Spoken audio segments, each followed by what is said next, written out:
Yeah.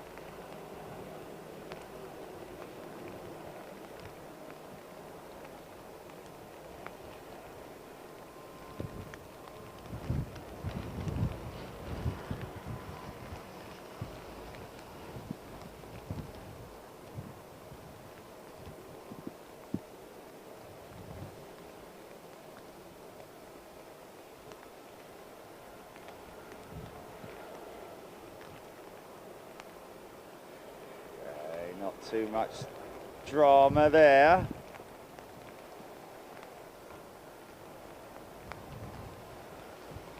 Starting to really hammer it, man. Oh my goodness me. Well, that's what it's all about, isn't it? Right, I'll do a quick PTC, folks. Good morning and a very warm welcome to Sunday morning. Oh, it's a bit early, isn't it? You're sitting in bed, drinking your coffee, doing whatever you're doing. Easy. We will be here till at least 3 o'clock this afternoon for switchover. Got some pretty horrendous conditions approaching from the west. So we do have a southwesterly. We're going to get some crosswind conditions, and also I have a BA pilot and his colleague doing a ferry flight from London Gatwick with an A320 British Airways. I will come to that information in a little bit. He's probably setting everything up now, but he did make a quite an interesting point regarding the winds or these type of conditions with an empty aircraft.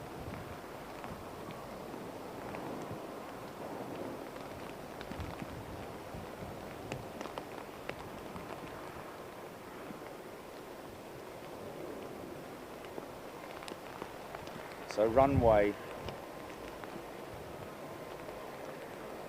Yeah, I didn't think they would, GP. Yeah. So runway wet already. You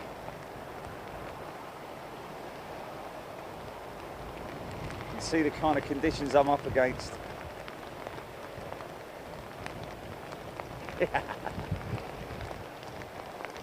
Flipping Nora.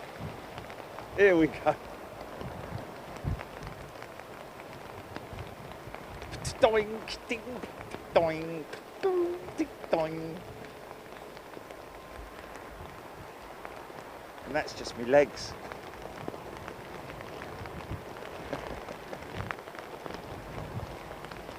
Morning, folks.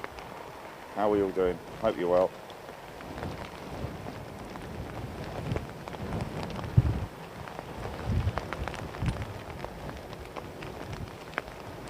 Next in.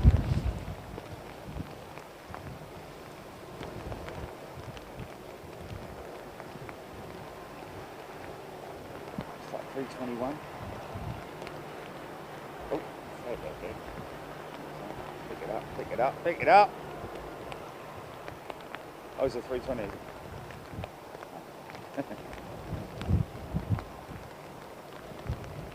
Yeah, 320 Neo Max.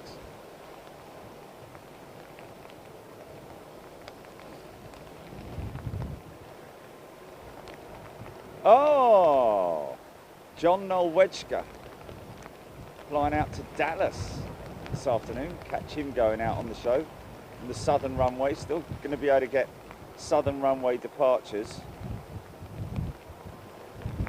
He's on American, is he? Oh. Oh. He's on BA, right? Oh.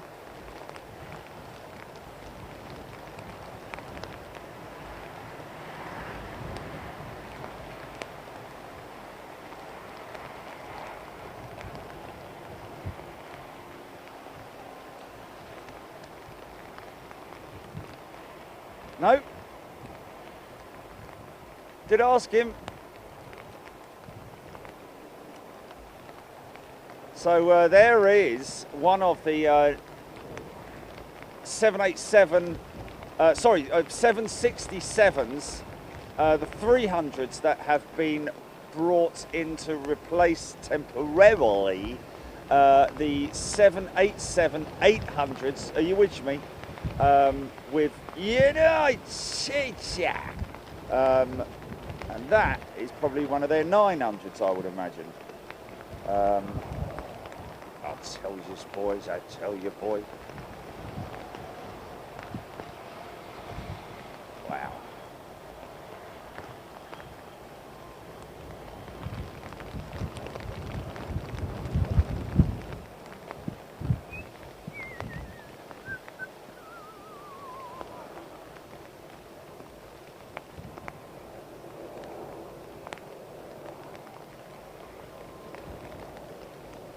Gee. That kind of looks like an 800 there.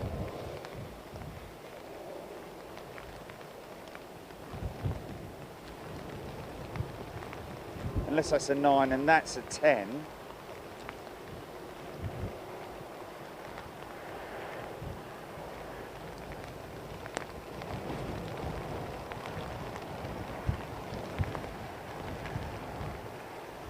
Good morning, folks. Hope you're doing well. Okay, we can do a few comments. Got a new member. Keith Cov is not. Keith is on executive. Welcome back, Keith. He's an executive member. Talking of executive members, next Tuesday we will be releasing the hounds. No, next Tuesday we will be releasing the Frankfurt shows to our executive members. So just bear that in mind, folks. We will obviously send out a notification that you're able to view the first class and super class members shows from last week. That's the general deal. We do have another show coming up, folks. Another members big first class and super class members show coming up next week from nearly said it. It's roll up for the mystery show. Roll up. It's a mystery show next week, folks. One of our members actually sort of like sowing the seed of love. Sowed the seeds on this one. She said that Jilly should book a show for me overseas and not tell me where I'm going, which is a little bit difficult. But I kind of then thought, well, why don't we do a secret show for our Big Jet TV first class and super class members, overseas shows, but this time don't tell them where we're going. You know we're going to Toulouse at the end of the month. You're fully aware of that, and of course we are doing that. This one next week, we're going to keep it quiet until we're literally there. It's all set up, it's all planned, it's all ready, and we're looking forward to it. I am anyway. Well, actually, it's only me and Jilly who can look forward to it because no one else knows.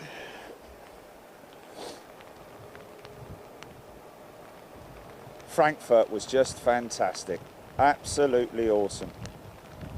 I would just recommend one thing, folks. If you are flying to a country where you do not, where the conditions stipulate that you don't have to have a negative COVID test on return, okay, before you return, I would highly recommend that you do it anyway, regardless of whether they are stipulating that or not. Because I got caught out when I got to the gate at Frankfurt. The check-in guy was like, right, okay, that's all fine, and your COVID test result. And I'm like, what, my COVID, no, pardon? And he was like, no, you need a COVID test, a negative test. And I'm like, okay. I wasn't aware of that. We had to look on the UK Gov website, and it had changed. It had changed literally from whence we arrived to the moment we to when I got to the gate. So I would recommend, folks, if you're travelling, I would highly recommend that you take a antigen test at the airport when you arrive there, or depending upon how long you're staying for, put it that way. But for me, it's, yeah, and depending on what test you need to have, just be aware of all of those regulations, because they are changing literally on a daily basis. So I had to quickly nip off to, fortunately, at Frankfurt Airport, and I think at most airports now they have a test centre where luckily the antigen is only 15 minutes. Had it been a PCR test, it would have been 6 hours I would have had to have waited, and that would have meant that I would have missed my flight and would have had to have spent the night in Frankfurt Airport. But as it was an antigen, so we were fortunate enough to make that flight and get ourselves back home. But I would just for you guys to recommend, just to, you know, as a heads up, bear in mind that, you know, even if it says you don't need a negative test on return or to return, make sure that you just have it anyway. Just book it in, because it will just save you a lot of time and hassle. Oop.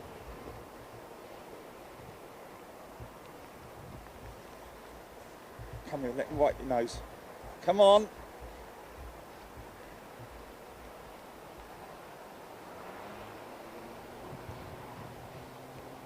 Plane there somewhere.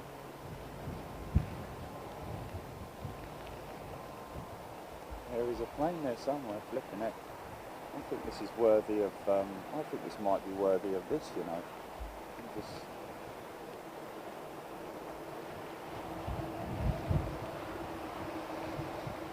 Oh.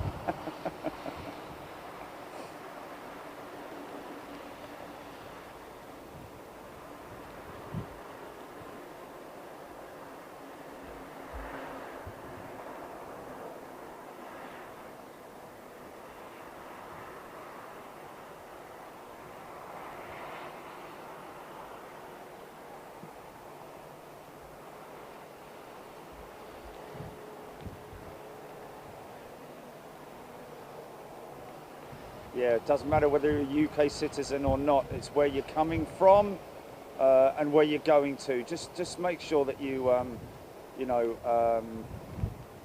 yeah, it is very confusing, and yeah.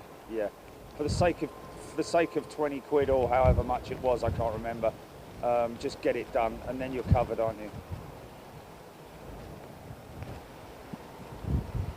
Because, like I said, it wasn't the case when we left here and when I arrived. You know, it literally changed overnight whilst I was there. So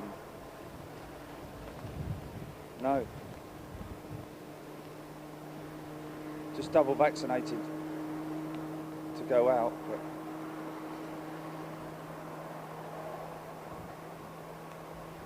this could make a bit of a mess on the runway. Hopefully, come on, son. Here we go. Nice. Oh. There we go.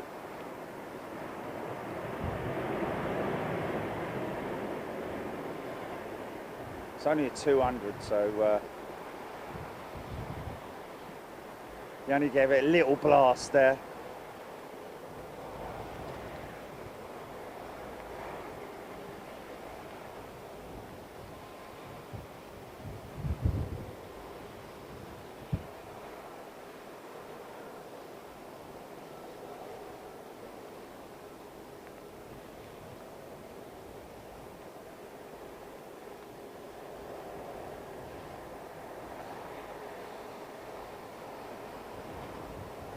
So 0940, we have our pilot, BA pilot, bringing ferrying an A320 from Gatwick.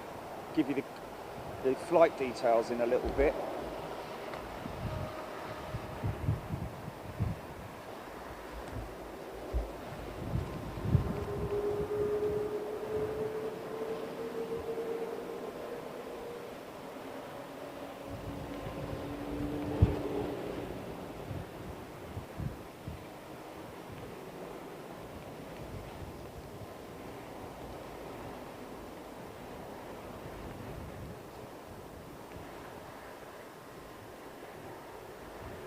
See? Get it down, get it down, get it down.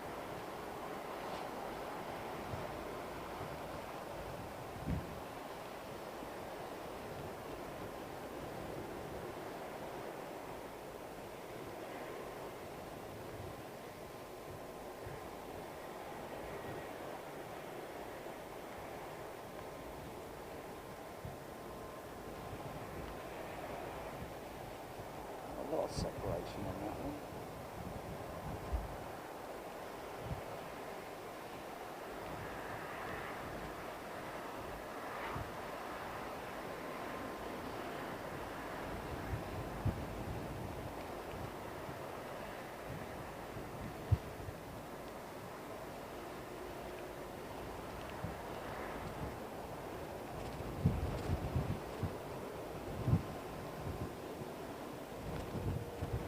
See, just at the point of the shed effect right there.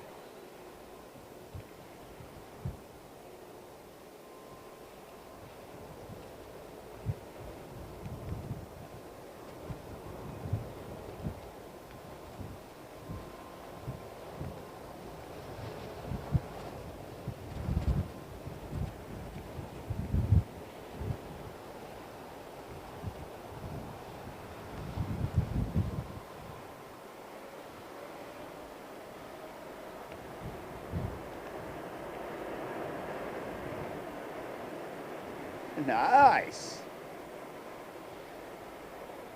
Little fella giving it a bit.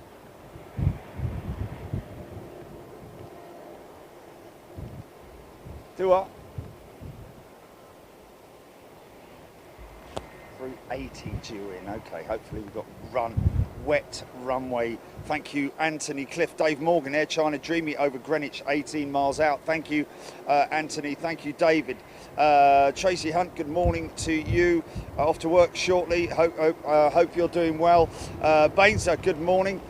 Philip Thorley. Andrew Ryder, the Malta. I think the Malta Air livery is very cheap looking compared to Air Malta. Okay. I don't know if I've seen that, to be honest with you. I'll have to check that out. Okay, 737.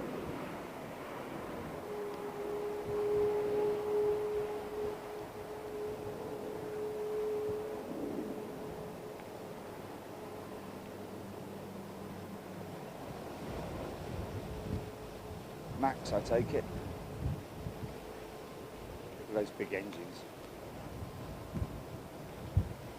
Stable in wind. Very stable.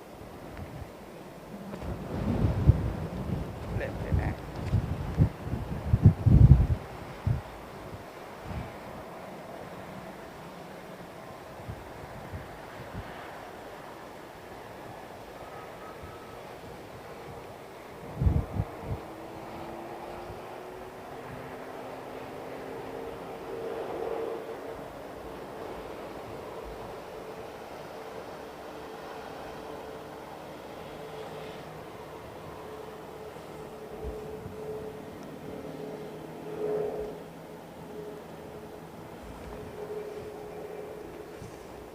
Andreas Krugel, good morning. Heather Norris. Big Joe, #1 Redsman. Good morning to you. Philip Thorley, Delta 764, next to land. Nice. Delta 767-400, Super Stretch Armstrong.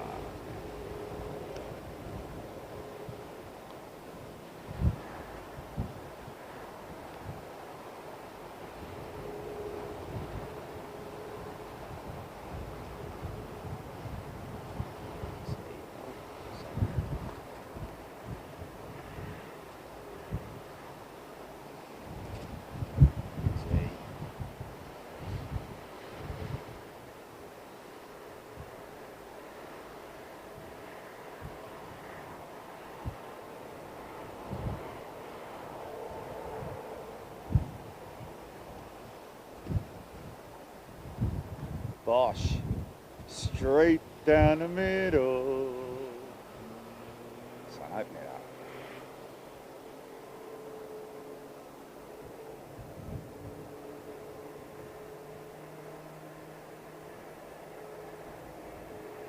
Not a sausage.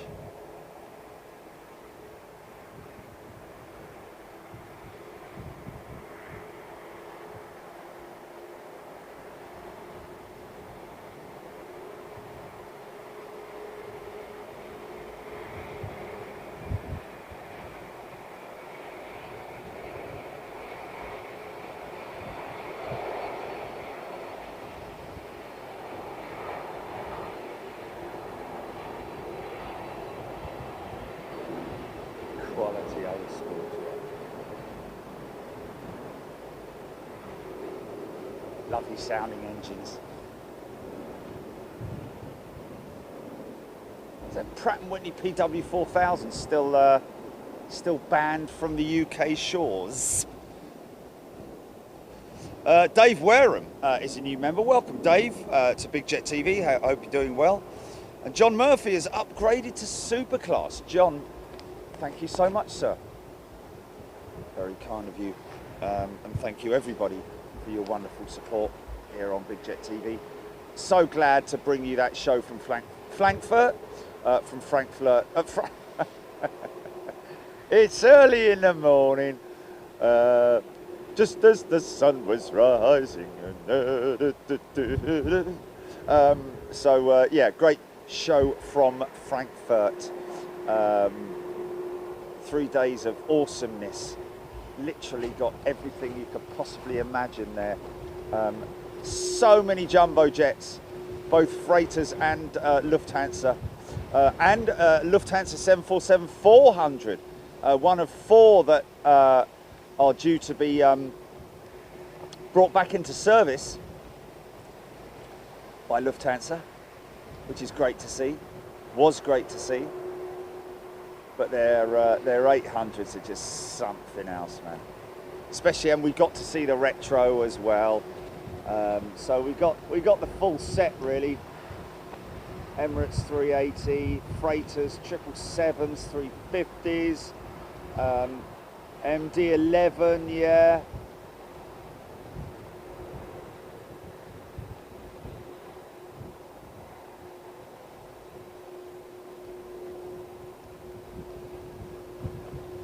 Unfortunately, the MD-11 that we wanted to see didn't quite evolve, did it? Didn't happen at the end of the show, at the end of the 3 days. Oh, was it a lot later, was it? Okay. 32 minutes, my transition from breakdown to gate. So that's not bad. And when you consider the amount of stuff I have to do to get myself back, wow, big swing there. Nice, here we go.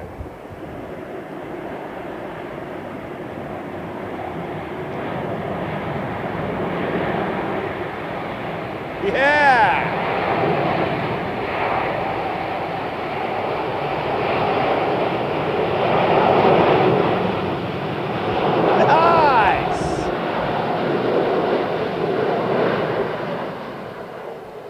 Yeah! I think he wanted that exit, you know. I think he wanted that exit. We could have a little, because which exit's he going to grab then? He's going to have to roll all the way out. That's going to be a go-around, isn't it? That's going to be a go-around. Keep an eye on that Dreamliner on the runway, Chilly. I think you might see this fella go around. I think he wanted that exit there, but he missed it. Oh, is he? Oh, yeah, he's off. He took the 90-degree turn. Okay, fair enough.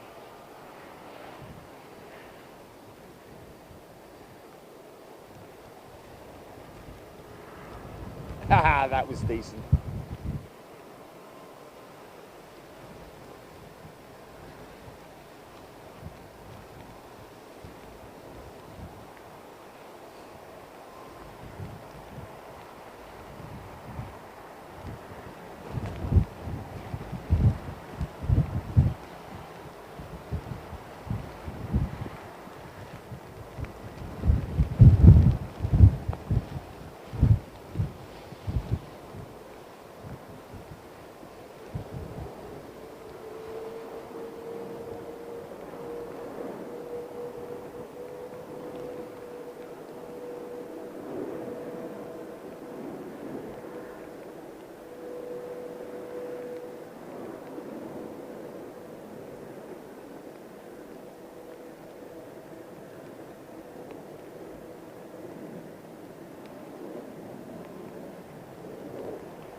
So this is Aer Lingus's 321. I think it's the NX, isn't it? That has the capability, believe it or not, folks, of flying across the Atlantic. As a number of operators are now exploring those options to utilise the 321 long-haul variant. No difference in the look of the aircraft in terms of its aesthetics. All it is just additional wing tanks. I think they're actually centre tanks.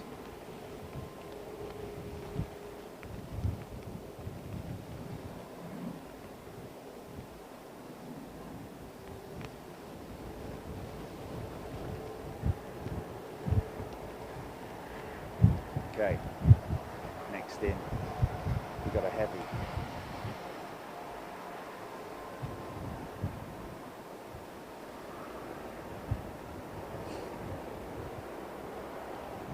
$350. Ooh, start up.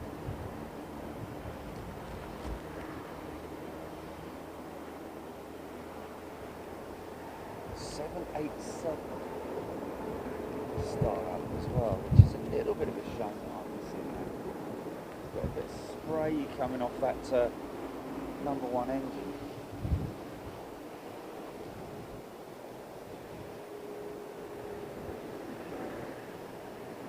Iberia. Can be a little bit sketchy in high winds. Easy there.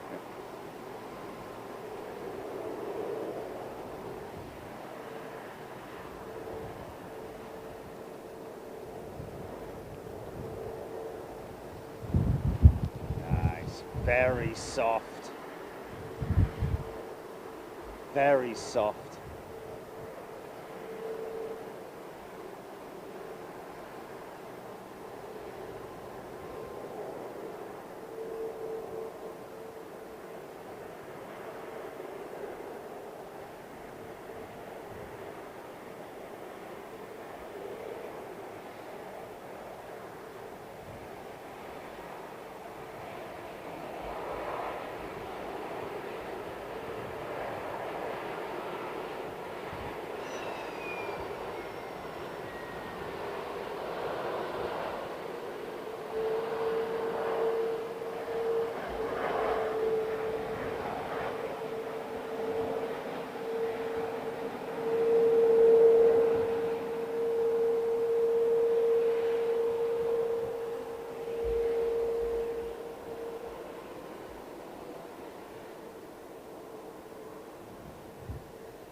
She'll break your heart, but you won't feel it. Do, do, do, like no other. Do, do. Mark Wardle, welcome to First Class, Mark. Very warm welcome to you on this Sunday, live from London Heathrow. And Neil Lander is a new member as well. Good morning, Neil. It's a little ERJ, is it? Is this the biscuit tin?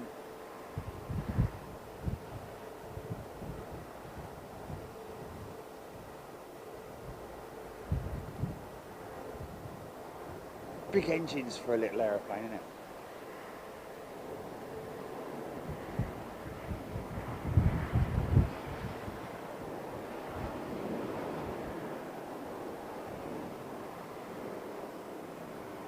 What passenger?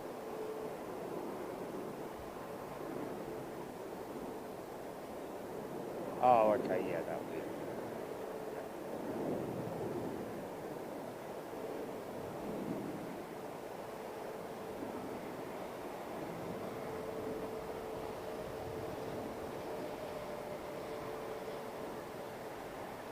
I think Have they finished their was it last month or this month that these guys are stopping their ATR service? Somebody mentioning, was it today?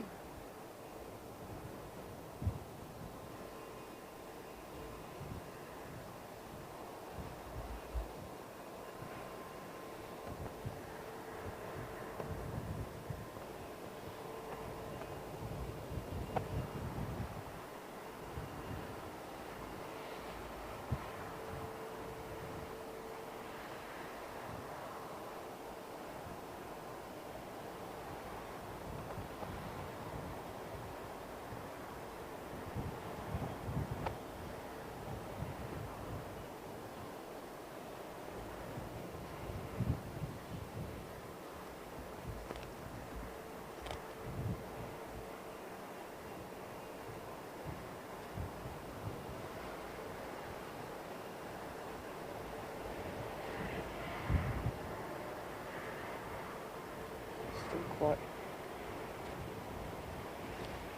Yeah, I know. Over on the other side, in fact, she's her nose is now lifted. Singapore Airlines freighter.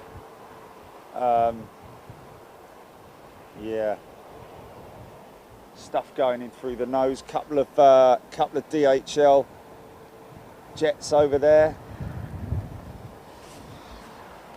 We'll get some departures as well.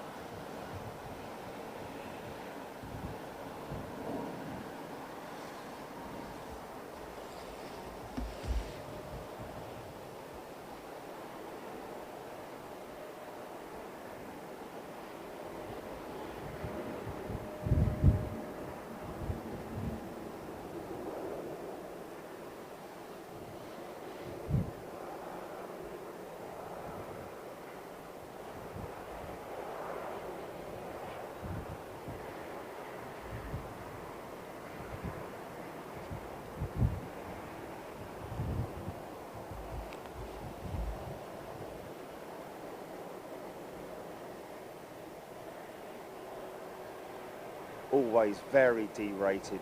I say derated, these guys with BA, they really look after their engines, I have to say.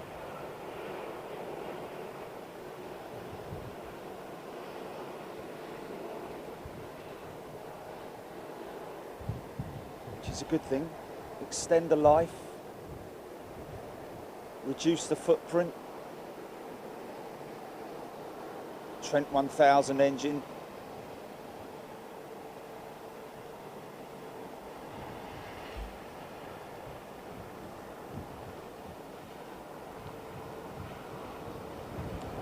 Interesting little post I saw the other day, which was somebody talking about the exhaust cone on the Trent 1000 engine.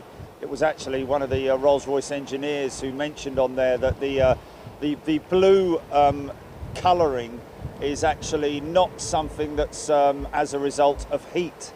It's actually something. It's a result of the manufacturing process of the exhaust cone. During its manufacturing procedures, it takes on that blue hue, which would confuse a few people because something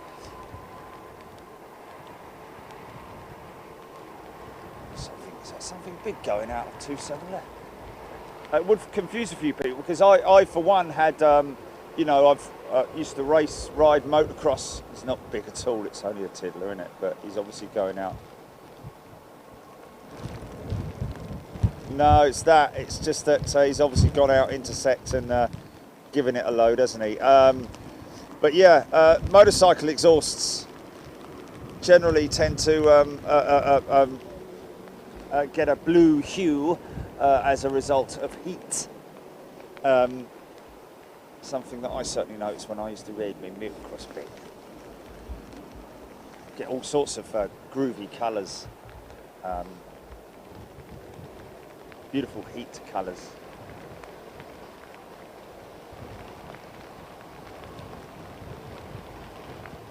There's a lot of belly freight coming off of that Delta 767. Either that or going on it, one of the two. Of course, don't forget that Delta are have a relationship, very close relationship with Virgin Atlantic, an alliance, so to speak, with them, code sharing, etc., etc. So that's why Delta use their gate. Quite surprised to see American at the T3 gates as well. But hey, it is what it is. Graham Hattie saying heavy rain currently just to your west in Maidenhead. If it comes your way, should be fun. Getting it all ready, Graham. Thank you, my friend. Andrew Rideout Hodgie, good morning. You should go back to Frankfurt for midweek show again. Oh, I missed that one because it's just skipped completely. It's Louis. Good day to you. It's a Logan Air. Thanks. Darren Graham Photography. I wish it would stop raining, but one good thing is my breakfast. Okay, there we go. Scouse Alec, good morning to you. San Sharma, interesting read about the B-52 bombers having their TF-33. Okay, this is... okay, I think the rain is affecting my phone here. It's Louise. There we go. That's It's Louise is a new member. Hello. It's Louis. Sorry, it's Louis. Oh, it's Louis at Teesside, is he?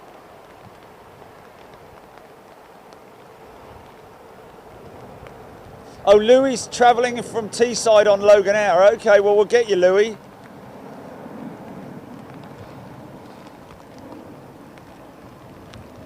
And sorry I called you Louise. It's just understand that I've got rain on my screen, so and on my glasses and everywhere, so it's sometimes a little bit difficult to.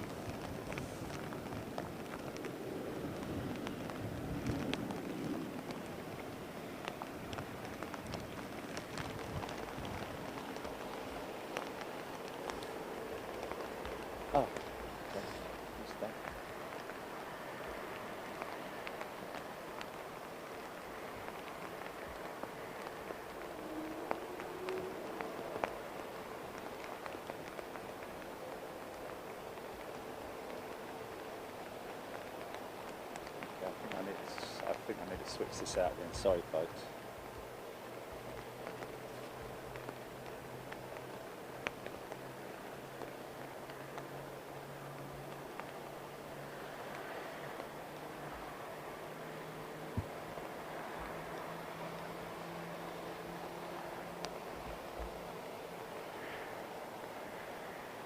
That's Cargo Jet 767 in next. This should be fun. I think there's going to be a bit of water on this one. Scouse Alec, good morning. Paul Skilling, good day. The Sterny Mans, good morning. Tuning in from Switzerland. Paul Hodgie, Joe Thompson. Had a day off and watched the show yesterday. Good to be back to normal today. Anthony Long. Does the APU get started on approach or taxiing to gate, Anthony? Generally, the APU will be only really started when the aircraft's ready to be set up for departure. I'm not sure if they'll run the. Maybe they will run the APU. Maybe they will start the. Unlikely they'll start it before descent, or I think it's if anything it's after landing.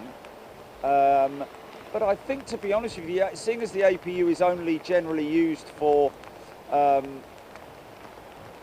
onboard systems in terms of the electrical power and the start-up power and so on and so forth, delivering the bleed air and so on and so forth for the air start systems. It's a good question, that though.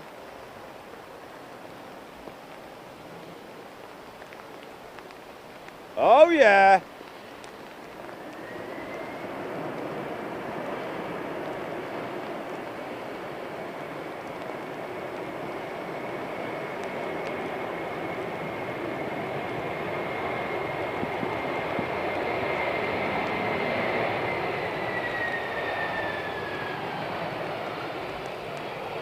Yeah!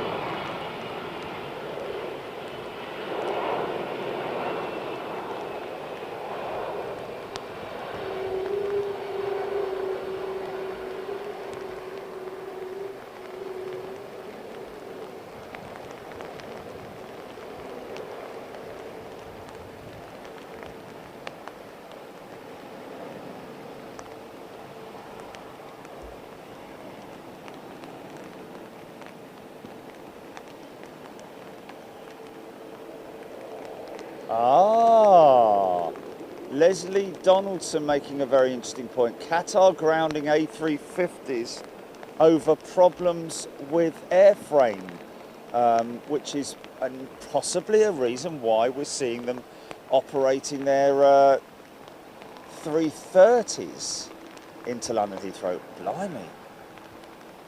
Airbus.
Might have to quickly run in and put my second pair of flipping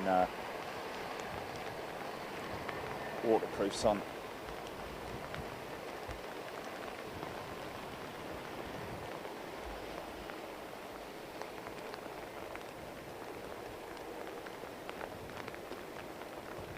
It's interesting that he's taken that route, I have to say.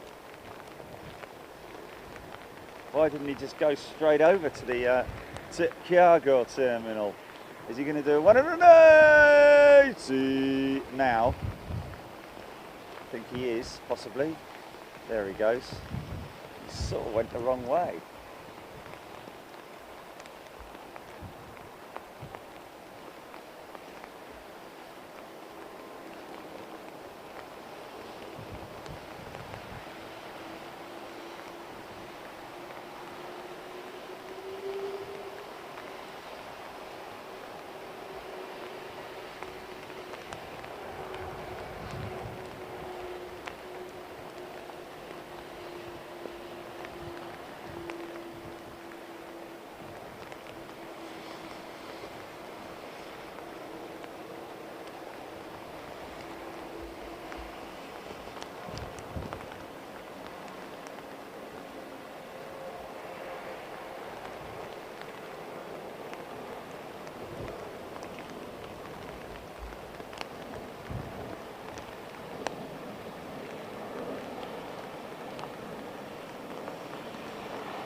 Oh, this isn't good. This isn't good.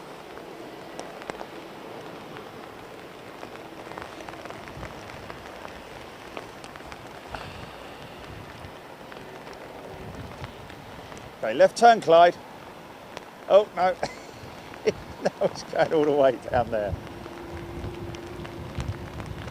Okay, he's going to take the next left then.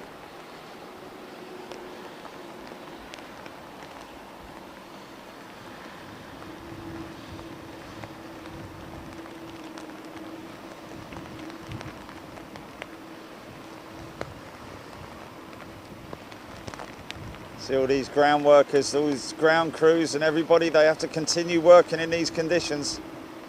Like it or lump it. Aircraft's got to be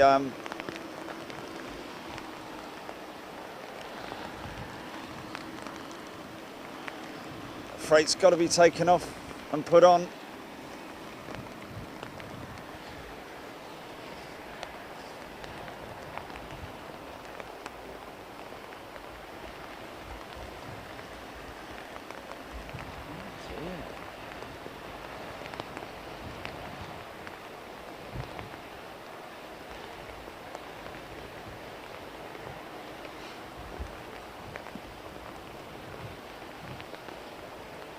Oh, surface degradation, is it?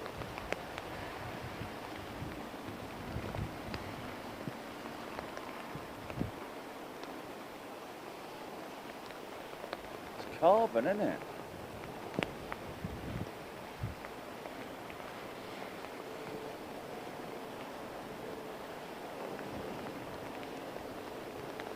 Yeah, it's a bit weird that. Maybe it was something to do with the paint, the primer,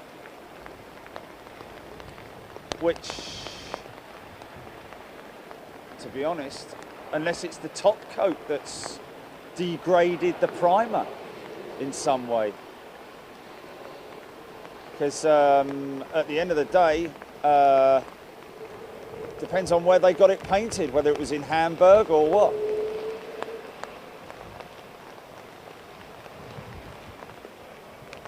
But they generally paint all of Qatar's aircraft down there, don't they? Pilot 05, BJC, Lee Davis, good morning, Fast as Funk, Debbie Speller, Steffi Quinlan, Pilot 05, Peter Henry. Considering the conditions, landings have indeed been first class. And of course they are, it is definitely a side wind situation that we're facing here.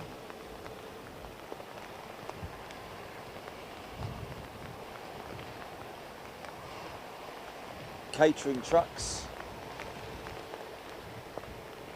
So as you remember last week, Captain Chris flying out to Los Angeles on the 350, mentioning that they were running around about 77% capacity passengers and full belly of freight, as well as obviously all the luggage.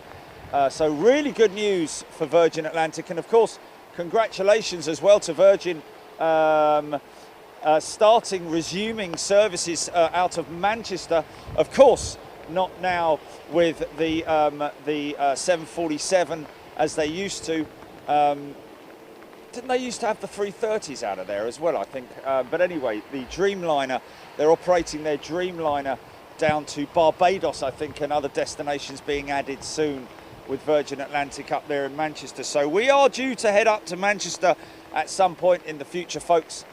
Go and visit the guys up at both the airport pub and also our good friends at the Runway Visitors Park. The RVP. BA ferry flight from Gatwick is on radar now, folks. So I want to give a big shout out to Darren, pilot Darren, who's flying this aircraft in. He says he's about to push. That was at 8:52. Be at LHR in about 20 minutes. He did say one thing to it. Empty aeroplanes and strong winds make for a sporty approach. So there you go, a sporty approach. Hey! All the best, mate. Thank you, Darren, for letting me know as well. That came as a result of the little post that we put up last night, yesterday afternoon, and a very warm welcome to you. Joe Bramley is a new member. Welcome, Joe.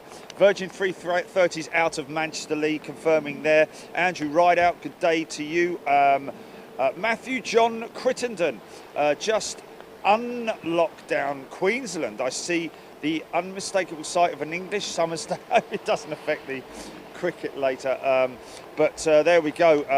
So unlocked down Queensland, Matthew, that's good to hear, and hope all our friends out there in Australia and New Zealand are doing well, because obviously, you know, you guys have been suffering quite a lot, and of course all our friends in Turkey as well, and Greece. Greece especially being very badly affected by forest fires, as are, I believe, Canada as well. So all the very best to all our friends out there. Odette Stevens, good day to you. Air Action 2257, John Godson. When is your next show from Manchester Airport? Paul Henry asking.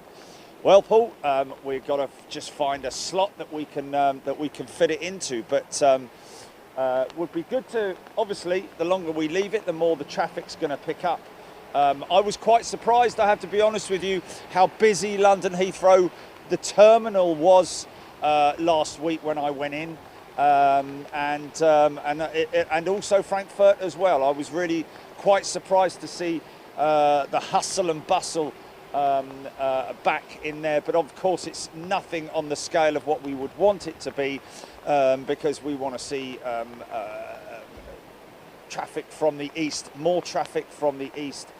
Quite how long that's going to be, we don't know, but it certainly seems to be kind of clicking into place, this whole business with the vaccine certificate, having double vaccination travel, making it a lot more convenient for both the passenger and also for the airlines, for the check-in systems, online bookings as well.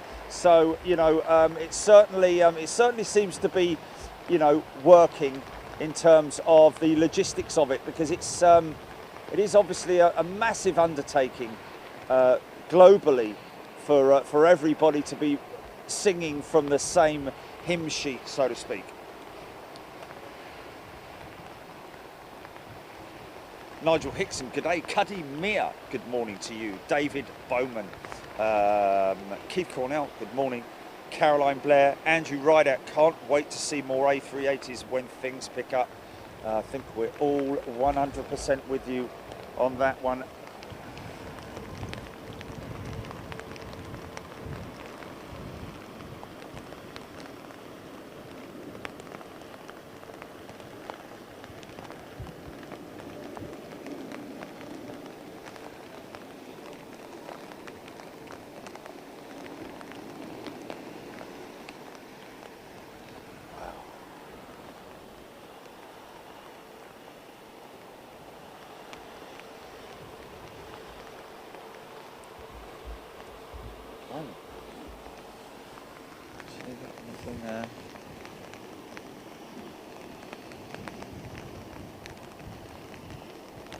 Do what?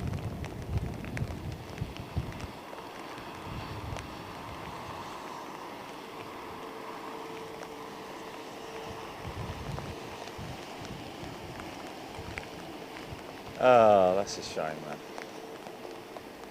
Well, we will obviously do our best to. Yeah.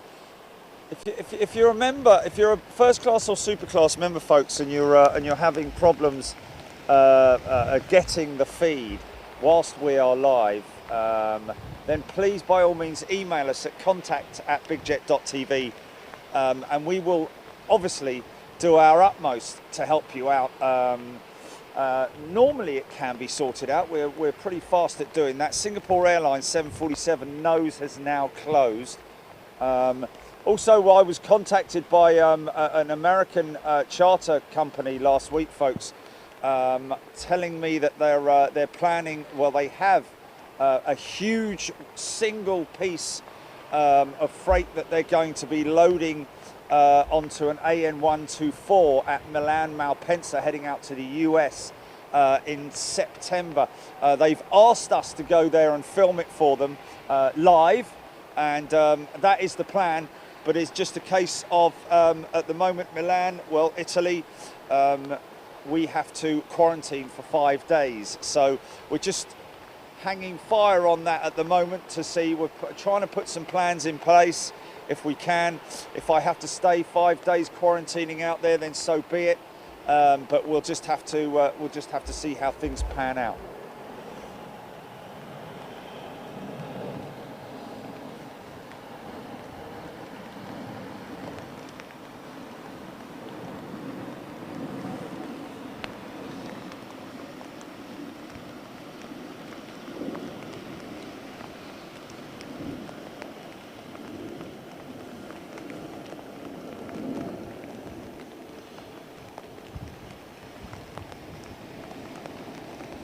Yeah, we do put out a post just to show people, folks who are maybe a little bit who aren't so familiar with how to access member-only shows overseas, and sometimes it can be a bit of a task if you don't know. But it is one of the most important things is that you select the community tab on whatever device it is that you're watching on.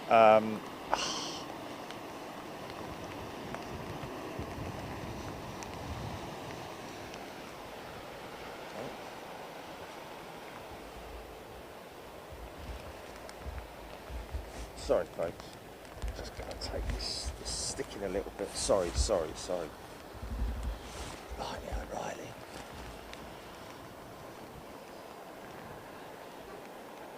Pardon me.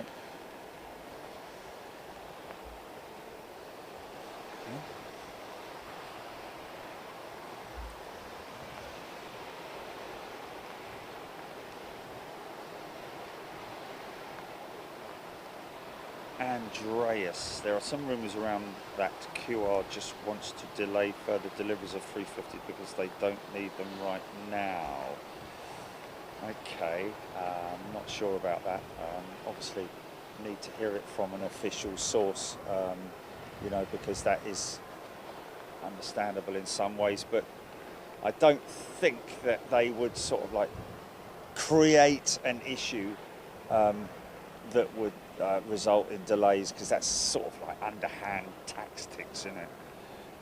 Just be honest with Airbus. Sarah Leckie tuning in from Queensland. G'day.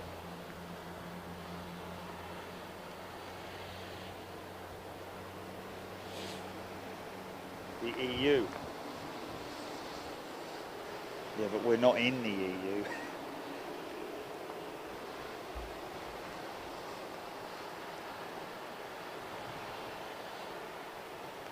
Oh, sorry, what was that?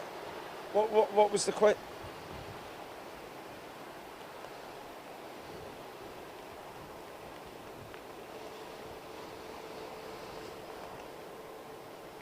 Is that a tit for tat campaign, or?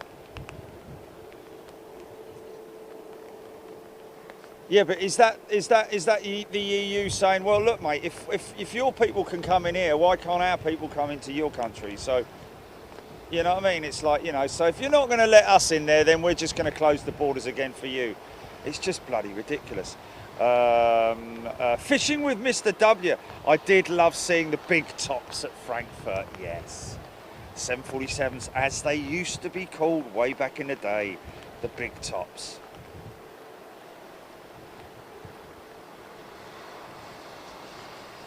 Stephen Eyes, yeah. Yeah, well, when you say you tried everything, Stephen, maybe there was something that you didn't try, and maybe it was the community tab. I don't know. I'm not sure, because it will work. It should work,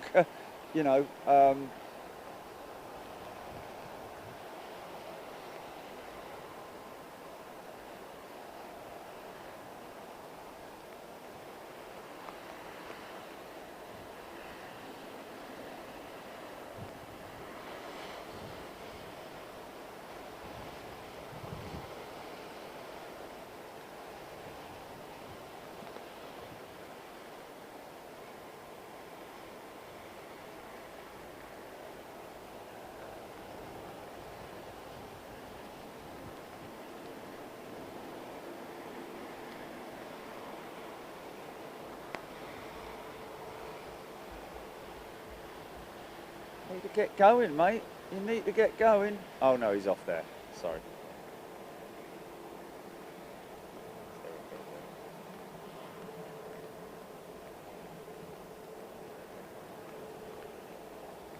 So look out for for our man.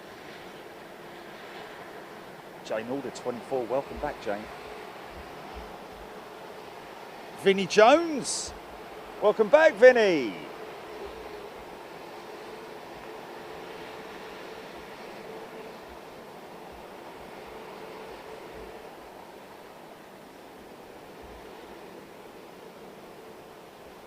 So don't forget, we're looking for Darren.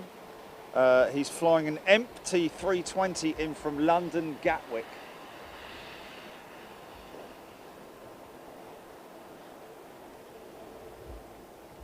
Speedbird 9270 is the call sign. Wet.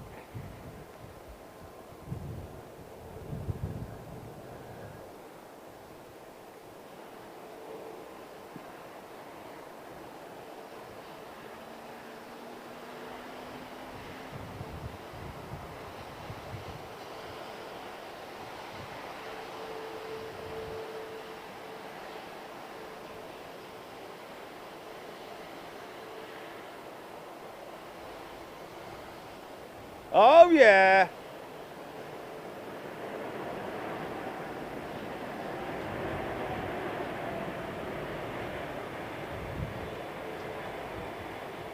Just for a brief moment, but it was decent.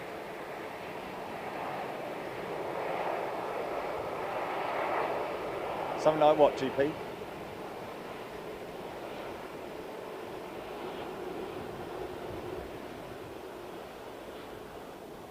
Oh.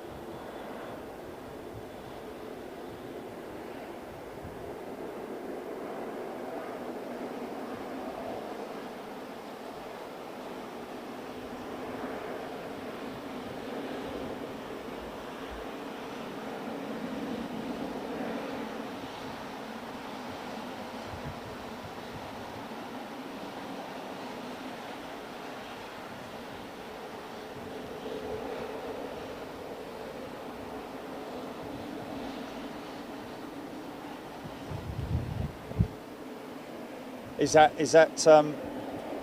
right, stand by folks. Oh, hello. Nice start up.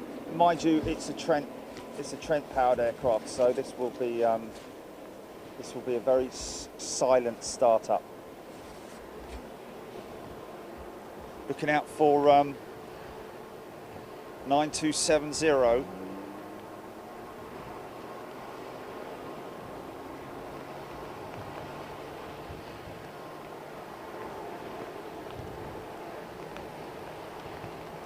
Yeah, I've got him. I've got him on radar.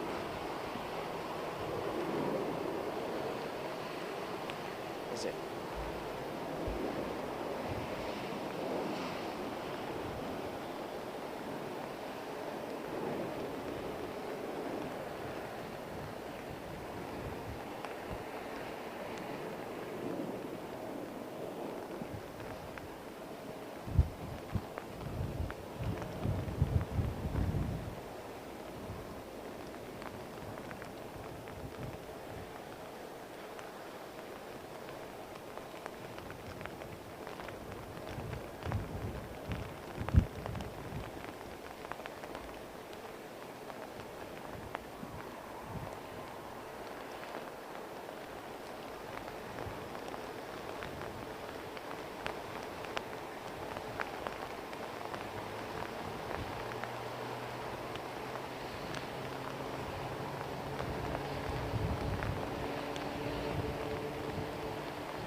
Yada, yada, yada.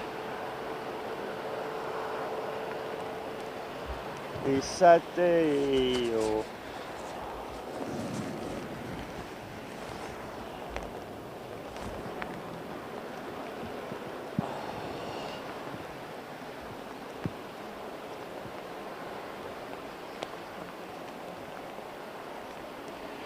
Oh, okay, okay.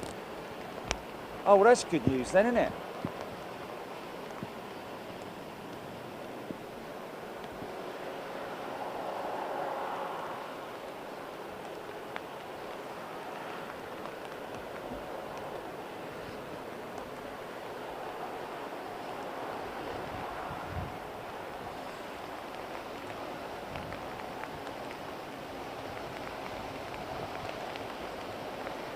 Was it 220?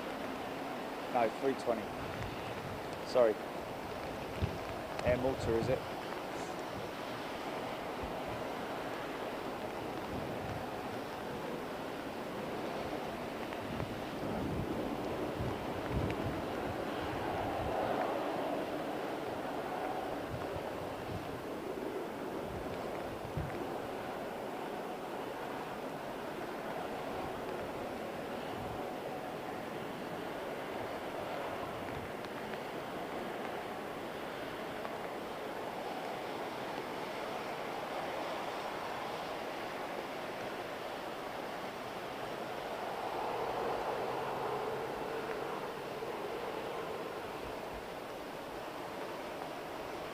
I think I might. He's on approach. He's on approach. I think he's next to land, as it happens. Don't take long. So this folks next in.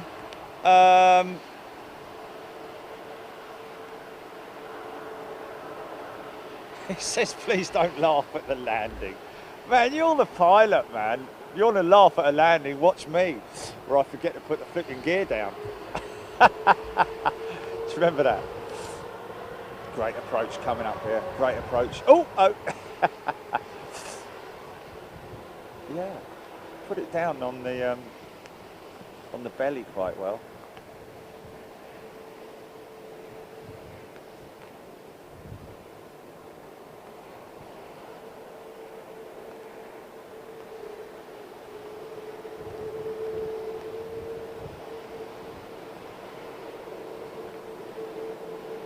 Night ale.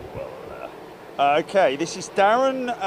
He's a pilot with British Airways, folks. He's bringing this aircraft in.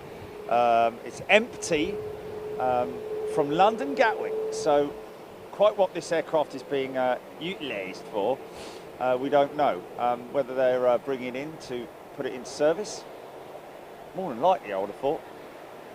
Maybe she's coming up here for maintenance checks. I don't know.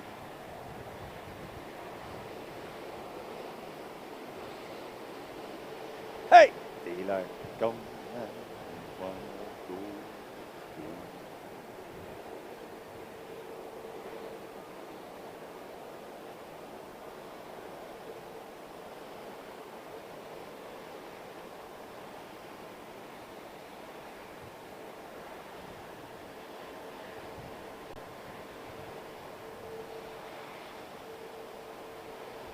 He is now.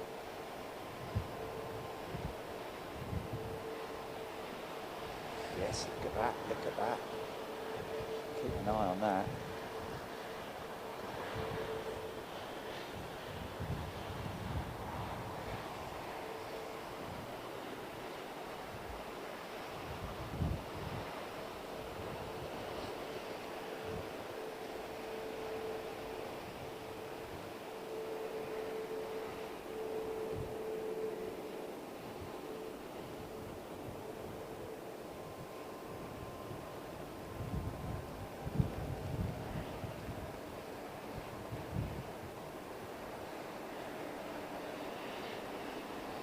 Flipping heck. You're never going to see that.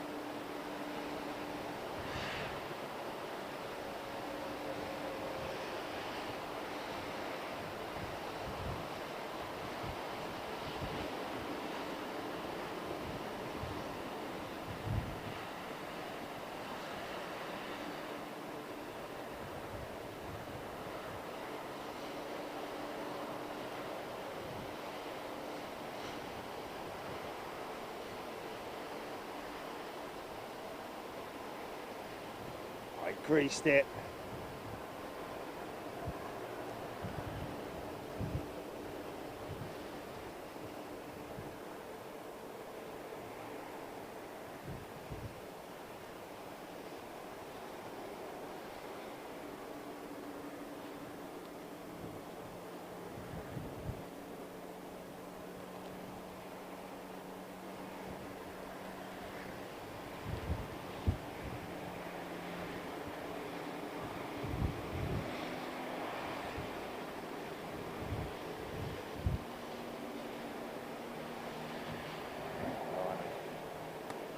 sod off. Flipping wasp. Give me a load of grief. Yeah. Dr. Martin's on and everything. Hello. Buzz. Buzz, buzz, buzz. What you doing? Well, just trying to film here actually, mate. If you can just leave me alone. Oh, look, 757. There's couple of classics coming out.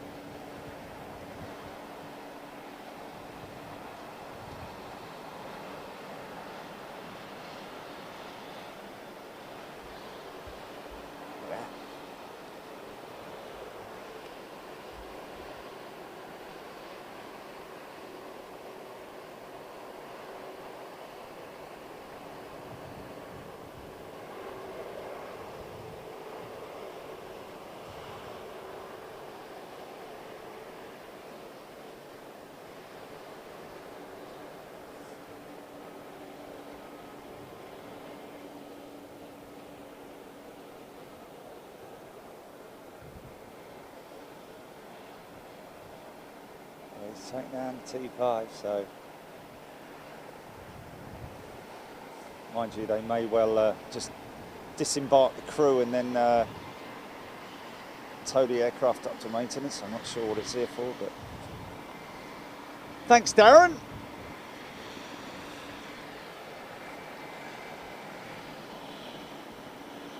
Enjoy the rest of your weekend, sir.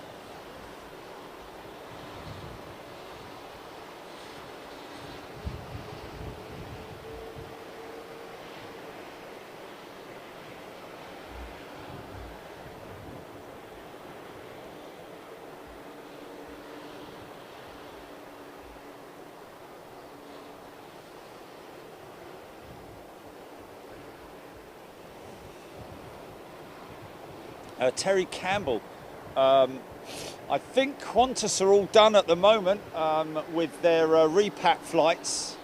I don't think there's anything planned at the moment. Oh, a nice big blob of water on that.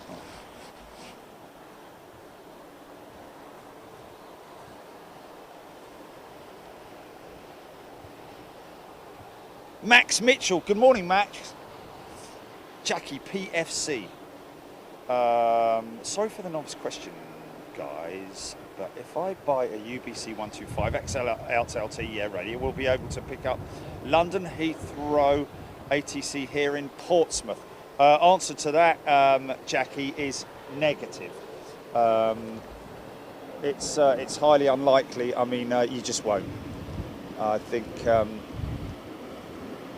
Yeah, unfortunately, that's not going to happen unless you have an aerial the size of a 6-story building or something like that.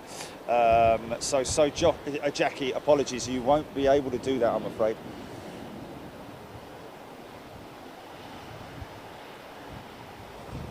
Hey!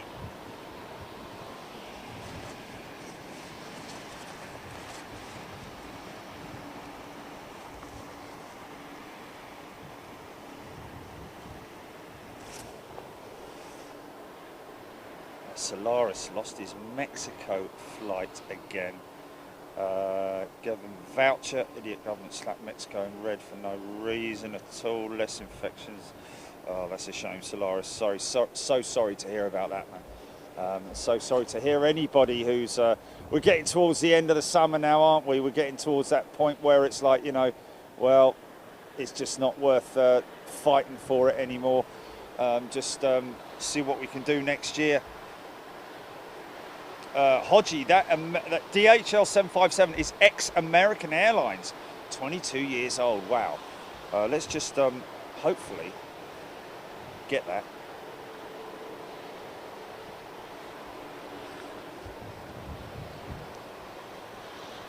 Abby Garvey was in a flight simulator and was ready for takeoff, retracted the landing gear whilst on the ground. Maggie, good morning to you. Ben Brown, Ubi Aviation, Lee Redman. Thanks, Lee. Captain Ron, John Collier, Bainser, what is the old stone tower in the middle of the T3?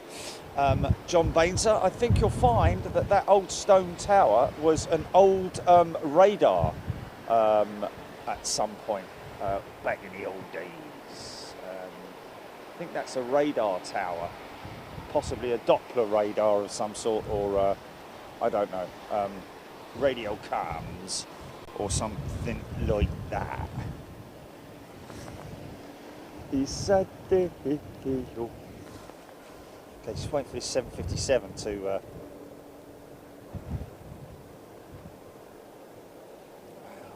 Delta 767 surrounded by vehicles.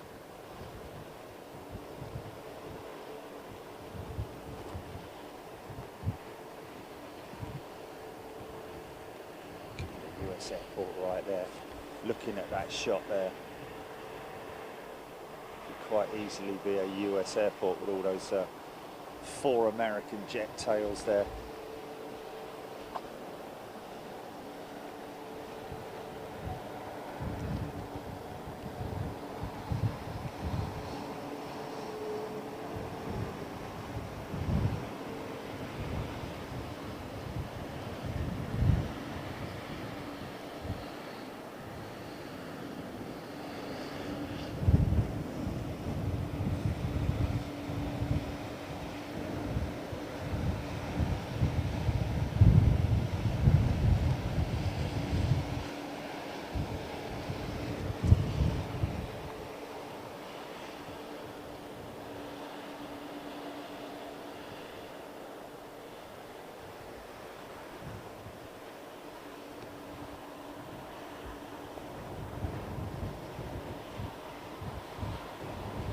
Oh, Darren Emerton, yes, I did. I did manage to put it down in the storms, didn't I? I gave myself the full works and managed to put it down. Thank you. Cole Hanlon, good morning to you. Bill, good day to you. Ben Brown, Darren was likely bringing in that A320 from London Gatwick as part of BA's fleet rotation plan. Most jets end up spending a couple of months in storage. London Gatwick occasionally, this one must be returning. Yes. That's what I kind of figured out, was that it was either returning to passenger service to obviously keep as many of their jets in working order as possible.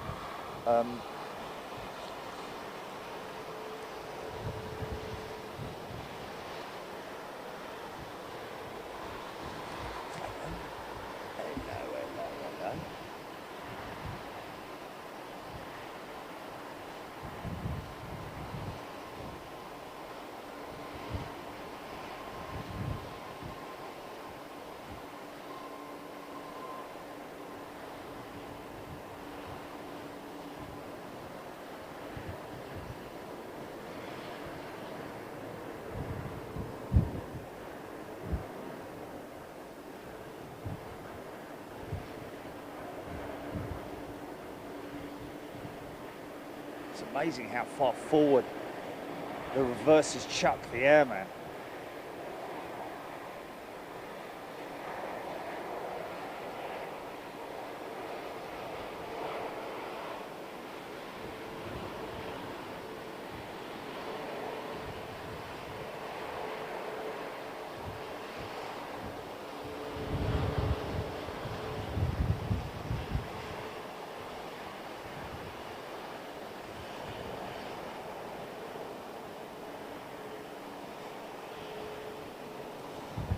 Looks like the captain was bringing that in, and now the oh, hello.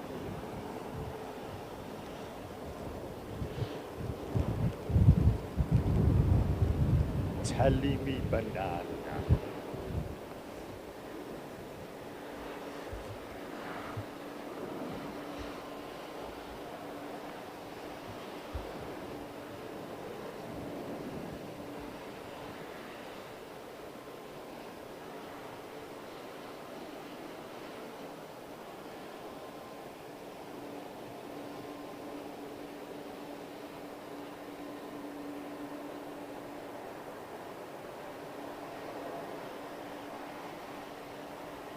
Got that front end down quick.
So I'm still waiting.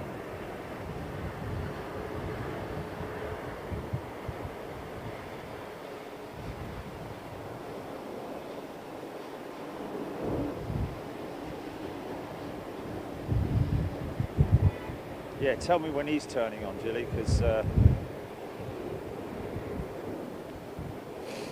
he's reversing. This vehicle is reversing.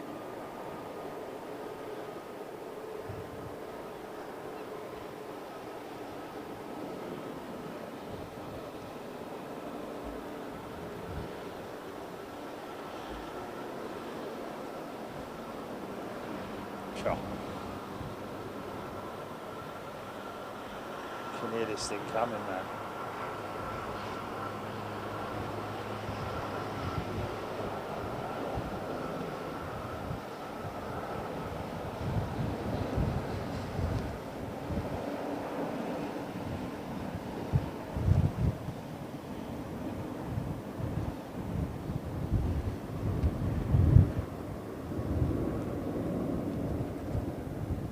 I hope the US government and everyone can just get together and sort all that stuff out, man.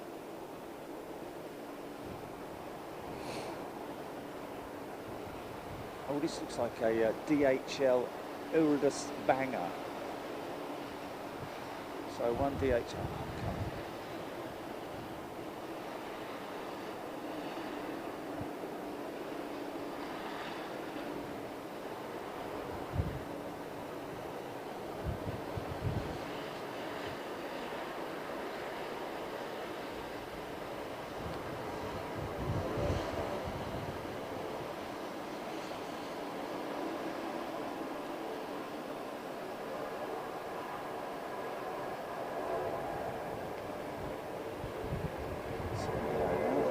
Coming in and him going out.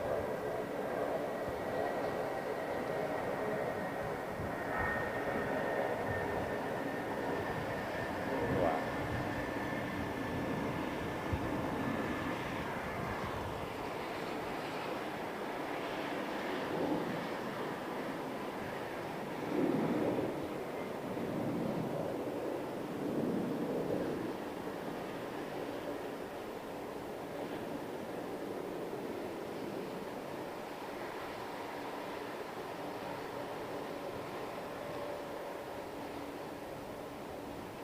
When they say weeks, maybe months, it doesn't sound good, does it?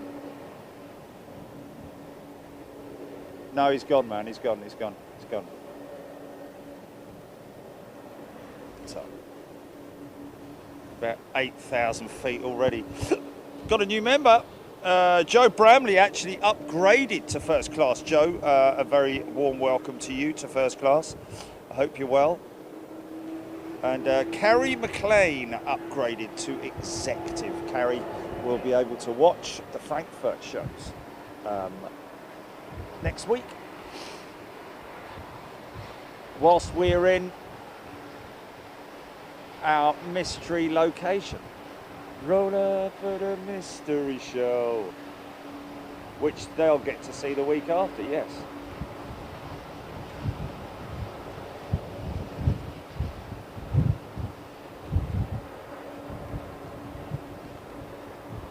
Virgin 330 in from JFK. We're hearing.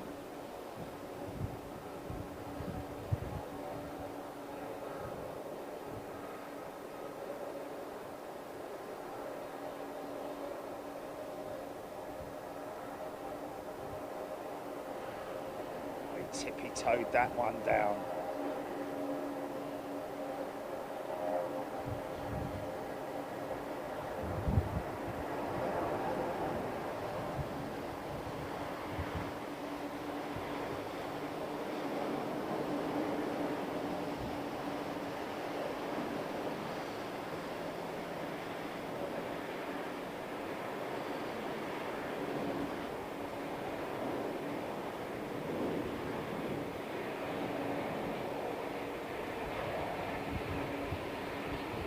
What's that? Well, she shouldn't have to taxi across the active. Should just taxi straight down the right-hand side of it. What's that? Oh.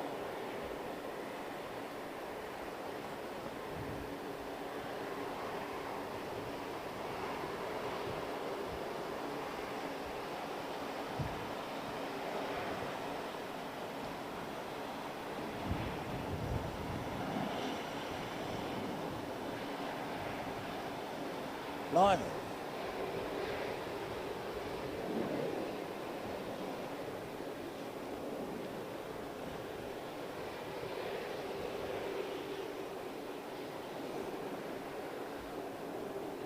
Joe Cameron, good morning. Isaac Mills, welcome to Big Jet TV as a member. Wow, look at that. Remember that, that what was it, what do they call it, slab cloud or something that we had in Frankfurt? Look, we got one here. Look at that. An amazing cloud formation that we had when we were in Frankfurt. Right at the end of the day. Started to sort of like bubble up later in the day, but we got hammered, or I did, right at the end.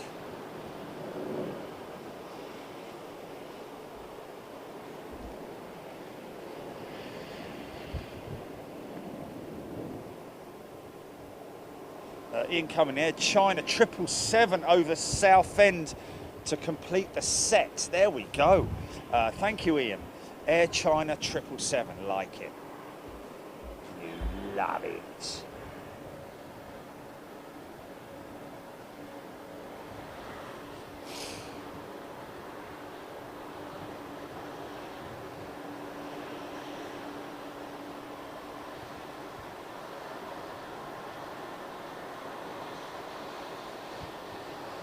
Steve Jeff's granddaughter, Katie.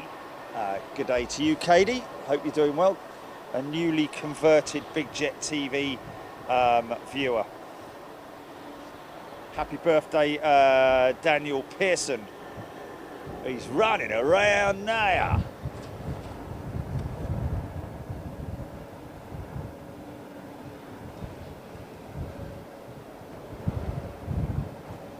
Blimey.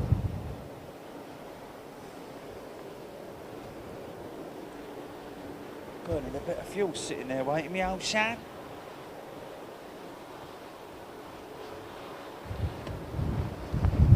Hodgie, Singapore 350 next for departure.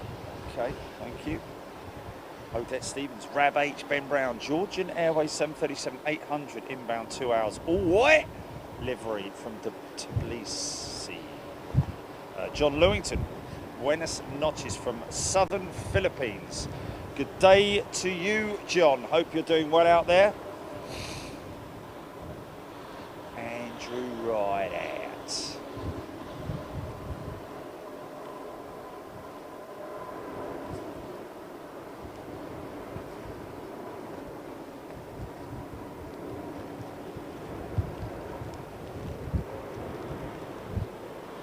No, Carl.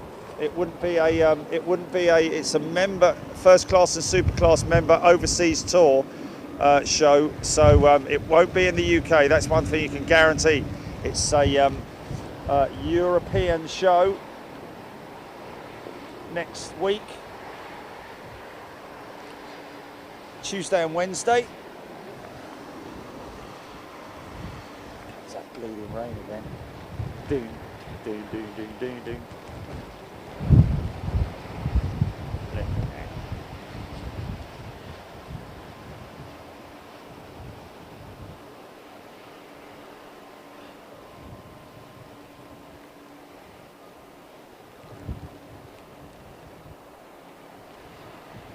Maybe it's a shelf cloud.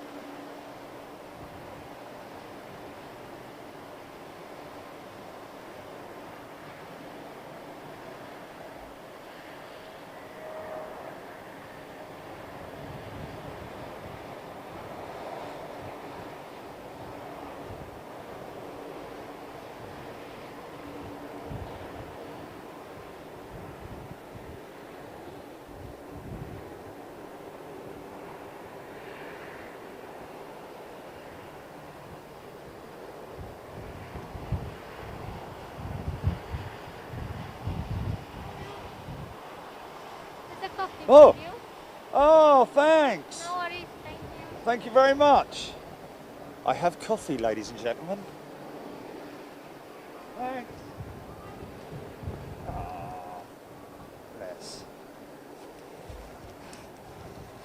Roll up for a mystery show. Do roll up. Bit like Liz Matthewman. Mystery trip is next week, Liz. Yes, yes, yes. Tuesday and Wednesday are show days.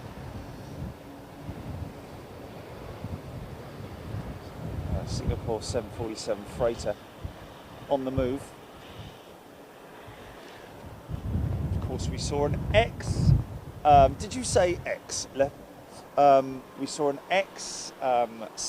a Singapore Airlines freighter with another carrier last week at Frankfurt.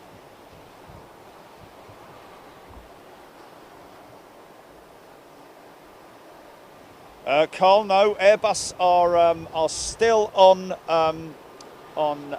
holidays.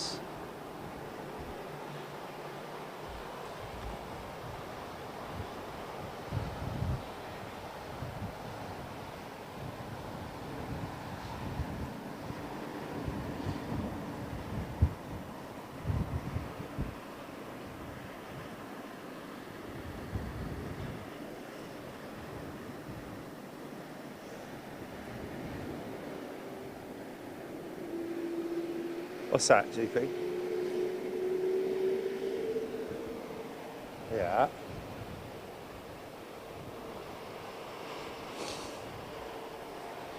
Oh, okay. Night owl, first class.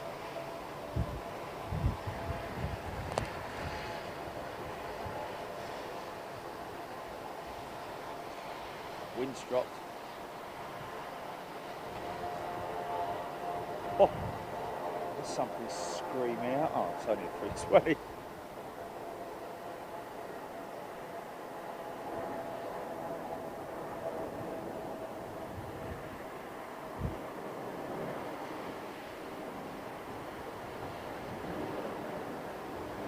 Ha ha ha!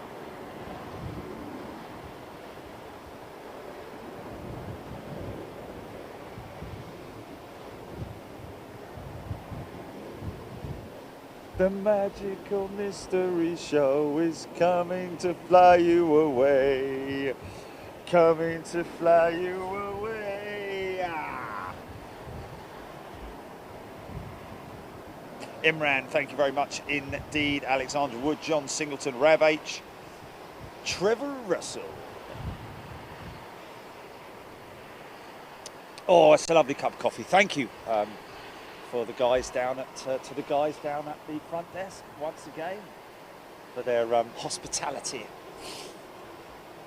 Don't forget, folks,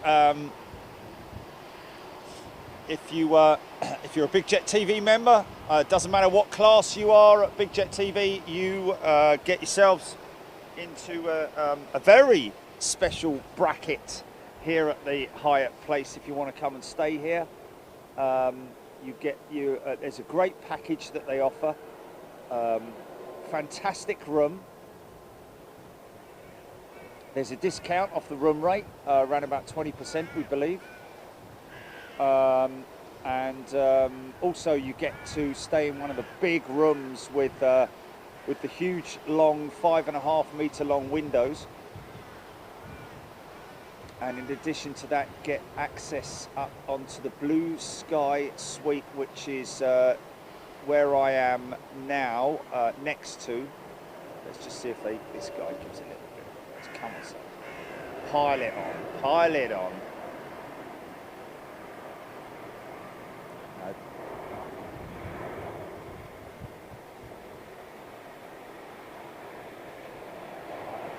Sort of classic now, that old livery with Air Canada.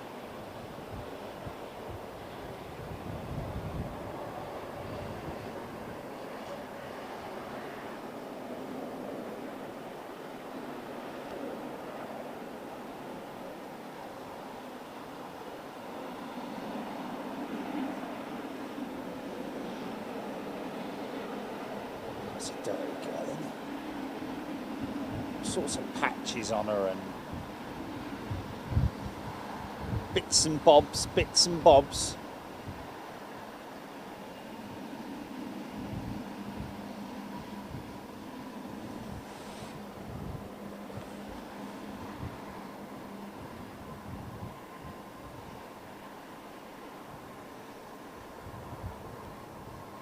Makes you wonder whether some of these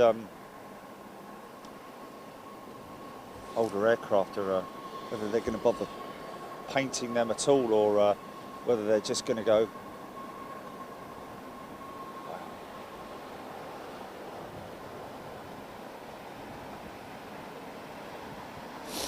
So quite a few airlines part way through their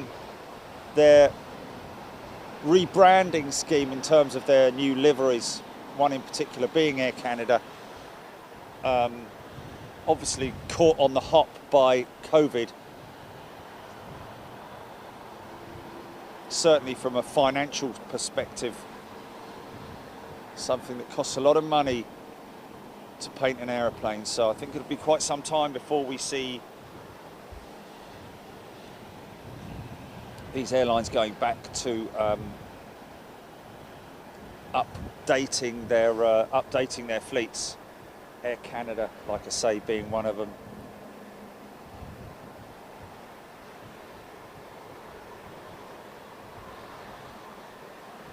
United being another.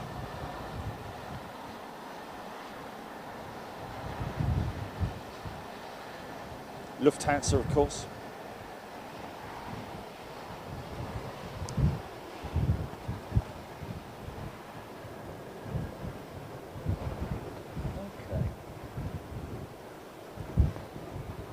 Well, the worst of the weather seems to have moved off.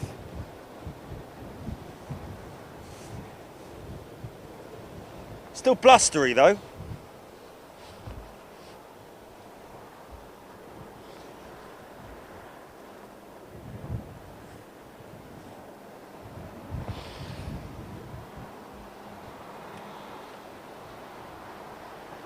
Rosalind Matter upgraded to Superclass. Thank you, Rosalind. That's very kind of you. And thank you to all our wonderful members out there. Pirate Ninja upgraded to first class with a very sweet little kitten emoji there. Pirate Ninja. You can't. Yes. Yeah. Isaac Mills just seen the Air China 777 going over Kent about 5 minutes out. Thank you, Isaac. Joe Thompson, very wanting to stay at the hotel, just called them. Very helpful on reception. I tell you what, every level of hospitality that that you expect to be treated with here at the Hyatt Place, you get it. They really are a really good communications team here at the Hyatt Place. So and that of course is the Blue Sky. I call it the Blue Sky Lounge now, inside there, where you can come and well, you basically have your dinner there. You can have a glass of wine there. Obviously, if you're staying here at the hotel, that is one stipulation. But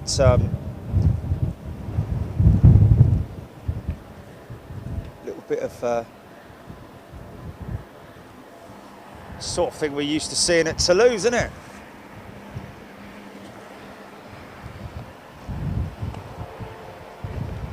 Big old scissor lift.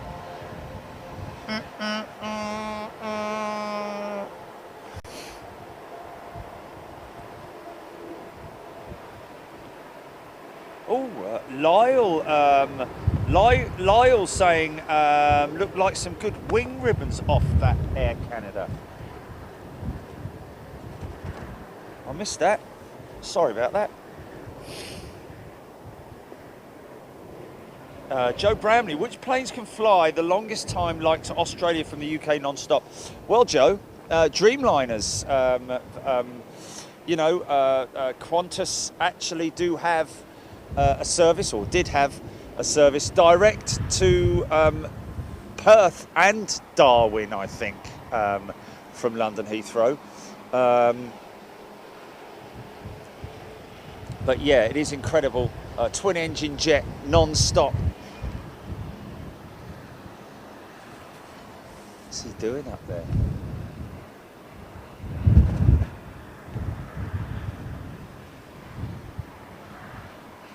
Looks like maybe one of the navigation lamps needing either a new bulb or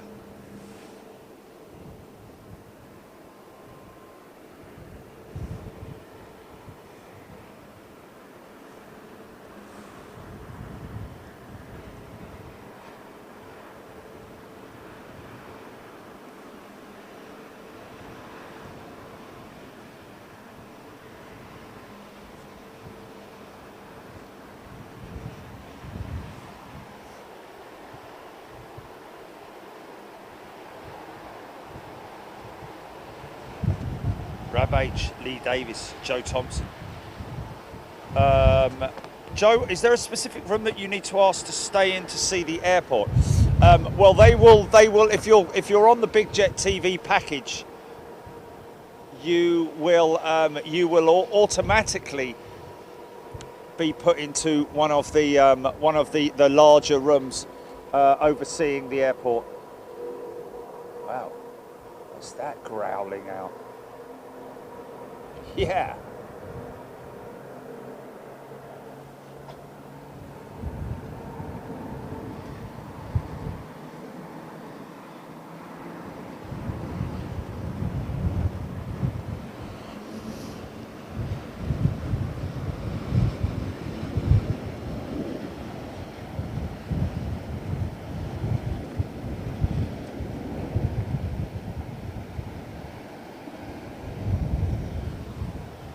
Clattering fan blades.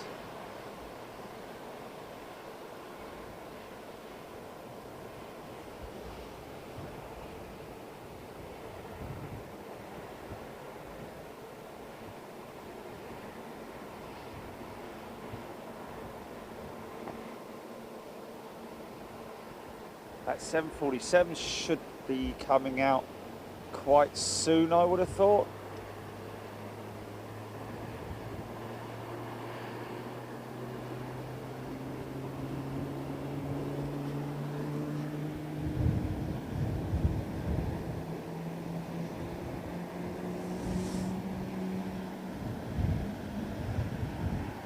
I think that's an American triple starting up.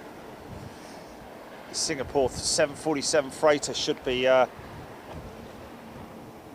coming out pretty soon, I would have thought. Peter Wilson, welcome to First Class, Peter. Joining us next week on the Magical Mystery Show.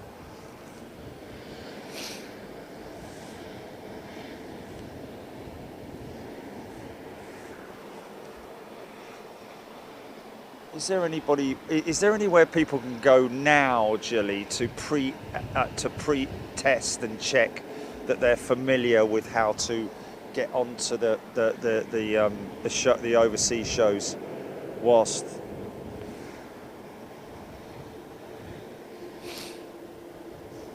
okay.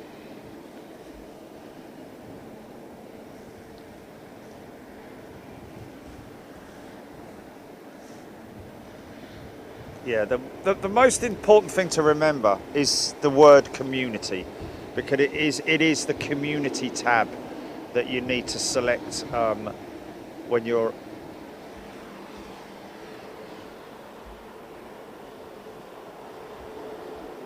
okay on the home page of the channel, the First Class playlist. Okay, I've got you. Yeah. And the lives will show up in there, will they? The live show, yeah.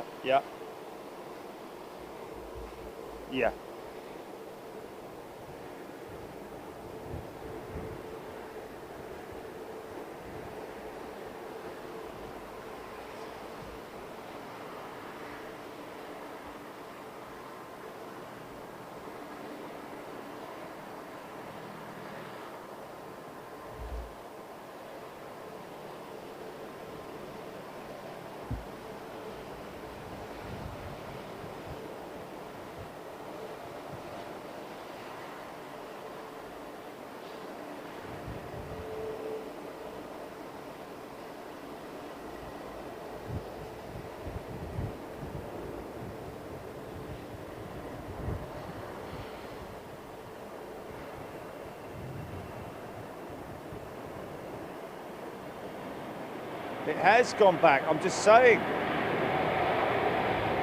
No. I was just about to say it.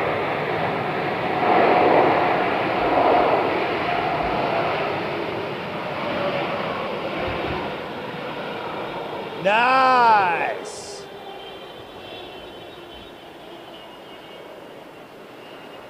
So interestingly, this Singapore 747 is now returning. For what reason, we're not sure.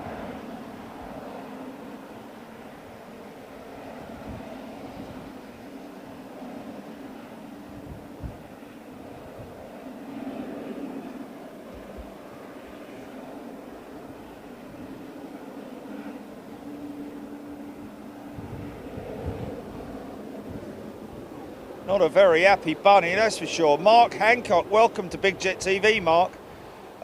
Jason Brammer, also a very warm welcome to you, Jason. And Lee Cutter is also a new member on Big Jet TV. Good day to you, all of you. And I think I said Peter Wilson, also welcome back to First Class. Welcome everybody. Malcolm Clinton, good day to you. Air China helpfully drying off the runway, Pirate Ninja. Well, yeah, kind of don't want it to dry really, but it is always interesting. Probably the most effective form of drying out a runway for sure. But just as I say that, it starts raining again. So really got no idea what is happening with this jumbo at the moment. Hello. What's this? Is this Brussels Special Liveaway? It is, look. Rin Tin Tin, isn't it?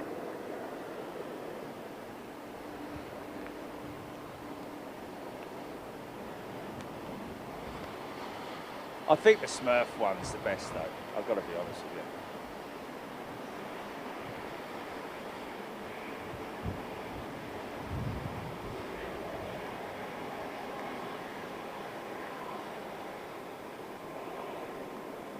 Look at doggy, look. Look at the doggy, look. Look at the doggy, Julie, look. Yeah.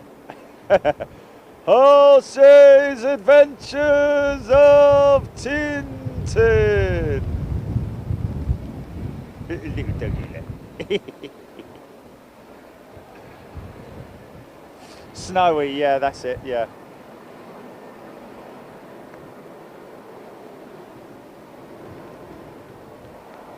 What's that on the engine?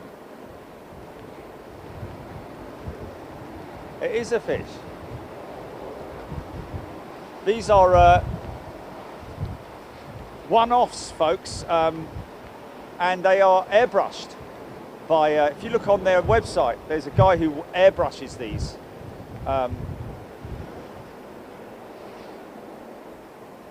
Cool.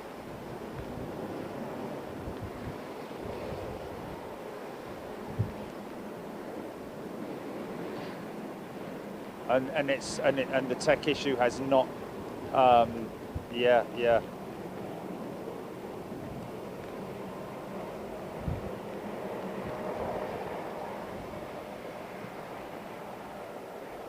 No, probably EMA, I would imagine, or Stansted, yeah.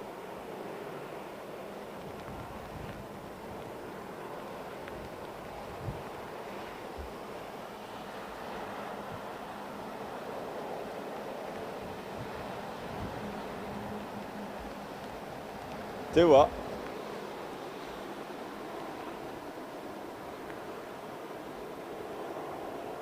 He's in a submarine.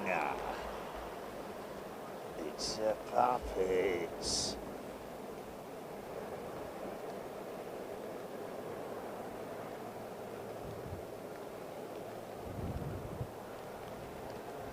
Looks like he's in the cockpit of an ME-110 though as well.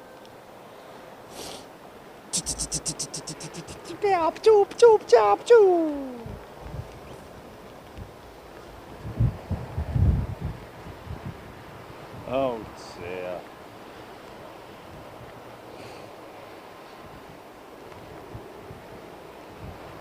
Roll up for the mystery show.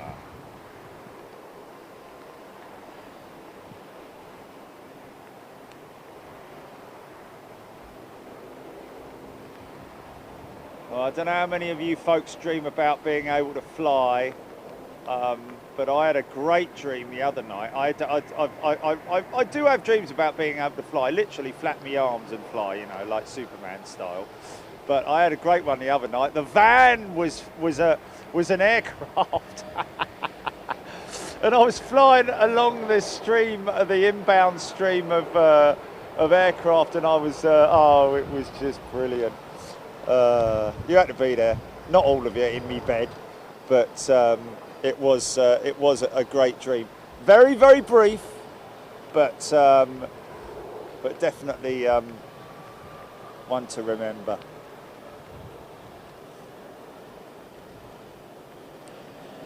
Yeah, it looks like that Singapore 747 was it 12 hours or 24 hours? 12 hours delayed.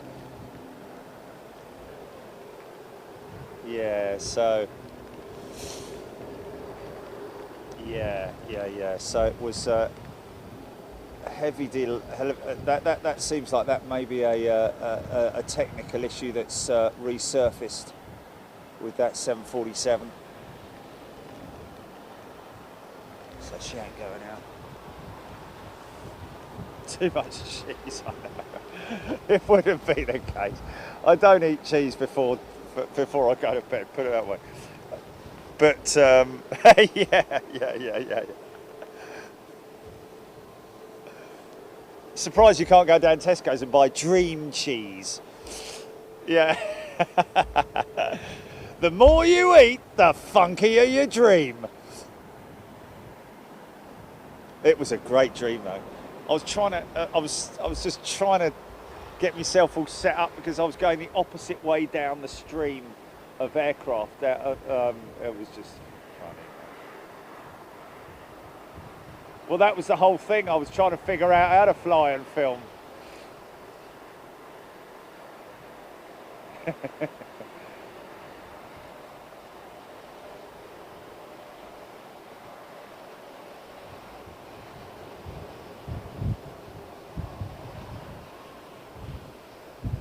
Yeah, it's all right, don't need to figure it out.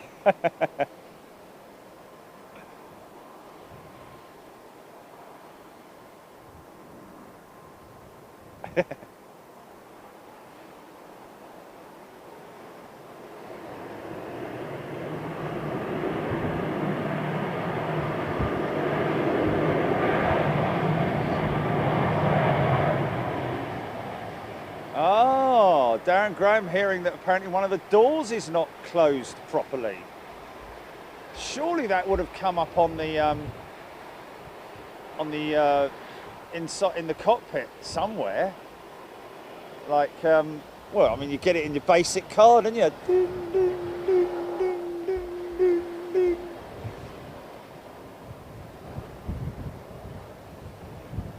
Haven't seen that for a little while, have we? American Airlines One World Live a Week.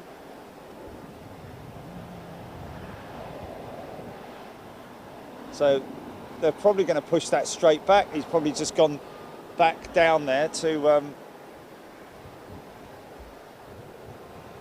I just don't understand why that wasn't something that was picked up before they even pushed back.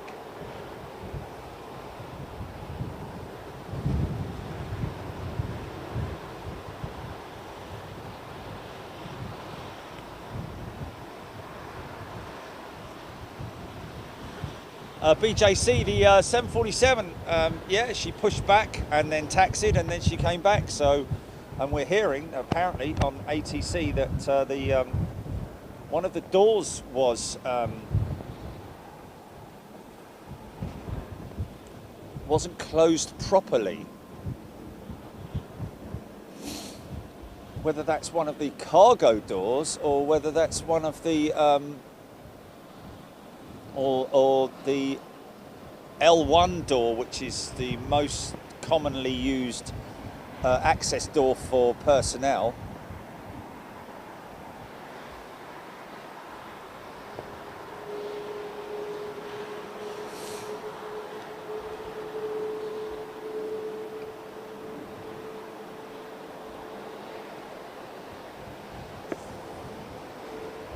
Good point, that Joe Spitfire. It could have, it may have been okay, but the latches sort of like came loose on taxi, which is not a good sign. I have to be honest with you. You don't want that happening at 36,000 feet.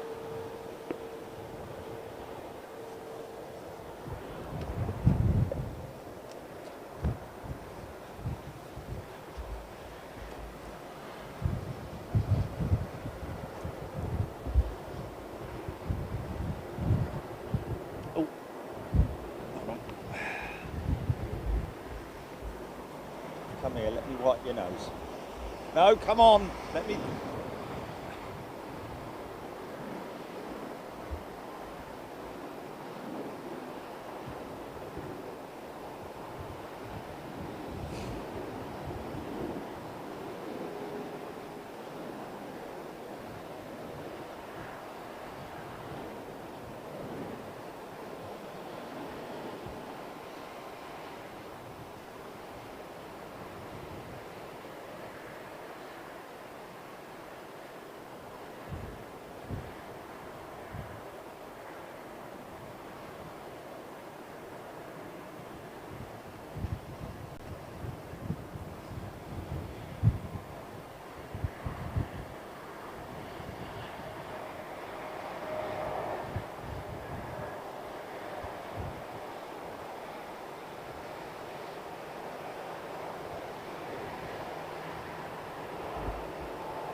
Oh.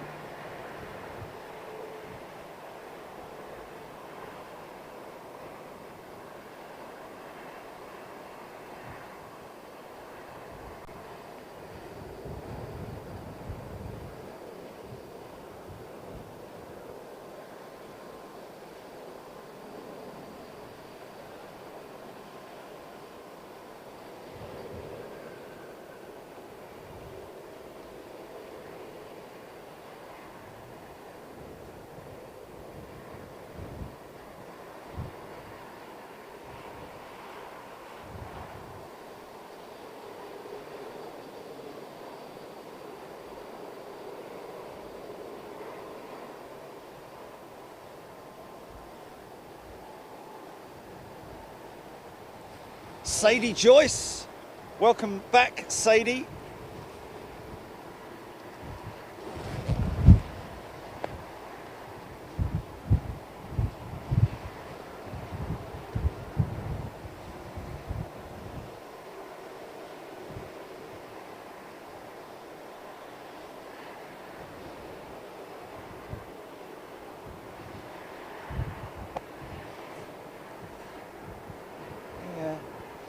Yes, speculation on that 747, although I have to say that the looks like the tug is still hitched to the front, ready to push her back again, so I'm hoping that it's just a temporary issue for them.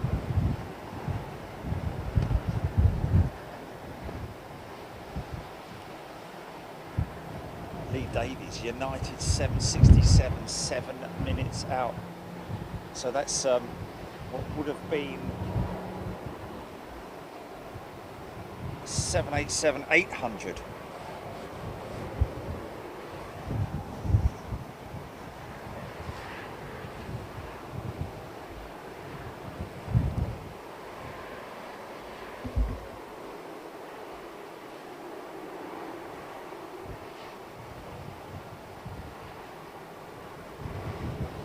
Trevor Lyon. Close the pod door, Hal. I'm sorry, Simon, but I'm afraid I cannot do that. Hal.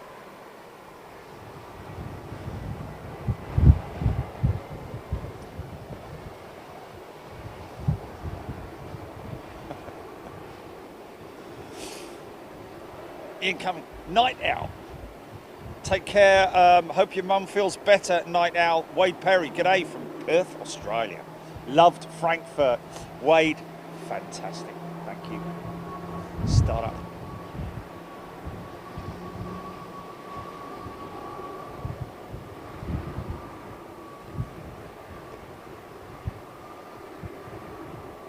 E. Peterson. Having worked for Delta for 15 plus years, this is not an uncommon sight. There we go. Still great to see though, isn't it, E. Peterson? Mr. Peterson?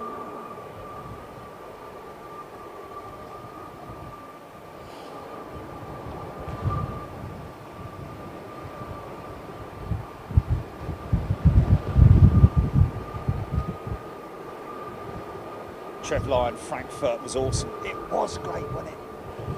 A lot of hard work, got to say, Mark, though. A lot of lugging equipment around because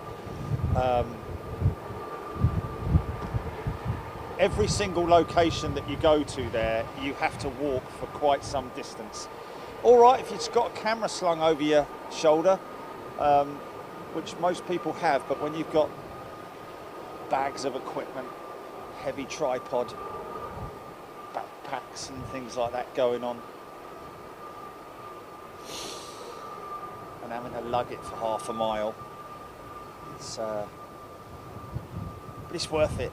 The adrenaline sort of like, you know, negates all of that.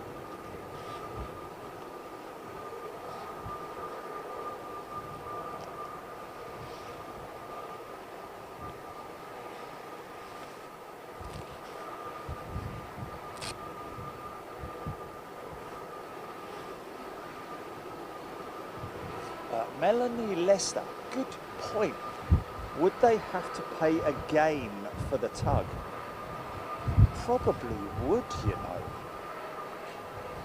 Double bubble, isn't it?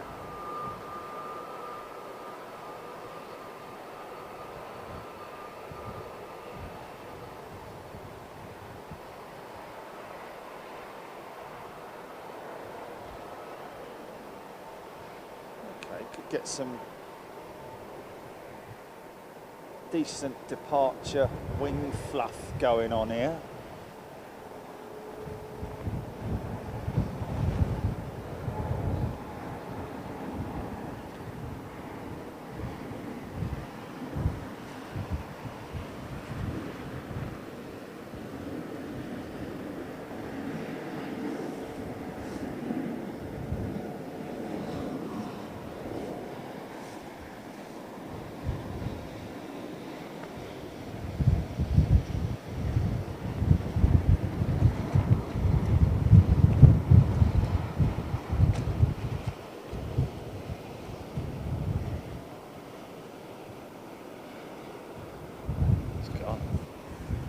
See ya!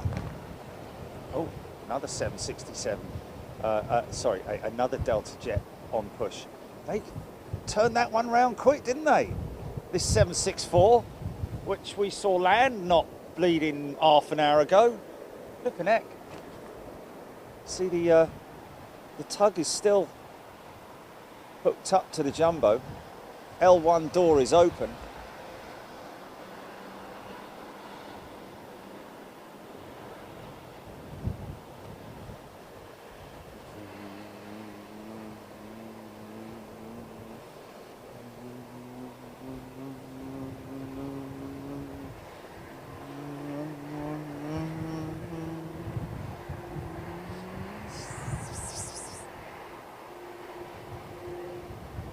Oh, there we go. Paul Grew. My favourite bit of the Frankfurt show was a short visit to 25 right. It was almost like we had the runway to ourselves. It was great, wasn't it? Wow. I mean, what about was it the Asiana 350 and the biofuels or sustainable aviation fuel, the SAF bio 777, great waves as well from the pilots. I think of all the aircraft that taxied past us, which were literally 40 feet away from us, 40,000 feathers on a flashes flew. Literally every single pilot waved to us. Got one that actually waved a white flag at us for some reason, I don't know, but what they were waving, but it was great.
Yeah!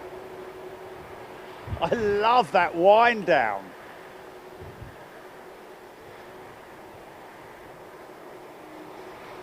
Hey, talking about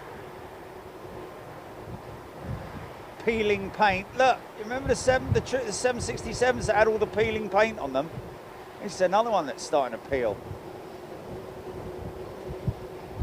But that 767 in place of, along with the other 767 that's in here at the moment, apparently,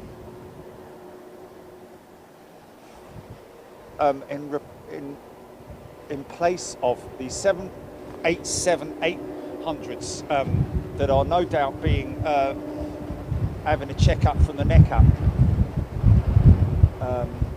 with United and Boeing.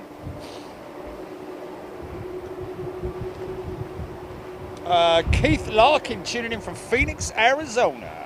Good day to you, Keith. The home of a good friends of ours, Scott and Brenda. Very good friends of ours who helped us out in Los Angeles twice, and of course look after stray dogs and rehoming dogs, which is a lovely thing that they do out there. Haven't heard from them for quite a while, haven't been on the show for quite a while, don't know why, but hope they're doing well anyway. Still got the steps up. So that's obviously not an issue that's sort of like, oh, hold on a minute, I'll just quickly nip back there, shut the door, slam it shut, make sure that the lock's on properly. This looks like this might be a more severe problem than just a case of making sure the door's shut. Oh, shut that door behind you, will you, mate? Were you born in a barn? Born in a barn. Well, I'll tell you what, if I was born in a barn, I want the bleeding door shut. Anyway, you have to be there. You'll meet you. Snare right.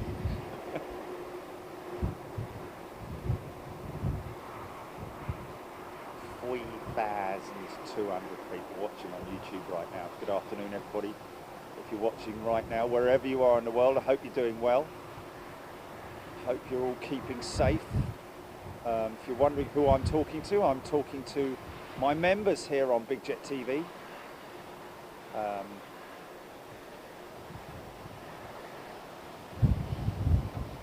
I hope you're all enjoying the aviation that we're bringing you live from London Heathrow, blustery London Heathrow,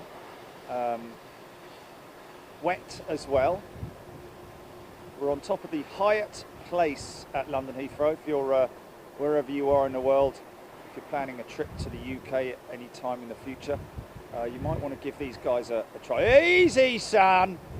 That was definitely shed effect there from the maintenance sheds at Heathrow. Easy. God, no.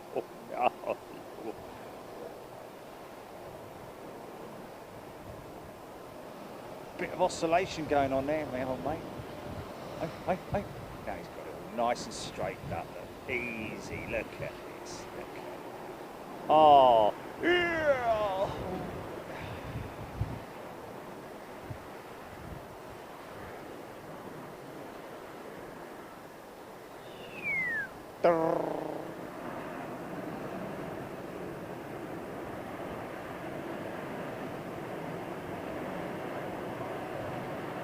Stormy weather.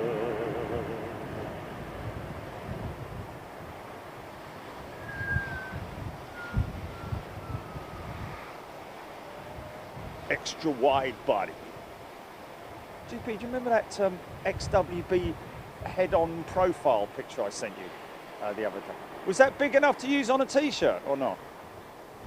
Was it tiny, weeny, tiny? Yeah, we need to have a look at that and see, because it would be great to have it as a t-shirt. See?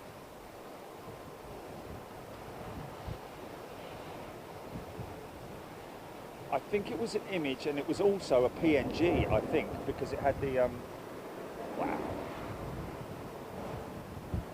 No, I know.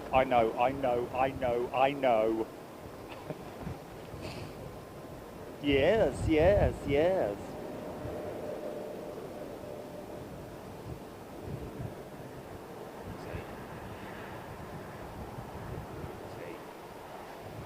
Don't know what.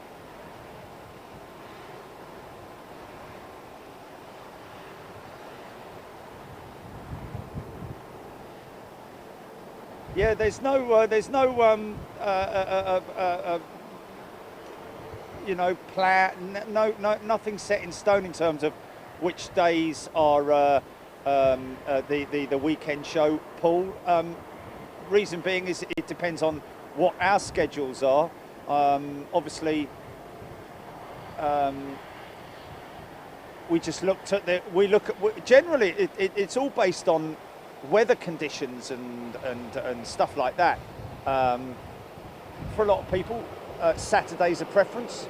For a lot of people, Sunday's a preference. So it is a little bit of a complicated one that way. But you'll always get a notification the day before. But generally,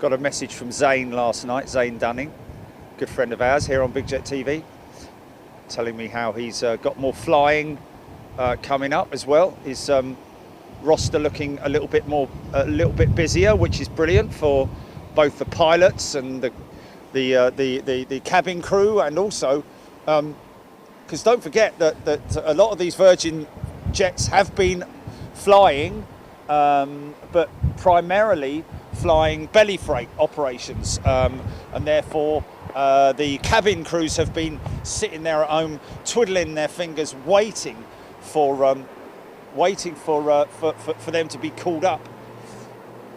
And now, but now the good thing is that they're starting to build up the capacity on these aircraft, and therefore the need for more cabin crew. And of course that all filters down to the great folks working at the check-in desks inside the terminal building.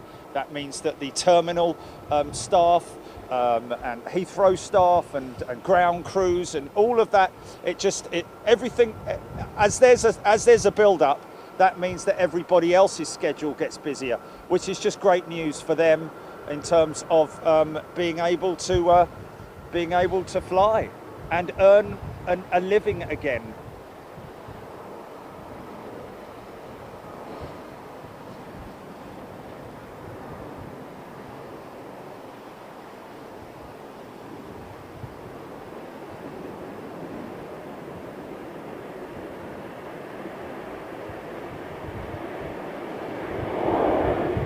You Brecamaha.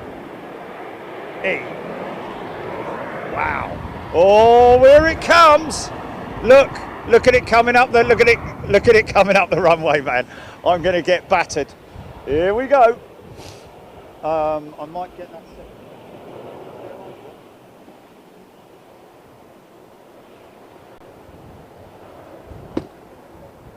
Just stand by, folks. I'm just putting my second set of trousers on. Okay,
Oh.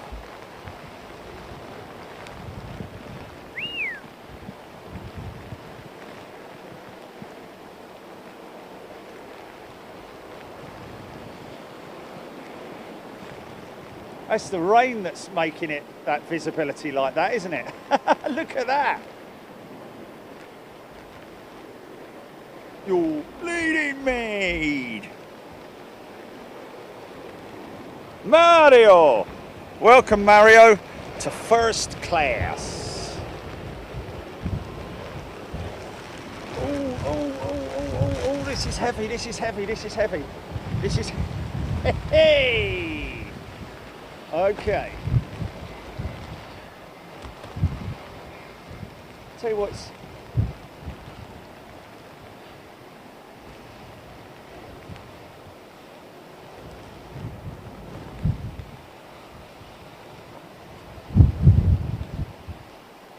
Just take that phone out of there for a second. Wet.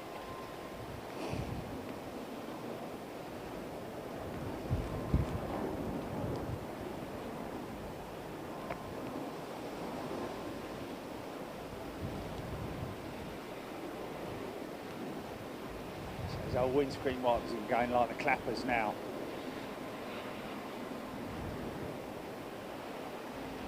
Wow. He's really in it. He's really in it. He's being hit by that I just got hit by.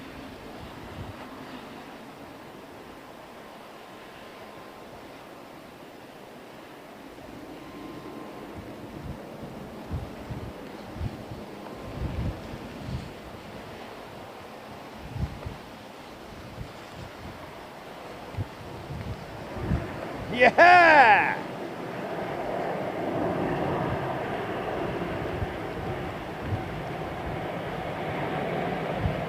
Look at that!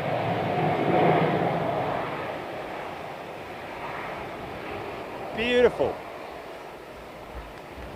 A sight to behold.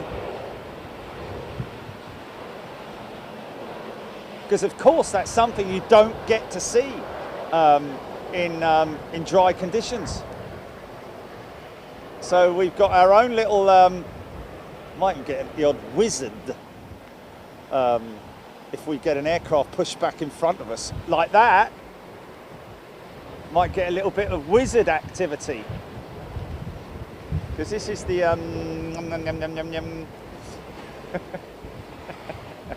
look at it. Look at it. Look at it. Look at that blowing. That was, I filmed that. Why you?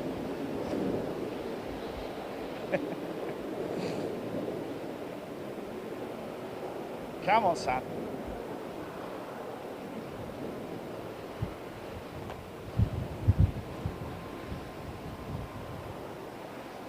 Never an issue.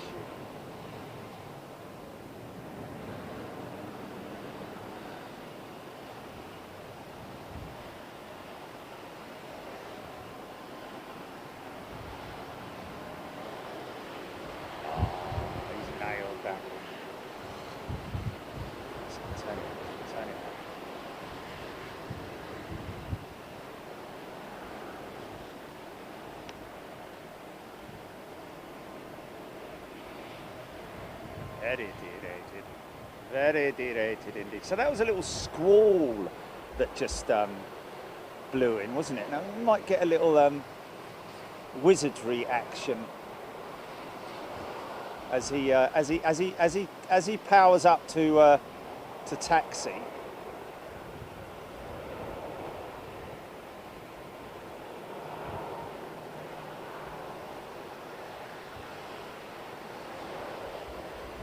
Sometimes you get it when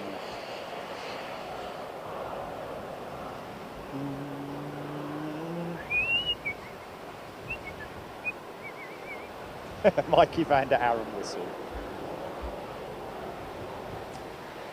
Good old Mikey BBL. What became of the people we used to see?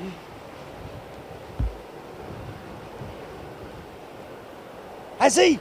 Oh, oh, that is really good news, man. Oh,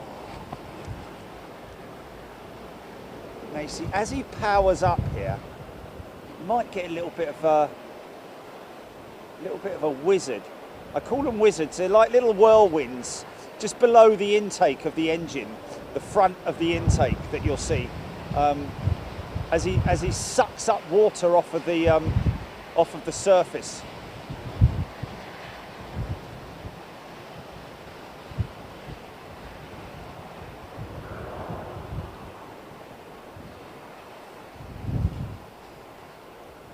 Probably quite difficult to see there, only because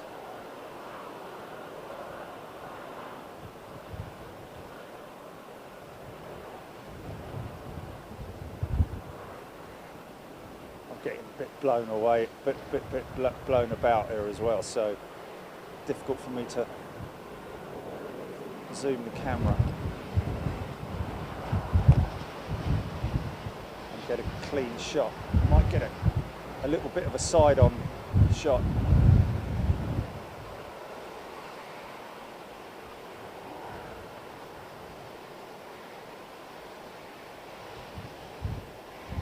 Quite prominent on the Trent engine. Get to see it. Something that you definitely see as they spool up for departure.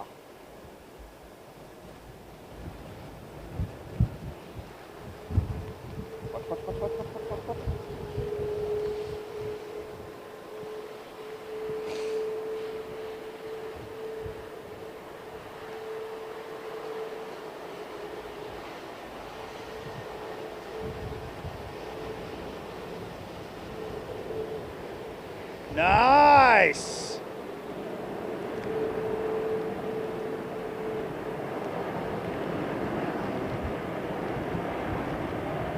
Wow!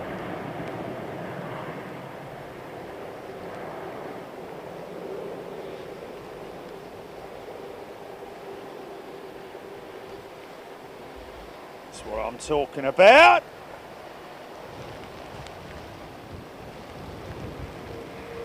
Mark Shufflebottom, welcome back to first class, Mark. Wonderful to see you. Oh.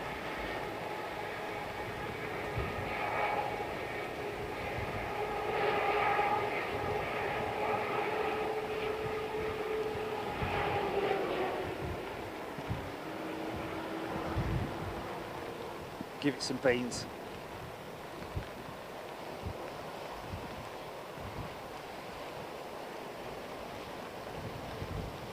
This is where we could get some wizard activity with slow moving.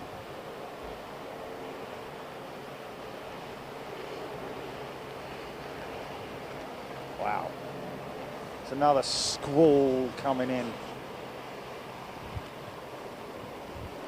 Come on in. Give it all you've got.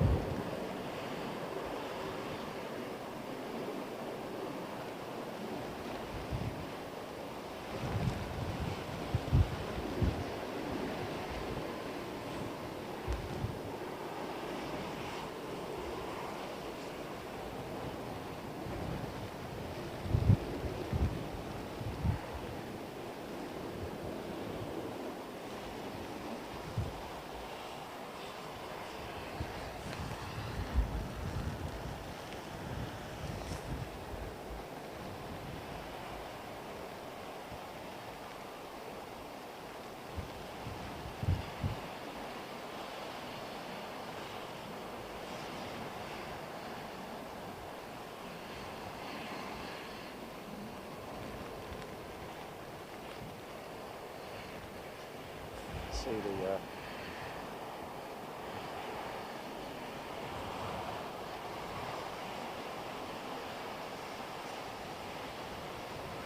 bit shorter and shorter and shorter and shorter and shorter. Stop right there, Shimshin.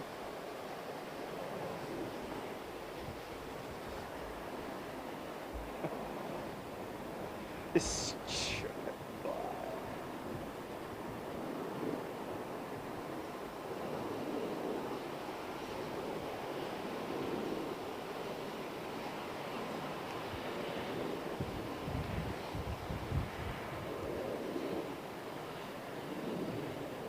Yeah, when I was in at T2 waiting for my flight with Lufthansa last week, Air Canada 777 came to gate, pulled up, stopped. Lots and lots of passengers getting off. Lots of passengers. So, you know, it's a good thing to see.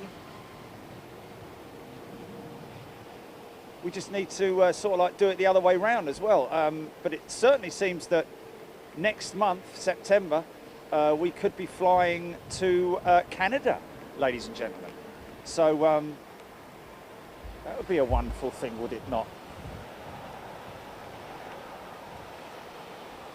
He just turned his taxi light off.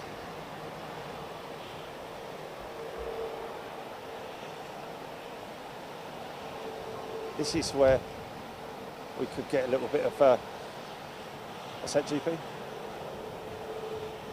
Chargo logic.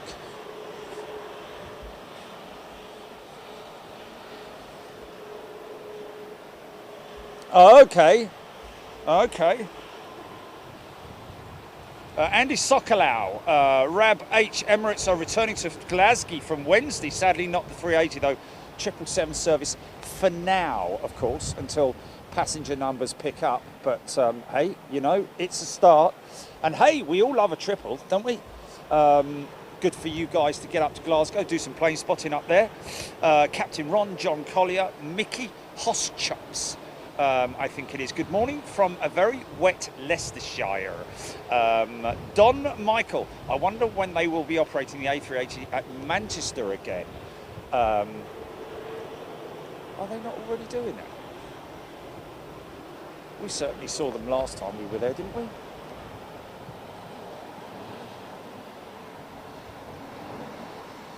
I think Emirates still operating the 380 at Manchester, aren't they, Julie? Oh, have they stopped, have they? Well, when did they stop that? Because they were operating it when we were up there, didn't they? What weren't they? When? Oh, okay, yeah, I'm sorry, yeah, right. Yes, right, I see, right, yes. Yeah.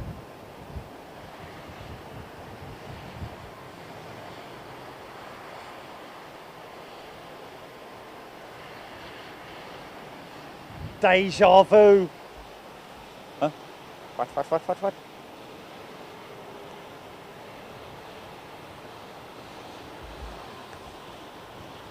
Mr. Lamprecht. Yes, of course we will. We will always look after you folks if you're flying into or out of London Heathrow or anywhere in particular that we happen to be filming at.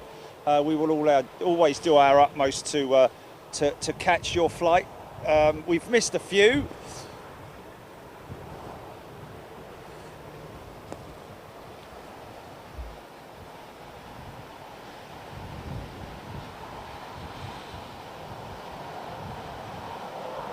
Okay, only 777 at Manchester. Yes.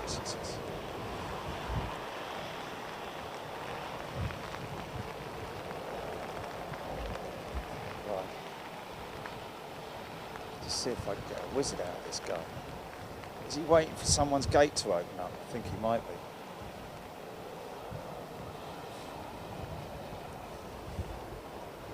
Hey! Oh!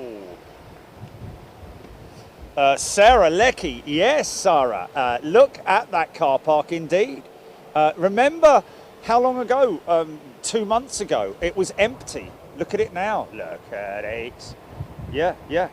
Now it's Ramo, and the other one as well, and the other one. Look, and the other one. But bear in mind, folks, these are the passenger car parks. It's the staff car parks that are still quite empty, and we want to see those parking areas start to fill up. Look at it. As soon as I do that, that's that. Okay.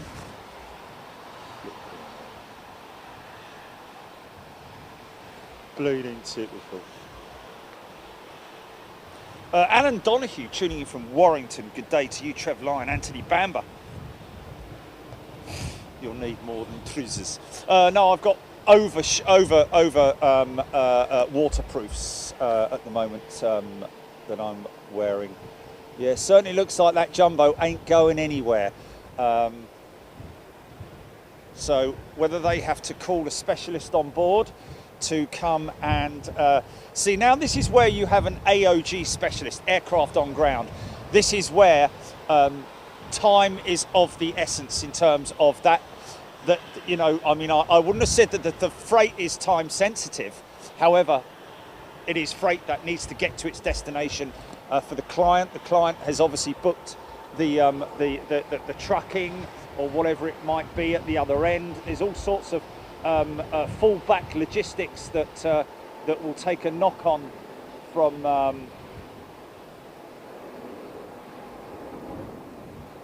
delays like that.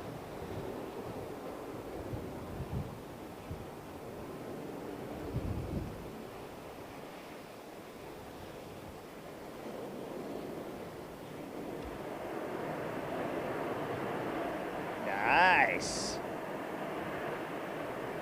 Yeah.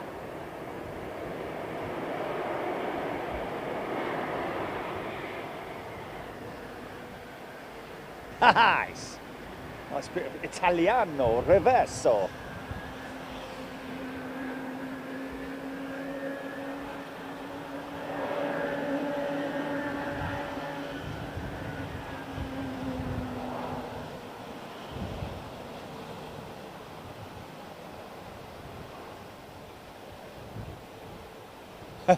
Cat go logic. Just reason why I'm closing in on these engines, folks, just to see whether or not I get myself a little bit of wizard activity. Normally, there we go. Was that one there? No, no, no.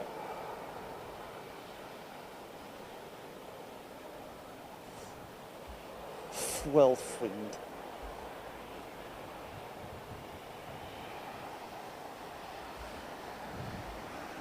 Yeah, I mean, you know, the terminal was busy where I was at T2. Lots of hustle and bustle. Good to see all the shops open again, because it was like a ghost town the first time I flew a few weeks back, or whenever it was. But now all the retailers are open inside the terminal, which is wonderful to see. All the eateries and so on and so forth. You know, it's great.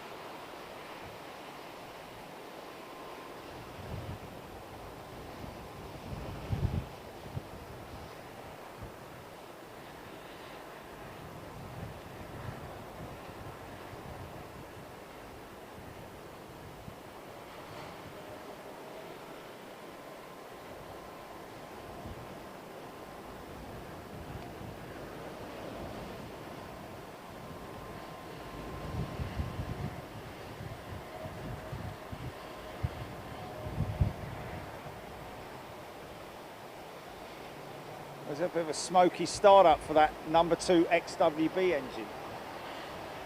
Oh, hello.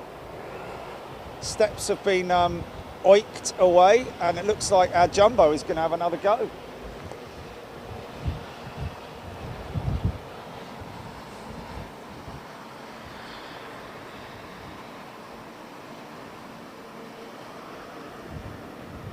Cargo Logic 747 on approach, folks. This could be messy. This could be messy. Over. I'm talking about reverser action, of course.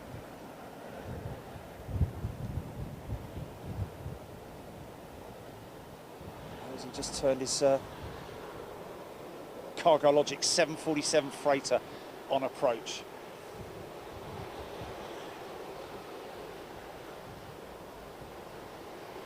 Paul Comber, sorry, Paul saying, nice to see Southampton Airport getting busier with 5 new destinations added by BA. We got jets, not very big jets, but jets. Well, that is fantastic, Paul. You know, sometimes it's quite calming to just go to a small airport and watch the small stuff.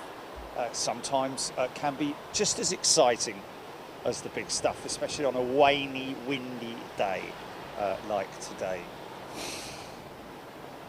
What's this touching down now? It looks like an unmarked, is this? Oh no, c'est France. Bonnet de douche.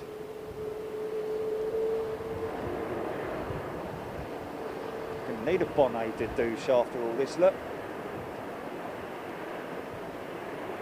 Yeah.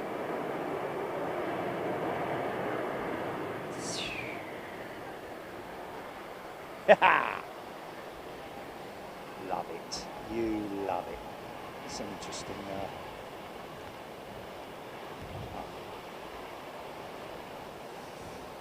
Okay, Ray, mate, you flip your mind up. You're here or you're out? What's going on? Hey! Well, I've got a cheese sandwich and a Mars bar and 2 mini rolls.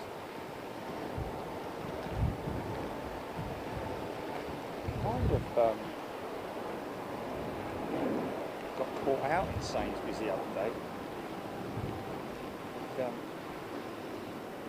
a flash of red on the boxes of mini rolls, and all of them look the same. I just grabbed what I thought was them, got open, they were the ones without jam in them. I was like, no! I'm not going all the way back to change them. So I just had to eat them.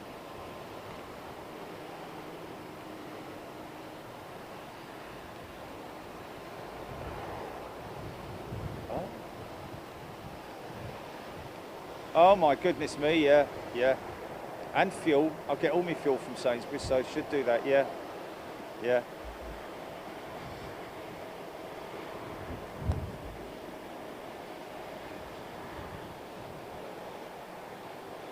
I heard about some bloke, don't know where I read it, but heard about some bloke got caught out by the Inland Revenue because he was obviously a builder or something, getting cash for all his jobs. But he was doing a nectar card, wasn't he? Every time, and he got built up thousands and thousands of nectar points, and the Inland Revenue caught him on that. Said, well, how are you spending it? He was obviously not claiming that he had any income, but he was spending loads of money at Sainsbury's, and they were like, well, they hauled him over the coals, didn't they? Like, well, how do you manage to get so many nectar points? And it was like, oh mate, you're done for, you are. Yeah. See the blue exhaust cone now, the blue what normally look you think of as heat.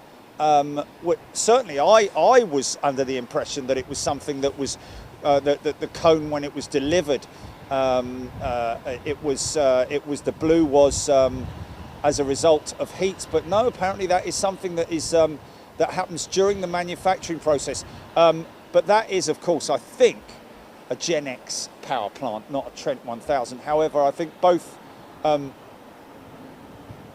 manufacturing techniques and so on and so forth. Oh, there we go. I get it. 500.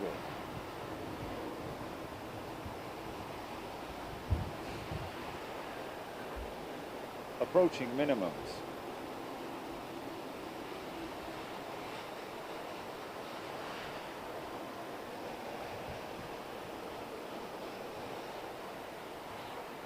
$200.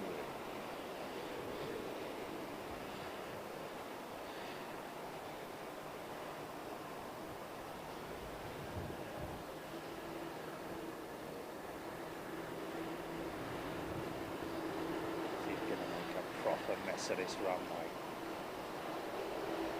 Come on, girl.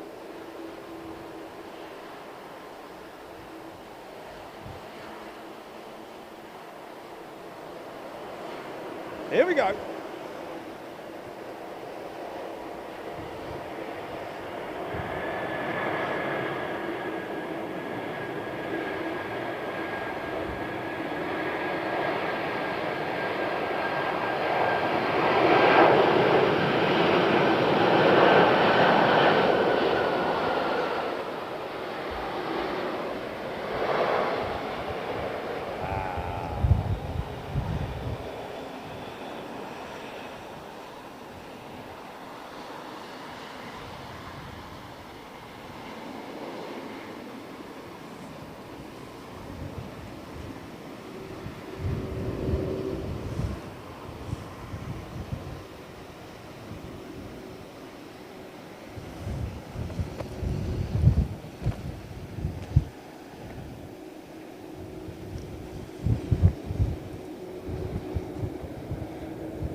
Great British Airline.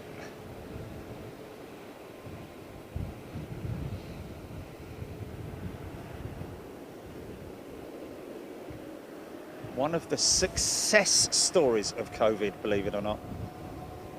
These aircraft, both this one and her sister ship, were literally, they'd already signed on the dotted line. The aircraft were ready to be shipped out for storage, or at least to the desert for sale, or at least for mothballing. But all of a sudden, called upon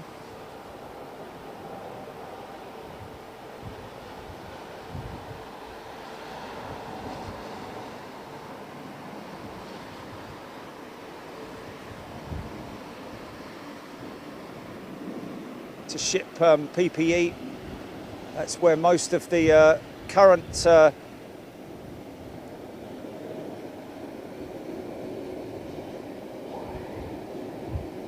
did you hear that? That's the electric powered slats being... Okay, we have a member on this approaching aircraft, folks. On the little shortbread biscuit tin, Logan Air, ERJ.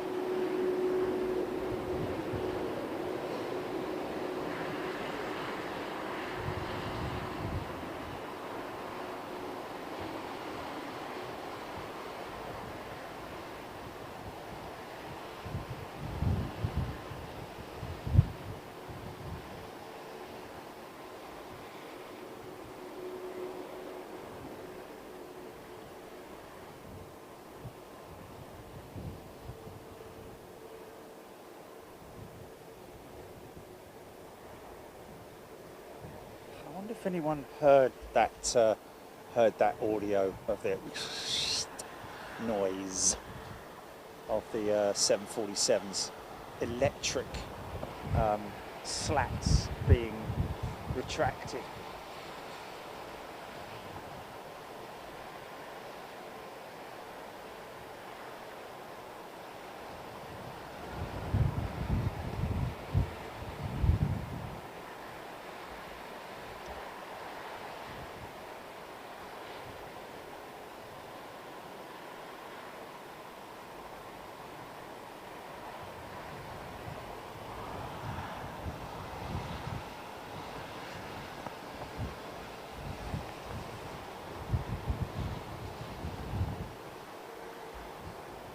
Adam Gallagher, welcome back to your lovely wet Heathrow.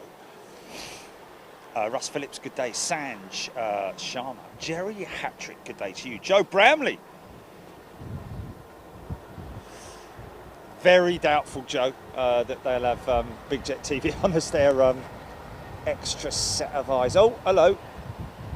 Now, Singapore 747, is she on radar, or is she...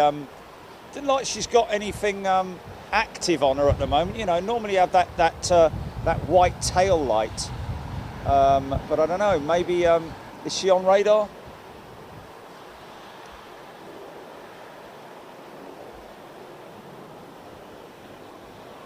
Adam Gallagher, loving the reverser action on the wet tarmac. Yeah, it is just a wonderful thing to see. Going to see two 747s in the same shot here, folks. Any second now. 3, 2, 1. Here she comes. So what are they doing with that Singapore 747?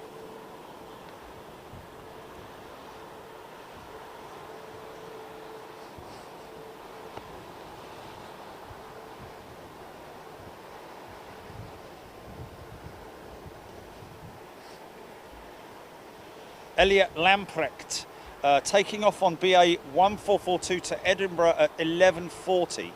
Okay, Elliot Lamprecht, 11:40 GP. Ian Snelling saying the 747 is on radar. What's that?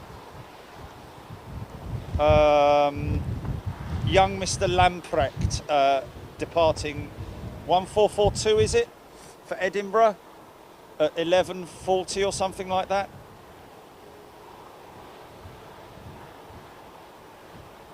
No, I saw him saying.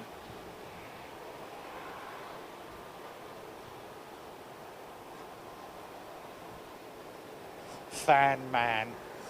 Just going to pop cherry on the side. While I get some jobs done.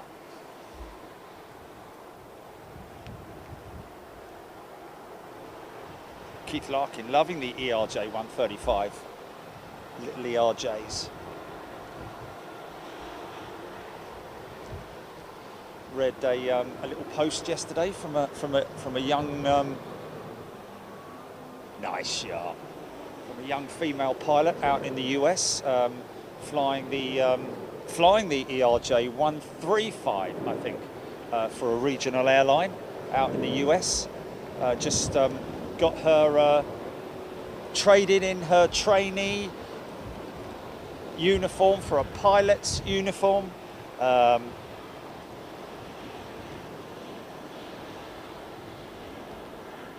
Johnson. Well, Carl, it is all relative. The smallest plane up to the biggest plane. The bigger the plane, the more power it obviously needs. The smaller the plane, the less power it needs. But it is all down to aerodynamics, and the same principle is applied to every flying machine that you see. Simple. When you're driving along, just hang your arm down at the side of your door, and then just move your hand. Just crank your hand left and right, and you'll feel the wind. You'll feel the strain of your hand as the wind hits it, and then as you pull your hand straight, it will obviously reduce, and then you can move your hand slightly if obviously you need to do this in circumstances that are completely safe for you, but by putting your hand out the window ever so slightly and just moving your hand up and down, or cranking it horizontally and then vertically, you'll feel that your hand will go up or your hand will go down depending upon which way you move your hand, and that is therefore mimicking the elevators on the back of the aircraft. So you'll see when we filmed it many times before, you see it is a very slight, small amount of elevator that's needed to get these things off the ground. And of course the flaps and slats are used as an extension of the wing. I think on average the extension of the slats and the flaps only adds about around 15 to 20% extra wing surface to the average wing. However, it increases the capability of the wing by somewhere in the region of 70%. So you can see why there is a necessity to have flaps and slats on these big jets. Not so much on the little tiny weeny aircraft. Even some of the light aircraft, most of the light aircraft don't actually have wing slats on them. The slats are the ones on the front of the wing, and the flaps are obviously the ones on the back of the wing. Used extended for takeoff and for landing, of course. Robert D is a new member. Welcome, Robert. Good to see you here. And Sanad Sanu, welcome also to Big Jet TV.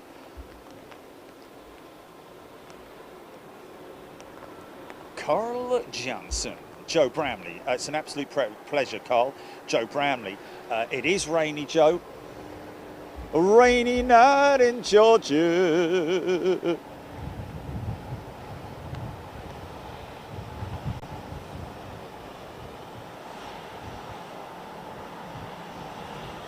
All over the world.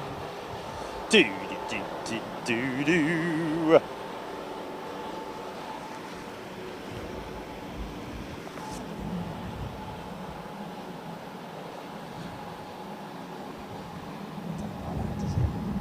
I don't like it happens, sir.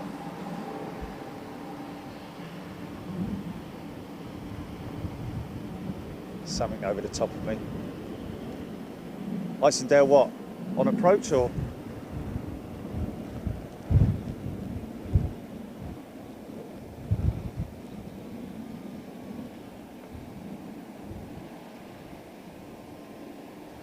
Brussels 330 over the top.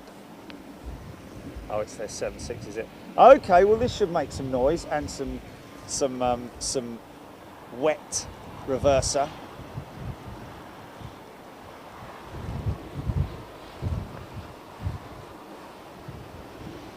And another new member, Mr. Stark. Welcome, Mr. Stark. Good to see you here. Thank you. Trev Lyon, aerodynamics. It is all about aerodynamics, airflow, wings, which is how sports cars obviously have retractable wings on them. Some of them have static wings. Even the slightest, smallest little wing lit on an aircraft can make a hell of a lot of difference in terms of its efficiency.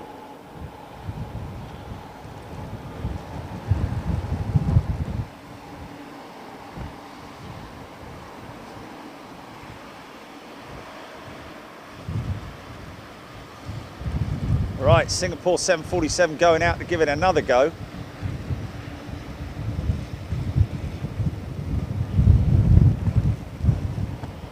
May have had a trip down into the avionics bay of the 747. Have a look at that. Have a look at that show that we did with Virgin Atlantic and their 747 flying final 747 out of London Heathrow. Zane Dunning down in the avionics bay. Incredible amount of wiring, as well as obviously all the computers and. Surprised not to see, like, you know, a black screen with a red dot on it. HAL.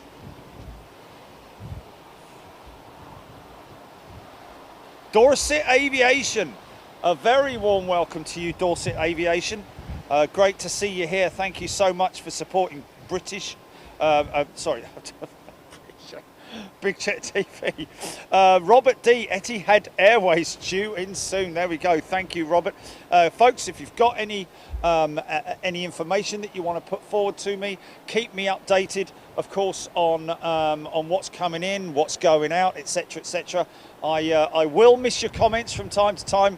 That's a guarantee, because obviously I'm having to scan the airport and see what's going on. That's keeping me busy most of the time. But if I do miss your comment, I do apologise. Pirate Ninja, that was a great show. No doubt talking about the Virgin Atlantic 747. Very emotional day that was as well. Roger Nyman, thank you very much indeed. Good explanation regarding flaps and slats. That's one of the most important parts of pre-flight checks is flaps and slats.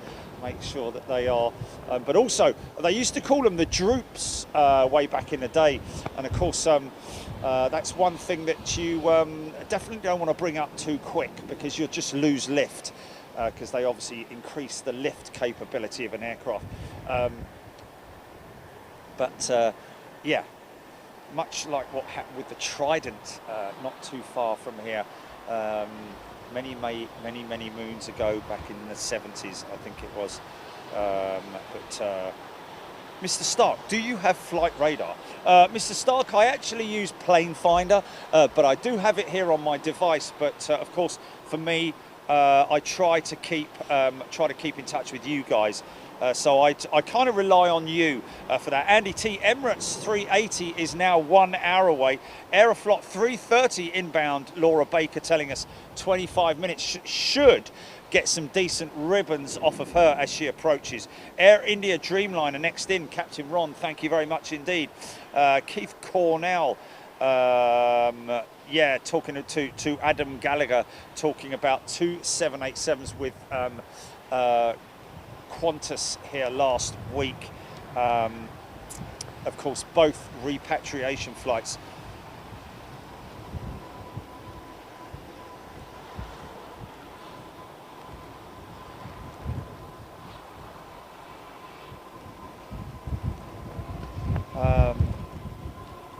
Fan Man asking, talking of wings, this will probably sound daft, but don't honestly, Folks, if you have a question, don't think it daft at all, because we all have to, it's all about the knowledge, isn't it?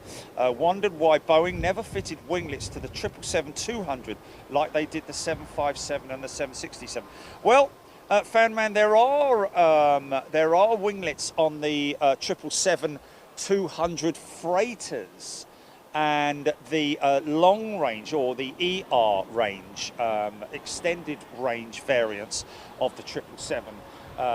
All freighters have the same winglet, the raked tip, as it's commonly known, on the Boeing 777-300. And the raked wingtip of the 747-800 has actually taken a lot of technology from Boeing's Dreamliner 787, as along with other technology as well. Let's see what this is coming out. They love to growl, don't they?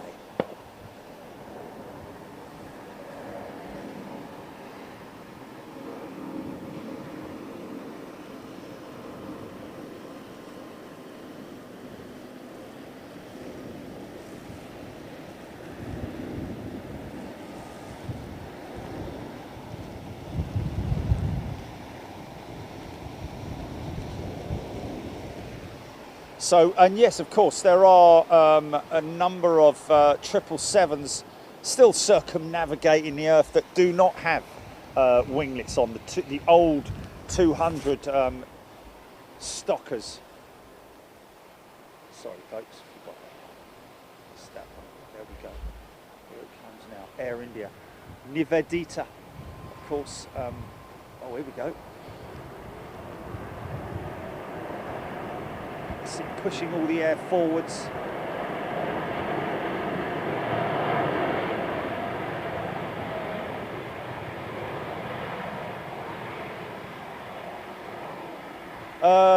No, not really. Just because it was a D-rated, they didn't use a lot of power to slow her down. No, we've had some proper gnarly 747.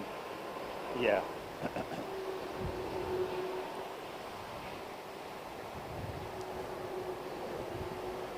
Singapore's off to Schiphol, is it?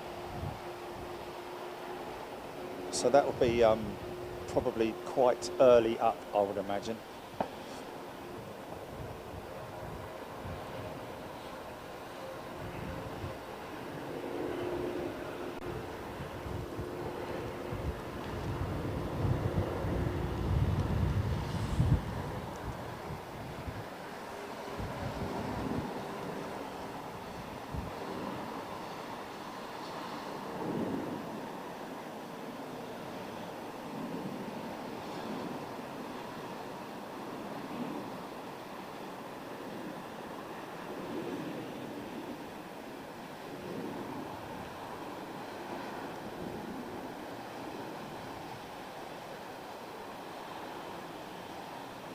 See that the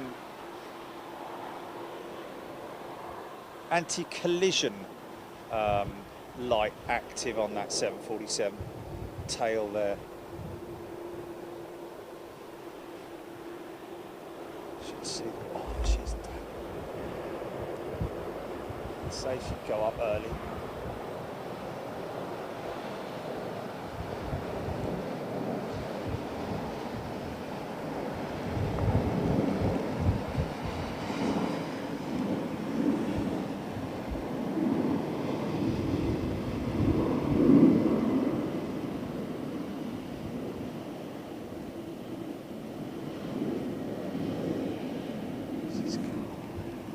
Yeah.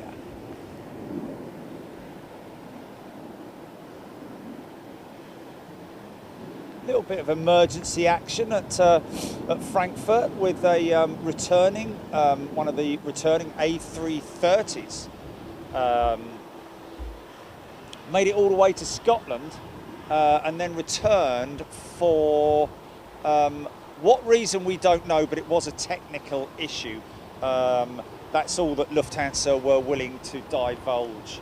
And a big thanks to Andy as well out there in Frankfurt for giving us updates and keeping us posted on movements around the airfield, and also for coming by and saying hello as well. Great to see you, Andy. And it is wonderful that we get to meet these lovely people all around the world, wherever we go. There's always some fantastic people to come and say hello, keep me company, like you guys do, right here on the chat.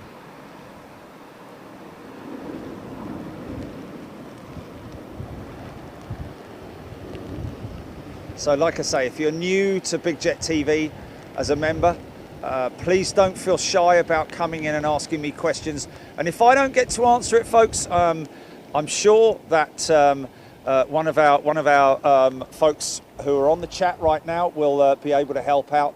But also, it is good to have discussion points that can start from a tiny little thing and evolve into to more chat as well. Robert D, Garuda, Indonesia. What are we talking about here? Garuda, fan man.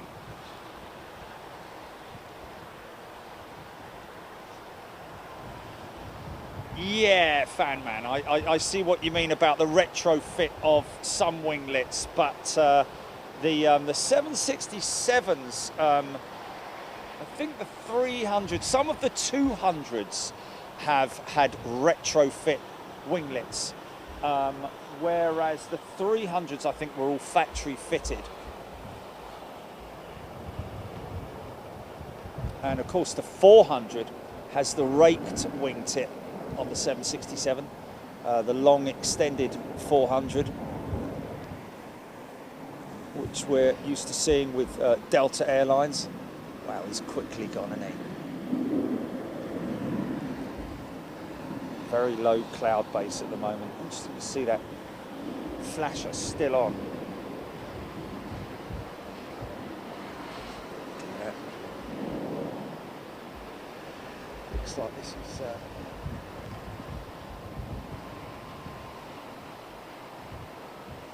United Dreamliner new livery. So this is going to be a 900, I would imagine. Either a 9 or a 10.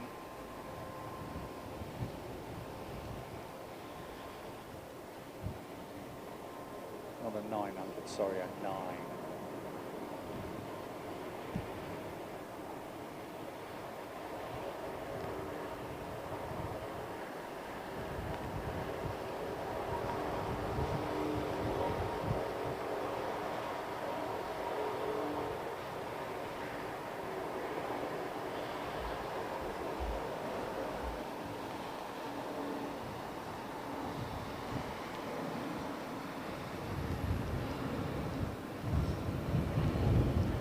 The Big Mac.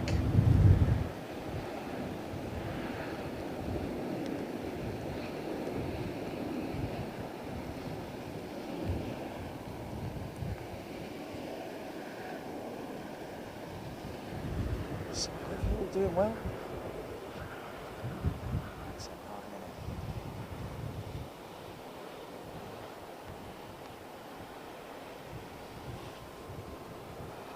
Another airline part way through their rebranding program. Obviously that was curtailed by COVID.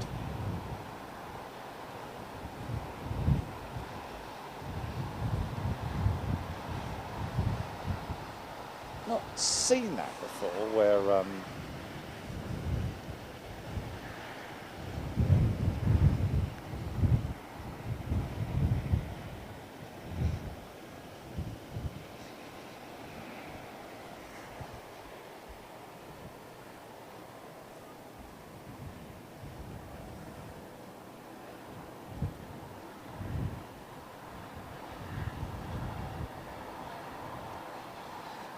you guys seeing that flasher? You seeing that flasher on the That anti-collision flasher on the back of that jumbo jelly, on his tail. Interesting. Whether they've just forgotten to switch it off, or it's just not something you see very often, to be honest. I don't know if this is a quick stop. It could be a tech stop for this jumbo, of course. His doors not, his freight doors, none of the freight doors are open, so it could literally be a tech stop for these guys, a very quick turnaround. Aviation Gamer, why is there a 380 coming so early? Absolutely no idea, Aviation Gamer, but I wouldn't complain about it. Emirates Collector, Icelandair 767, 28 nautical miles. Yes, I think that's the reason why, Aviation Gamer, just mentioning there. And there goes Hervé's Adventures of Tintin. Look at the little dog, look. Looks like he's sitting in an ME-110 flight canopy there.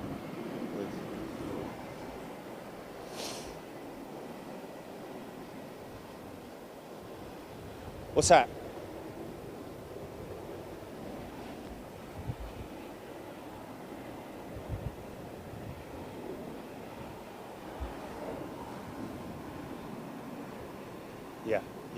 Yeah.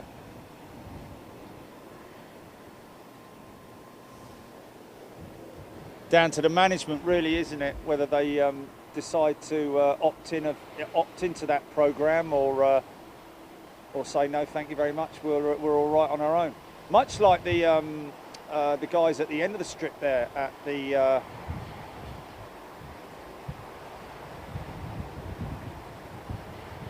The Courtyard Marriott.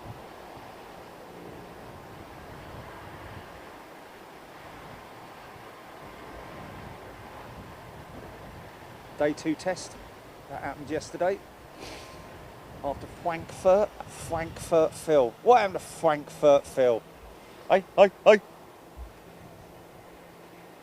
Andrew Piatek. Good day, Andrew, and a very warm welcome to you. You can join us next week for the mystery show.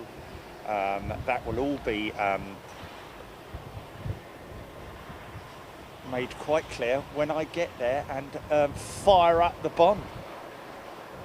Mirrorman, I think that's a very old comment. My apologies, folks, if I'm missing.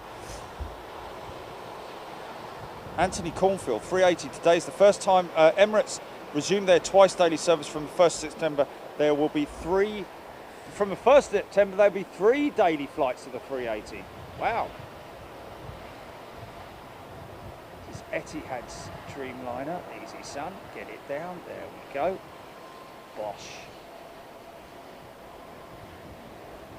Make some noise.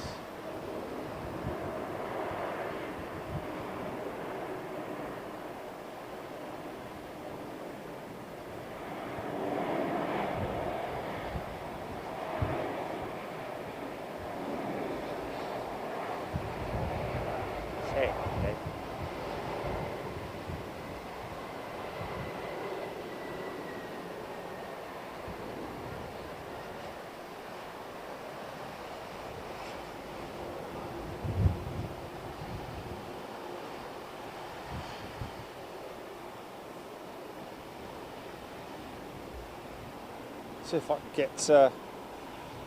can get an answer out of Phil or anyone from Cargo Logic. See if that is a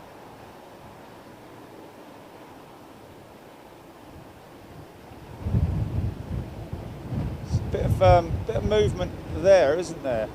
Fuel rig is there.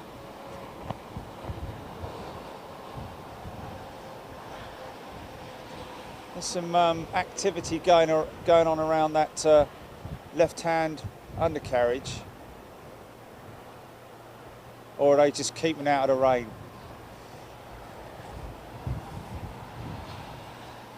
Fuel rig.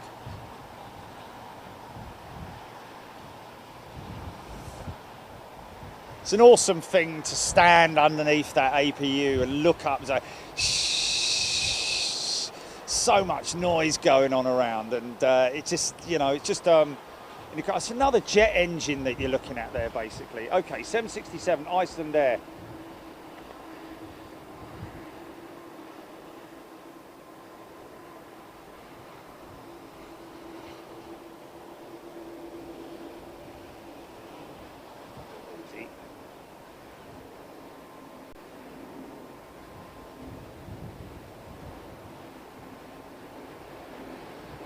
Here we go.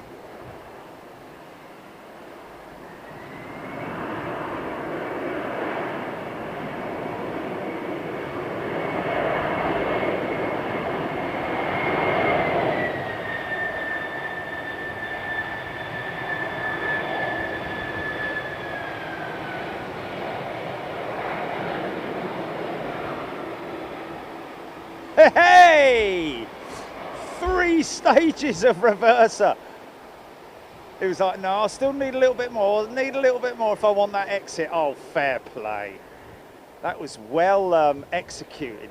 All manually executed there. No little tiny CF6 engines. Or Pratt & Whitney's, whatever they are. Oh, bless you. Tony McCall, have we seen any BA 777-200s today? There are currently only 2 in the air. Wow. Well, they were operating them for a while, weren't they?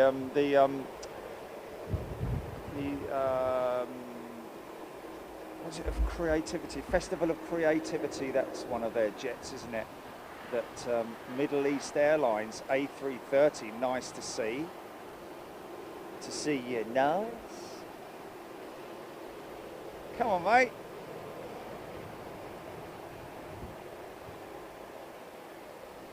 Very D-rated.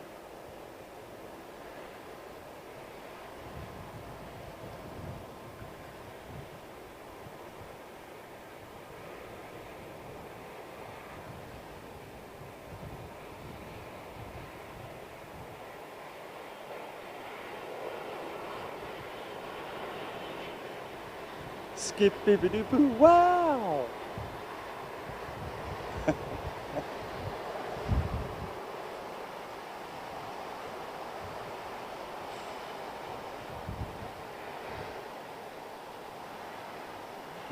It's actually brightening up here.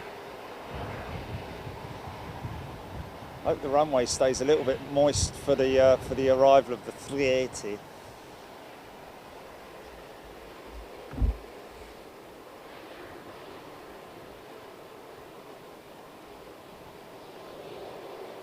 British Airways 350.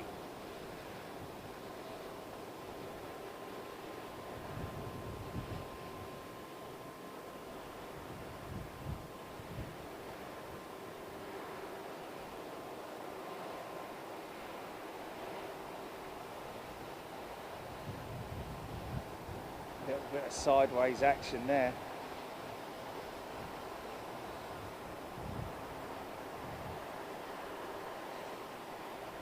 Nicely kicked. Yeah, see that rudder action there. Beautifully executed.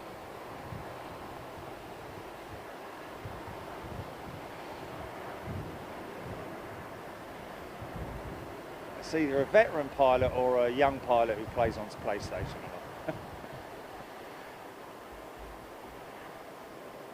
Only joking. It don't matter to me. Do, do, do, do, do, do. Okay, well, the hood's come off.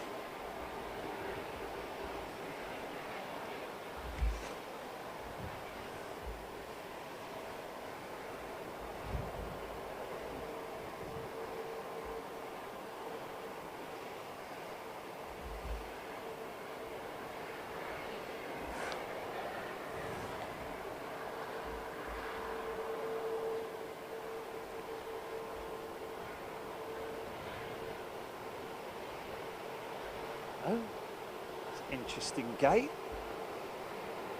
for MEA.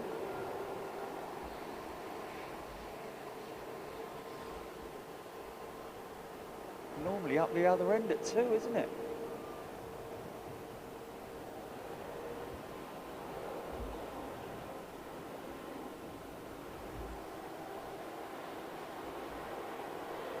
David Edwards upgraded to first class. There we go. Thank you, David. Good upgrade. That'll get you across to the first class, super class show for next week in, I'm going to tell you.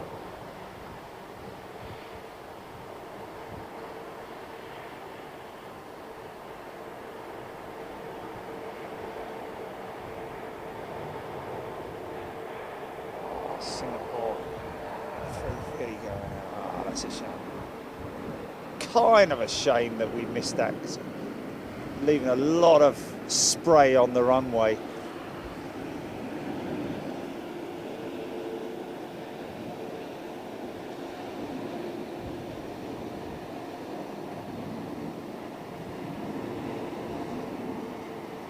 I think this dry spell is going to be very, very short-lived.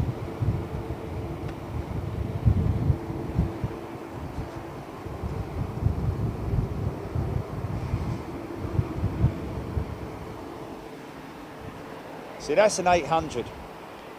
That little Kenya Airways 787. That's a little stubby little 800.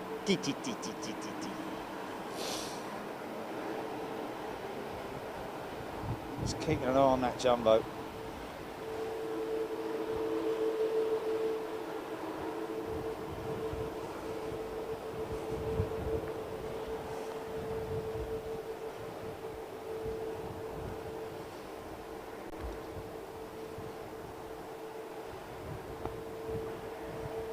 Rob 747 talking about these DHL 757. I'm not sure if this DHL 757, well, the one that was operating here today, is a non-winglet 757. In fact, I think DHL operate a couple of British Airways 757s. See how quickly they turned around that Air China 777 Hero engine starting up now.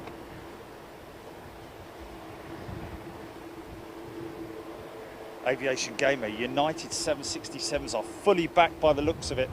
Aviation Gamer, yes, in place of the 787-800s with United at the moment. I think those 787-800s have all been taken out of service for structural checks for the forward bulkhead, I think it is. Minor.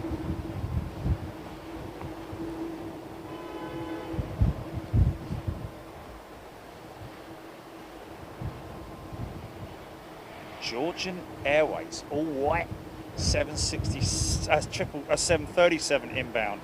Thank you, folks.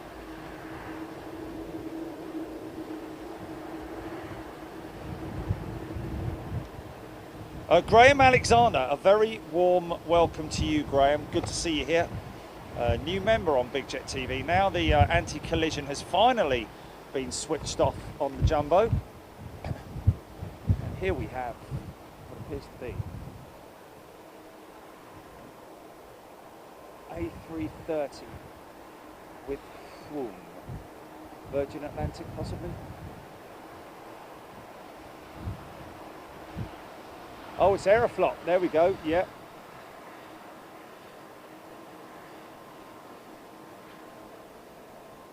The old Russian pilots like a bit of dodgy weather conditions.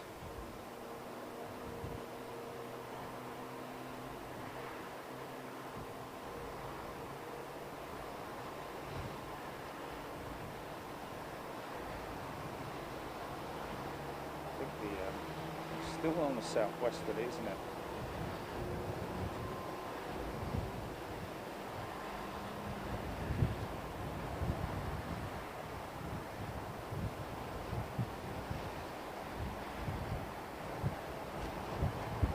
Yeah, tread 7 reversers.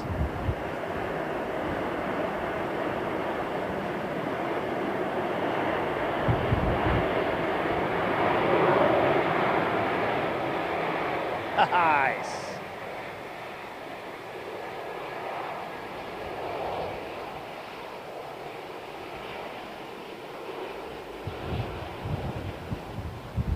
He's picked up a bit. Flipping it.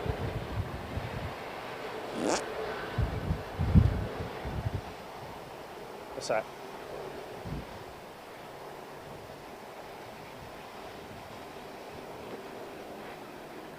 Yeah. Yes.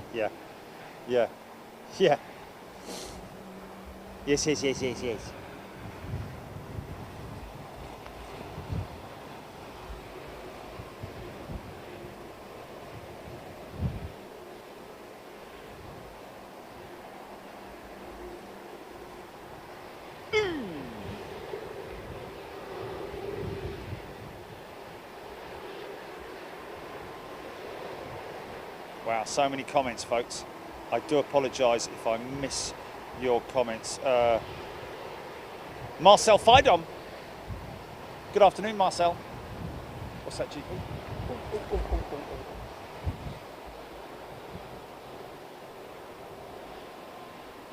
What with posting up this stuff? Yeah, cool.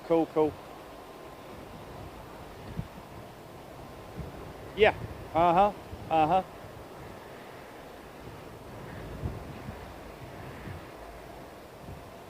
Yeah, absolutely.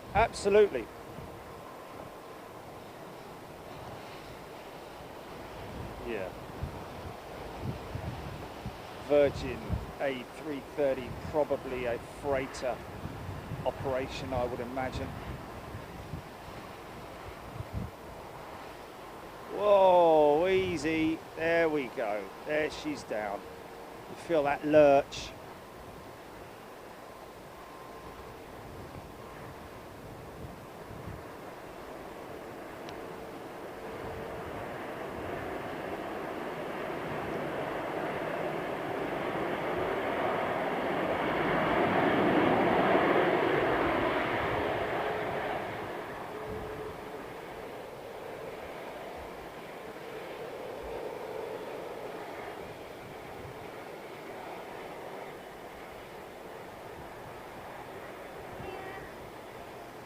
Coffee for you. Oh! It's from Lord's Jet Water, I think. It's what from? Lord's Jet Water. I think that's his name. Lars? Oh, maybe Lars. Okay. Jet Water.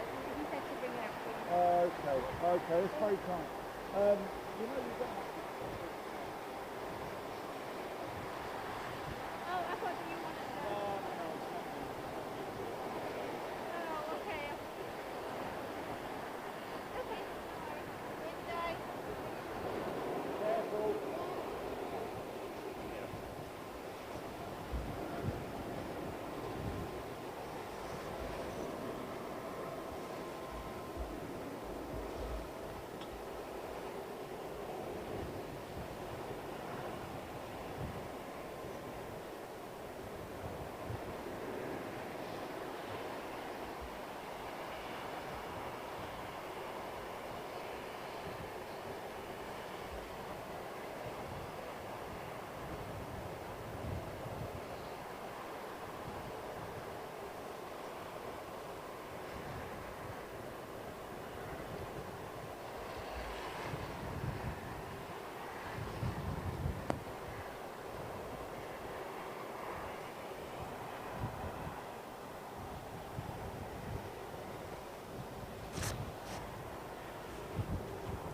What?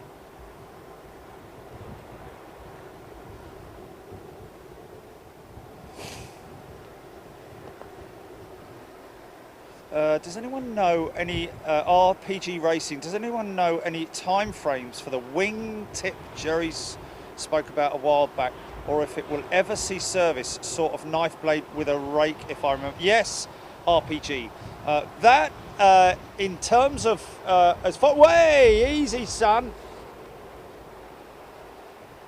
In terms of timings, we're not so sure, but I think you're referring to the A330 winglet that's been developed alongside the guys at,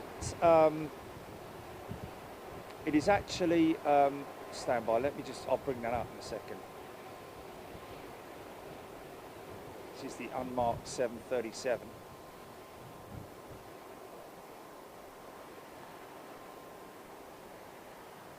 In your own time.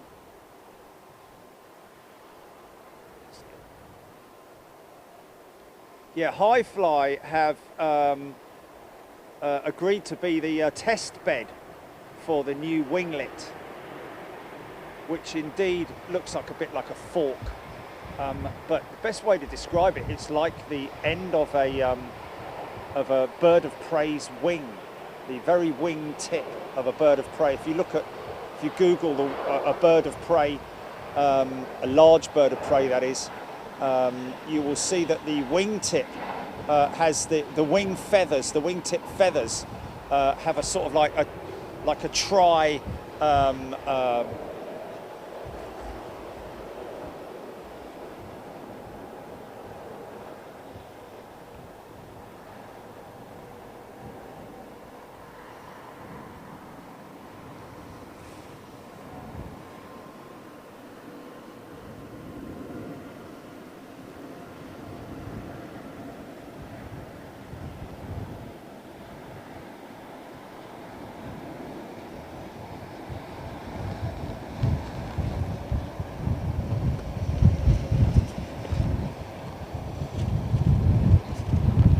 I have been trying to get some updates. I actually asked Highfly for an update on the fitting of that winglet because it is literally a retrofit that is going to go onto the CEO of the Highfly 330s, obviously not the Neo.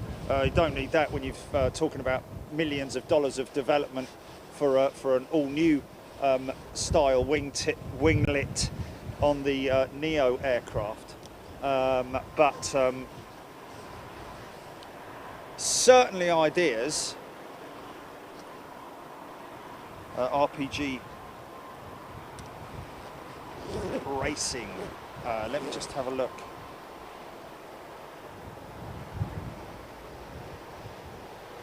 Robert D. Qatar 330 inbound. So this will be one of the 330s that is replacing the A350s, which are apparently, we're hearing, in for checks, which appear to be as a result of, I don't know if it's delamination or paint that has caused problems with the surface of the aircraft's body. That was apparently found in checks with one of their One World 350s.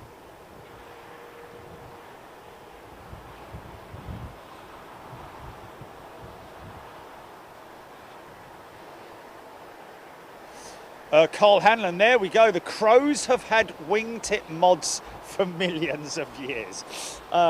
Yes, indeed they have. We've only just cottoned onto it. Dream 350, Google new wingtip A380 and you will see it. A330 is, let's just have a look here. I'll be able to give you it.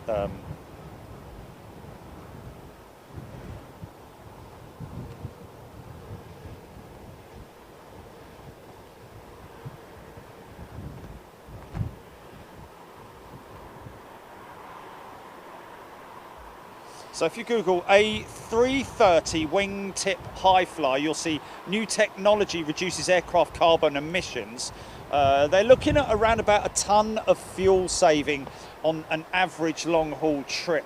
Highfly Airlines, the Mercury Foundation and the Aircraft Performance Company, GmbH, pushed the reduction of greenhouse gas emissions of an in-service aircraft forward by introducing the new multi-fingered plug-and-fly retrofit wingtip solution invented by Trinitair. And what's interesting is that it was literally written on the back of a serviette.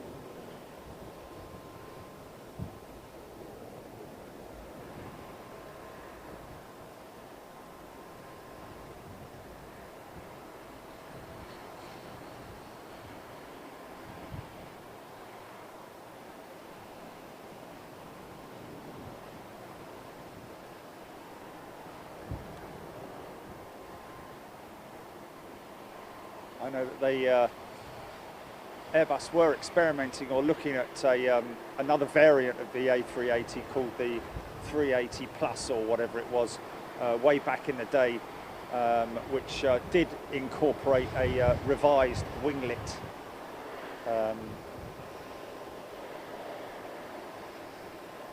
But that was back in the days when they were still developing the 330neo and still developing the blade wingtip, of course, the blade, which is an all-carbon blended style wingtip, which of course is adds an extra, I think somewhere in the region of 4 meters on the end of each wing. Increases its efficiency, reduces drag. It's basically what it does, it just reduces drag, because the more squared off a wingtip is, the more drag it's going to create. The more complexity in the design of the wingtip, the more tippy it is, obviously, the less amount of drag that you're going to get, and therefore drag coefficiency will increase the fuel burn. So by decreasing the drag, you're going to get yourself a much cleaner slice through the air.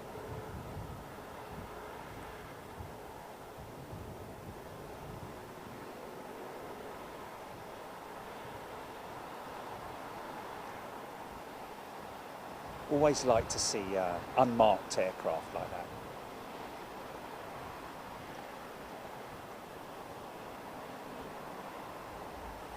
Still no loading or offloading operations going on with that 747, so it must be, I'd imagine,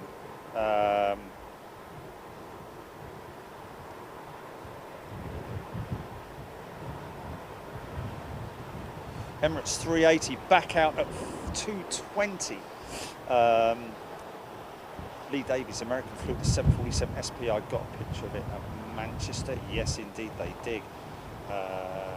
People talking about the SP special performance, the 747, the little short stubby one.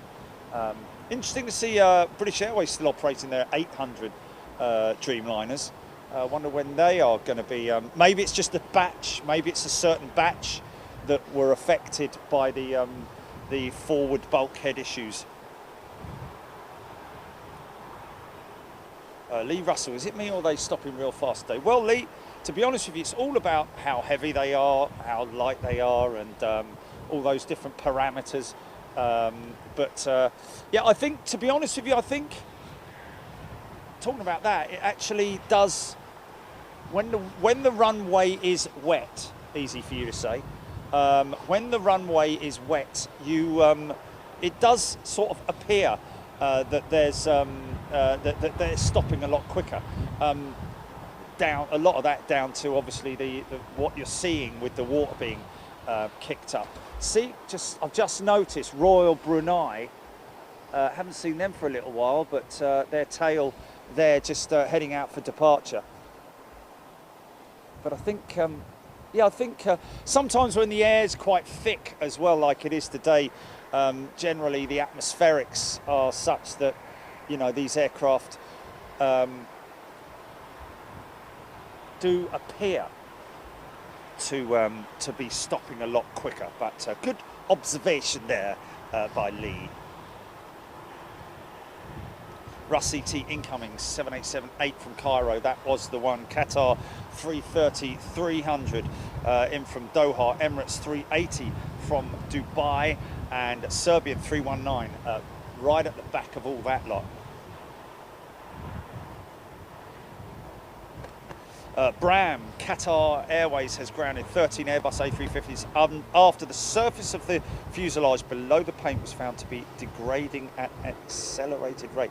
Well, that would be, like I say, that would primarily be delamination of some sort, wouldn't it? Because you're talking about a carbon fuselage here. Now, is that somewhere between the primer coat and the top coat, or is that somewhere between the bare fuselage? Because, you know, in an aircraft's lifetime, very rarely will it ever be taken right the way back to its natural skin. The primer coat is something that will only be taken back when the aircraft goes through a full colour check, a re-scheme, so to speak, much like the United fleet have been going through. So yeah, interesting. We'll have to keep tabs on that.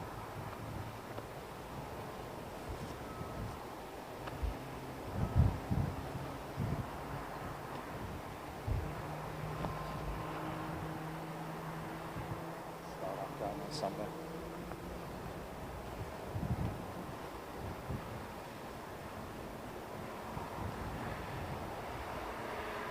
So this is the Qatar 330 in place of the 350s. I called that a few weeks back, but I didn't know the reason why, and now it is apparent. We'll have to keep an eye on that in the news. Thanks for keeping me updated, folks. If you wanna post any aviation-related news in here in the chat, if I miss it, then obviously it updates everybody here that's watching at the moment. And if you're a new member, don't feel in any way hesitant to come in and ask any questions or get involved in the chat if you want to, that is.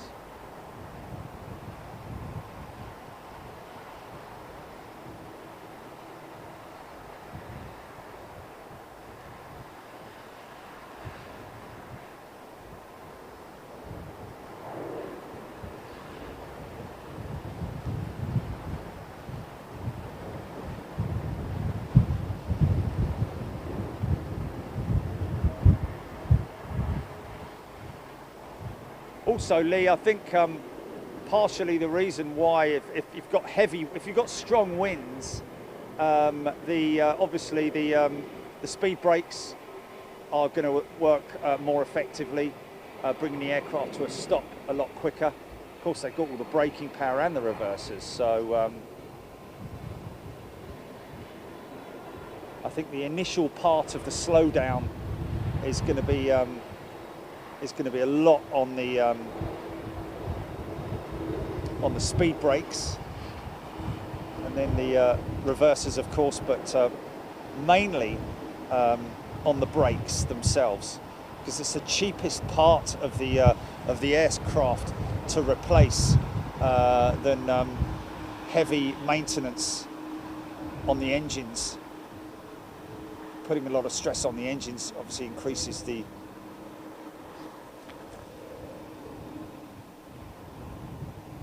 decreases the length between maintenance schedules, so it's very, very easy to replace wheels and brakes as opposed to engine components and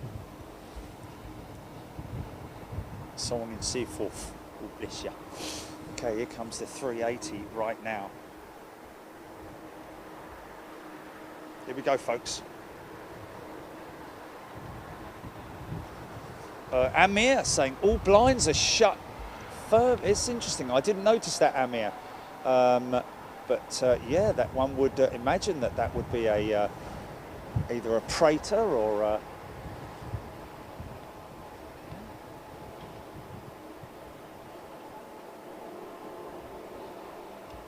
380. Now don't be upset if this doesn't give a load of reverser action. Again, folks, don't forget this is a big aeroplane. She's got a lot of brakes, and as a result of that, you know, the effectiveness of the brakes is mainly what is apparent here. Only inboard reversers on the engines. Doesn't have 4 reversers like other big 4-engine jets. Let's see what she does today.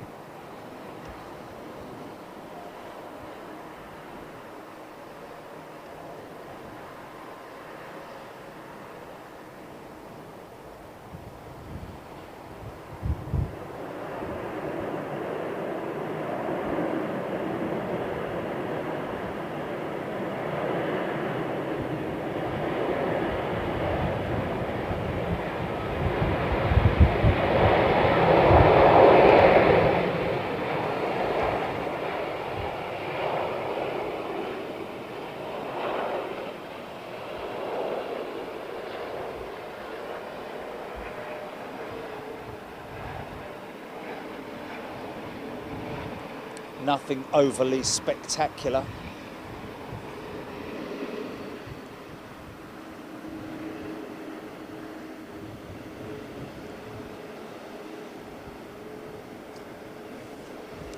We'll be able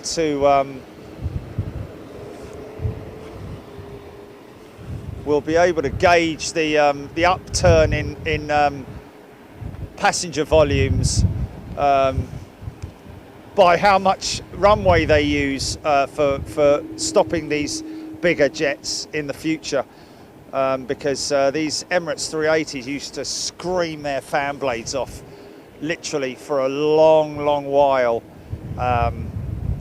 when they were at full capacity, as you can imagine.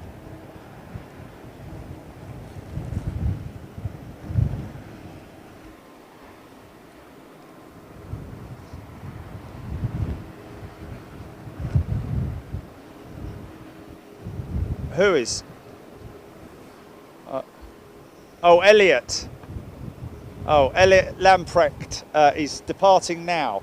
Hopefully we'll get it. Have you got all the details of it, Jilly? Yeah. Okay. BA 319 to Edinburgh. This is one of our members right here, folks. Any time now. Here he goes, winding up near it. He should be able to watch it until it cuts off, I guess. Watch it till it's around about 500 feet, and then so he'll be able to watch himself taking off. Depends on how good his connection is, his 4G connection. Here he comes.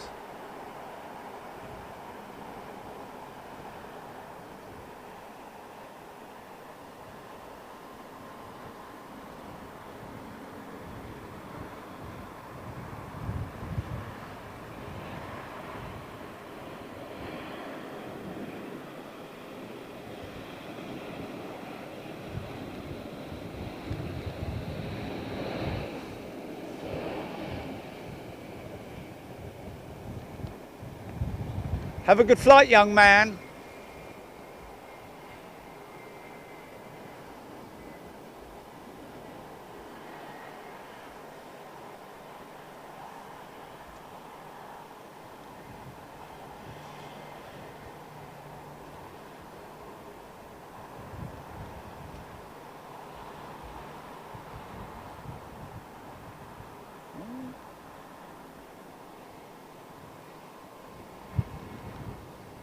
Obviously I'm wondering whether that is a tech stop and she's just refueling, because there's a lot of fuel going on that jet.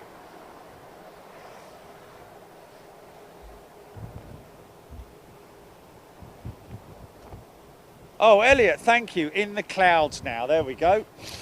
We got him.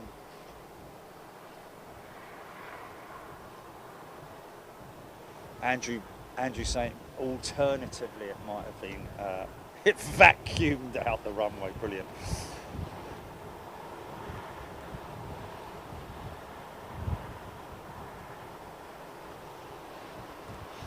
Marianne, good morning to you.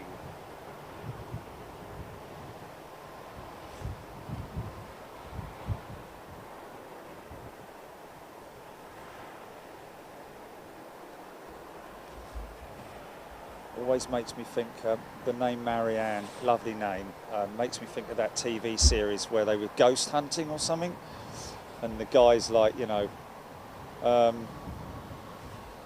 can you hear me, Marianne? If you can hear us, make yourself known. And there's he says, sorry, that was me. You have to be there. Cats, maybe cats operating in gangs.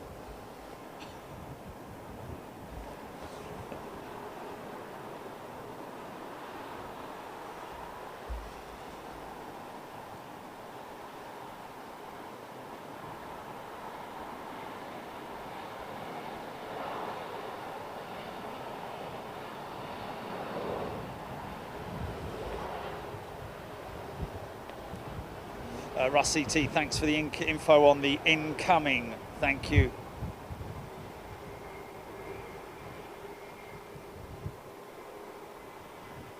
Terry Campbell, Casparella.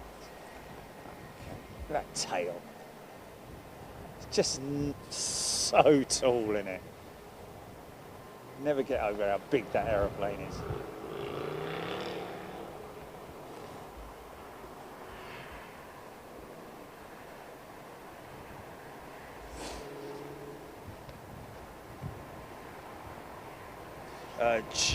Jake Walsh, I've just read 2204 Boeing 2204 Boeing 737 aircraft affected by new FAA airworthiness directive. Blimey. Is that a mixture of different variants of aircraft there, Jake?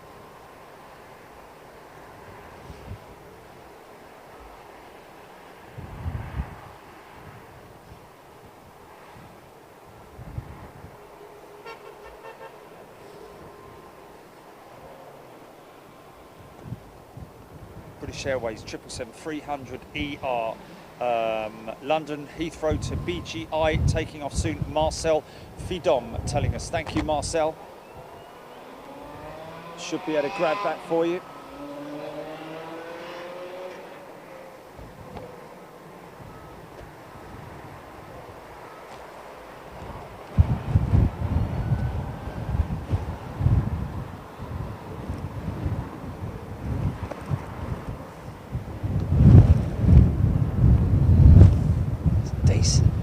Gusty conditions.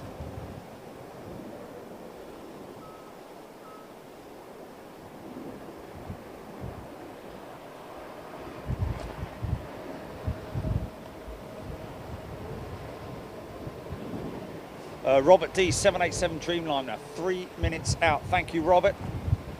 Ian Morrison.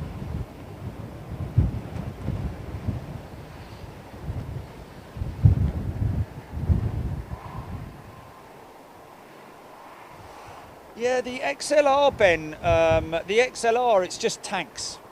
That's all it is. It's just extra fuel tanks. No difference to the aircraft in terms of its structural changes externally or the fuselage. It's just the same length as a 321. All 321s the same length, as far as I'm aware. And the wing's the same, the engine's the same, everything's the same. The only difference is it just has extra fuel tanks. And I think they are fitted in the centre. I think they're centre tanks.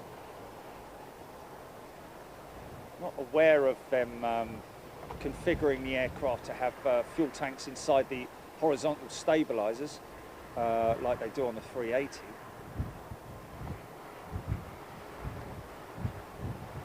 But I think that the only changes are like I say, centre tanks, so they can obviously fly longer range. Because at the end of the day, the aircraft has all its capabilities of flying long range as a standalone design. It just needs the fuel to do it. God bless you. Dream Wedding Entertainment, I do agree with you there. She is a very impressive aeroplane, the 380, but quite just never have the same awe of the Queen.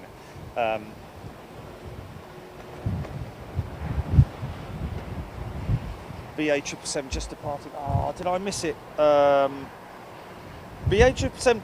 Oh no, Amir just departed Gatwick for Heathrow. Should be with you in 10 minutes or so. Okay, there we go. This will more than likely be one of their 200s, I'd imagine, with British Airways.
I think it's cheese sandwich time. Really pushing out the boat today with food, eh?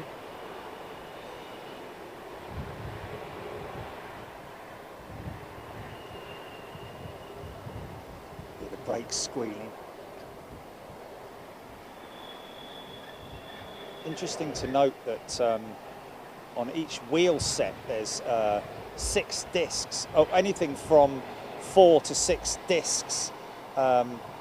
So there's an incredible amount of stopping power on these aircraft, which is why you see, you know, some of the examples that you see of testing brake systems and testing aircraft stopping power. You will sometimes see them catching light, overheating. Is that cargo jet pushing back over at the DHL terminal? GP, is she on radar? Lovely, lovely.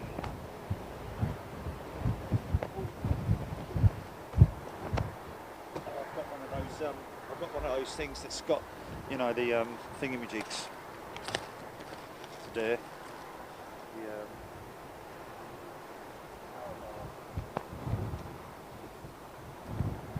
Lovely, lovely, lovely.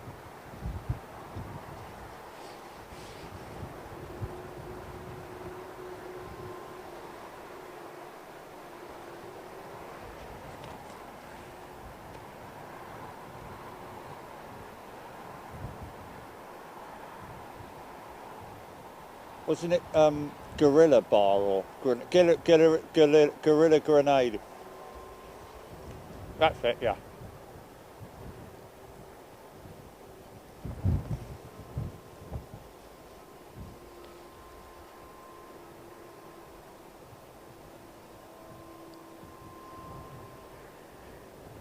Is that £2.20 each?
Just throwing on a little bit of reverser to bring him down to his Keith Martin. Welcome, Keith, to Executive.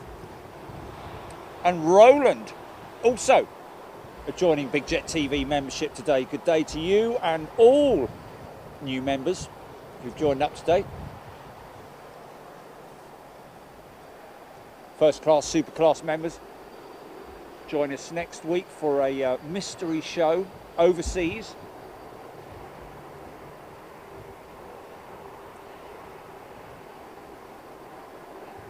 Good idea if you're new to Big Jet TV to familiarise yourself with how to watch the member-only shows. But the most important thing to remember is look on your device now and look for the community tab. Or look on the homepage of Big Jet TV and look for the first class, what is it, first class library, or was it Gilly?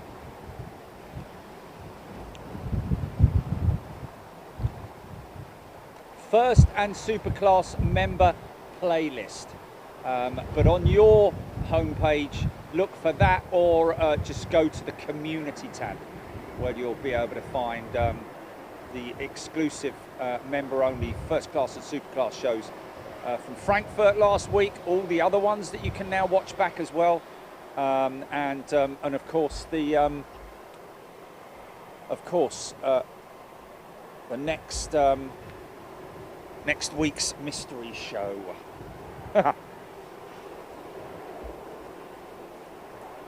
Mirrorman, Swiss 330. Oh, bringing in their 330 today. Fantastic. Not uncommon. Don't get me wrong, but it's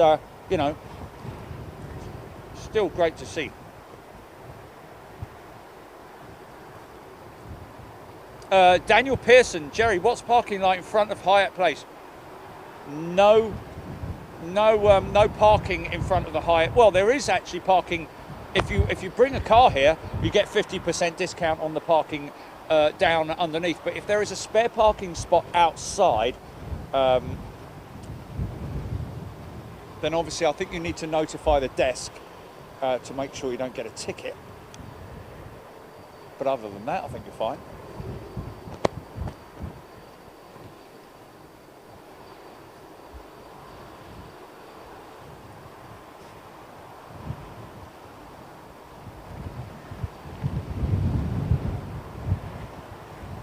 There we go, Melanie Lester telling Daniel there that indeed parking is underneath the hotel, but you get 50% discount. Jake Walsh, Etihad to increase flights from Abu Dhabi to the UK now that restrictions are lifted. Oh, let's hope they bring in, obviously they're bringing in their 787s along with other aircraft currently, but wouldn't it be great if they just put one 380 in service? I can never remember whether it's Etihad or Qatar who are completely phasing out their 380s. I think it might be Qatar. I'm not sure.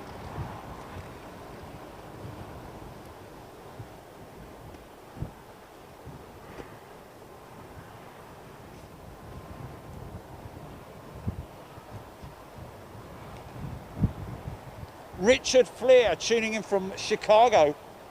Good day to you, Richard. I hope you're well, my friend.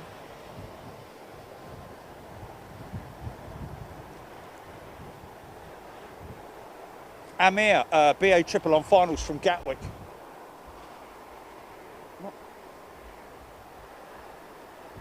This is obviously not it, but unless it's shrunk on the way up here. Looks like a 320 Neo, possibly. Maybe even a 321. Difficult to see from this angle sometimes.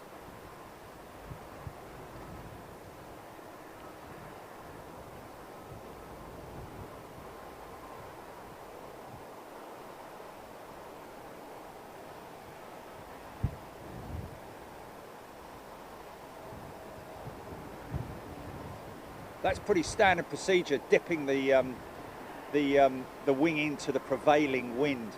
Looks quite dramatic, but I've been told by quite a few pilots that that is pretty standard procedure when you're dealing with crosswind landings.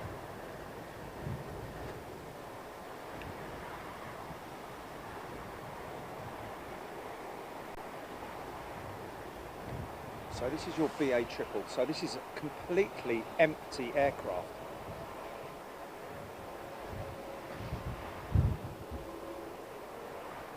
So that's two aircraft that have been ferried from Gatwick today. Of course, earlier on we caught one of our pilot friends bringing a 320 in.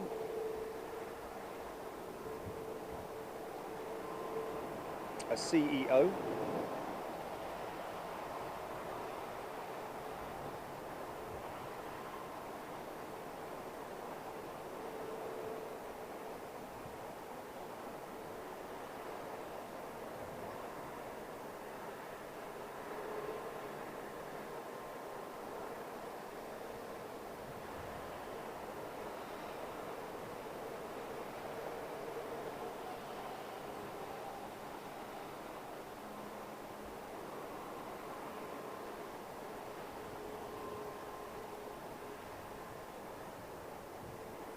50, 40, 30, 20, 10.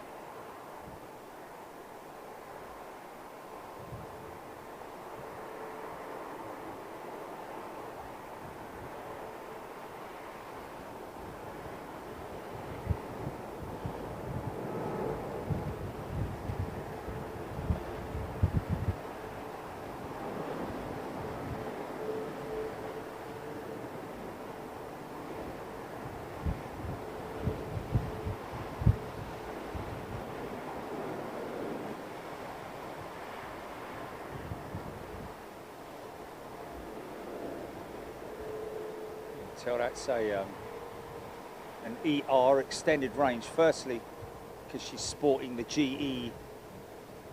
That'll be a 115B power plant, and the raked wingtip. So that's an ER, extended range variant of the 777.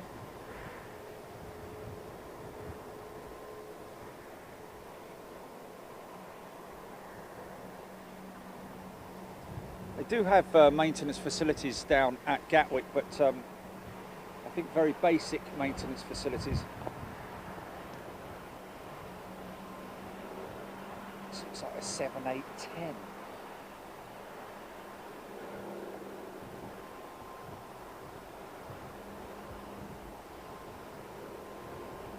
For some unknown reason I think it is, but probably wrong. It's probably a 9.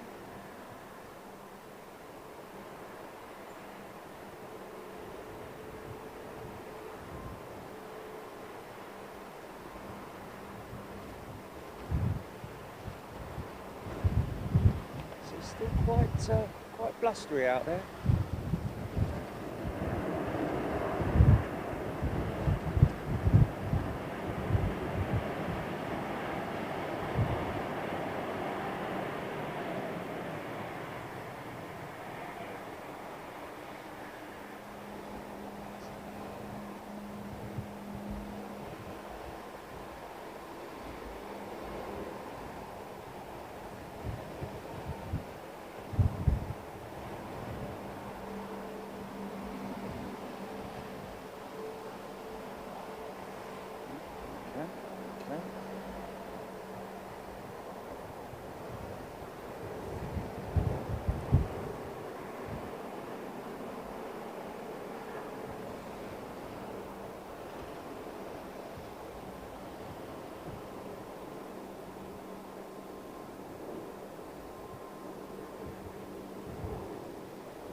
Swiss's A330.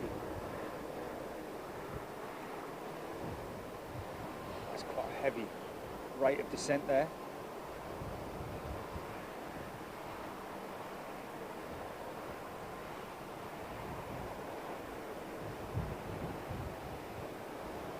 Bosh! She's down.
James Tune, good afternoon to you.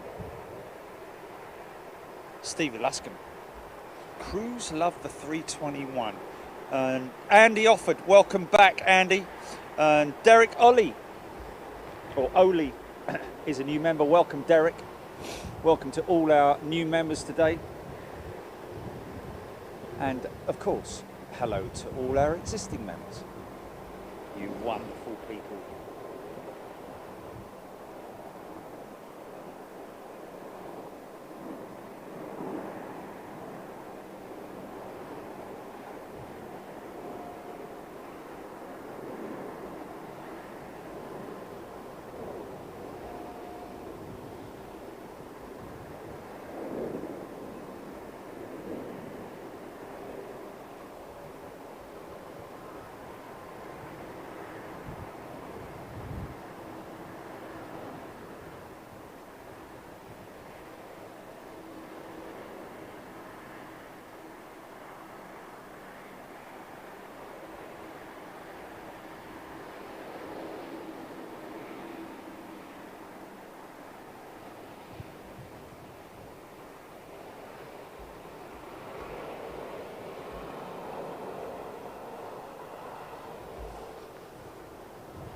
Kelvin Grant, weird how we've seen loads of Lufthansa Frankfurt, obviously no BA yet today, more BA and no Lufthansa. Yeah, we've seen 2 Lufthansa, Kelvin, you've just missed them.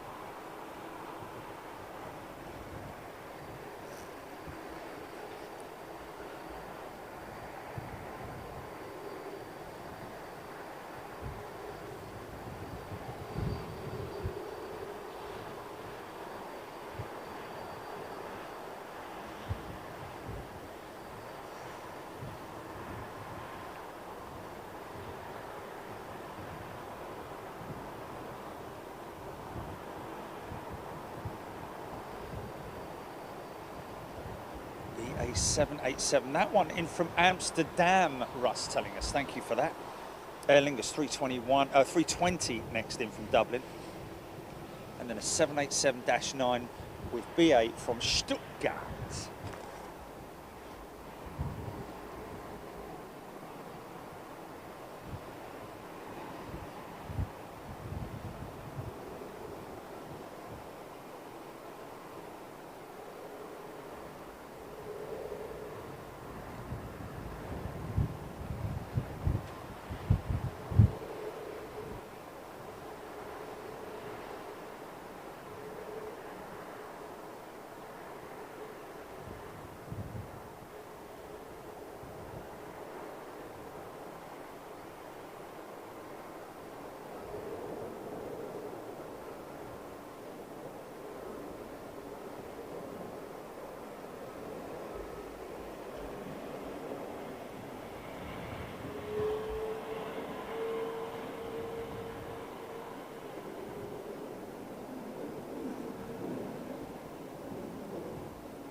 Jake Walsh, can't wait to see more 787-10s with BA.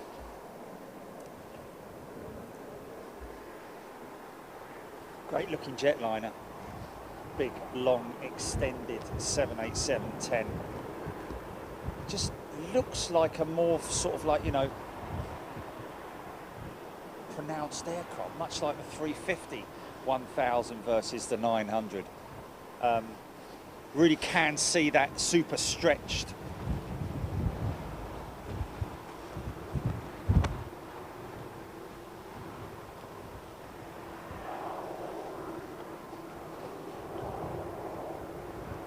Andrew Playtech, Piatek, Andrew saying, I'm not seeing any MD-80s, MD-90s or 919s. Not over here, Andrew. There are a few here and there of the MD-80s, the old, we have seen a few from time to time. Apparently missed one at Frankfurt, caught a great one at Manchester a number of years ago now, a good couple of years ago. Was it an MD-80 at Manchester?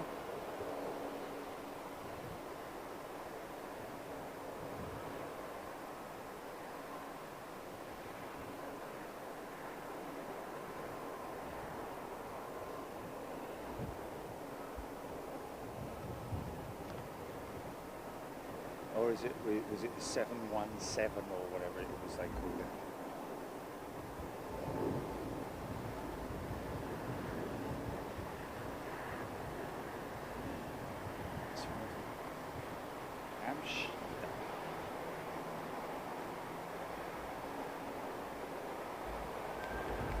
Oh, sorry about that.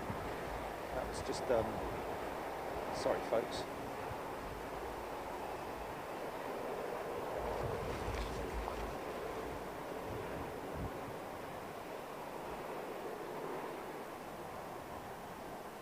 Warmed up considerably.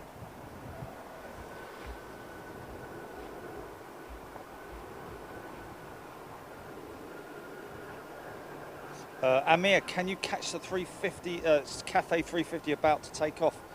Okay, will do, Amir. Is there a queue down there, is there? Okay.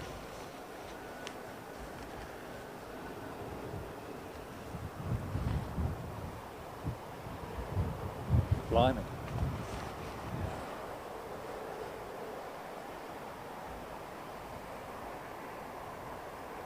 what I...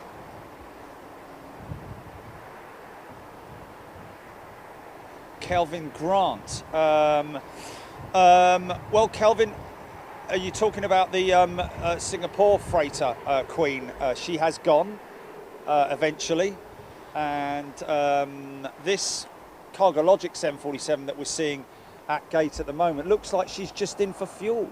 Maybe just a tech stop, I'm not sure. Fuel Bowser's now gone.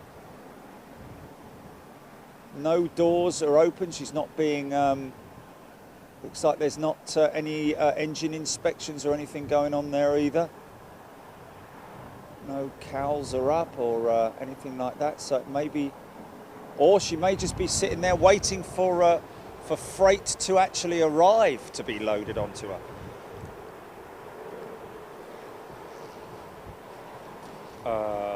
No.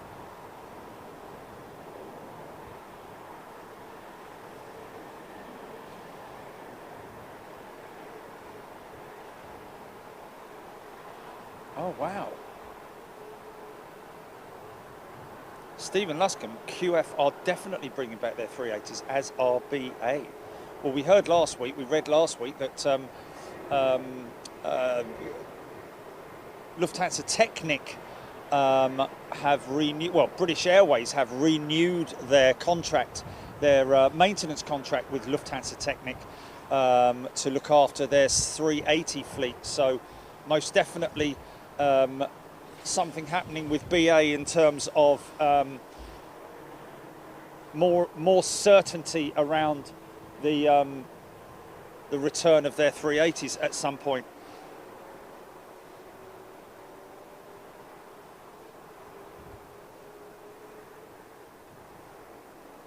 Fan man, interesting. Really hope Boeing going back to the NMA design. Don't know about that, fan man. I think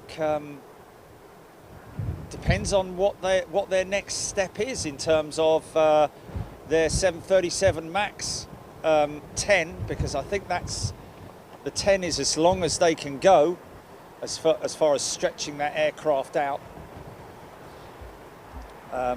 Because that's as much as they can do in terms of making changes to the undercarriage.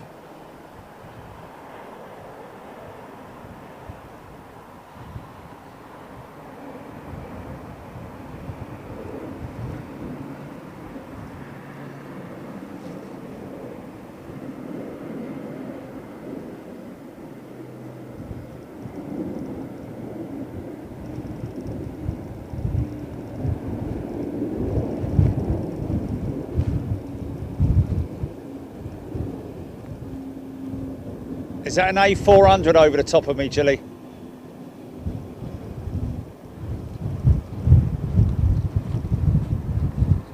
Sounds like it.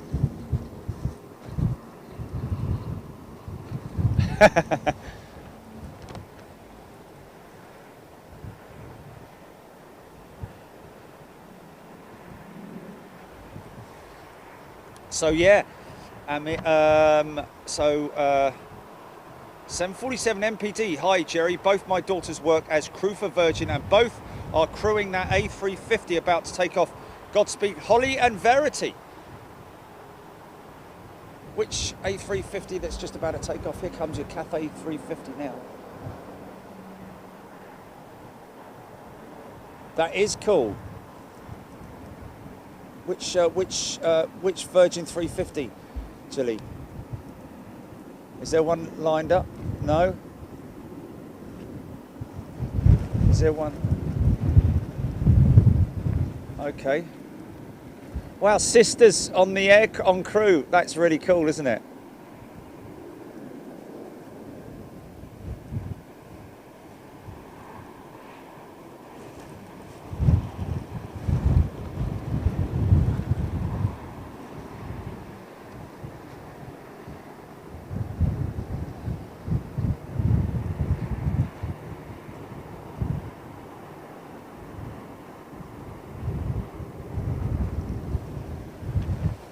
Go? Is it possibly 350 still got engine check some sort going on. That's pretty pretty substantial as well. A lot of sort of like tooling. So that was 767.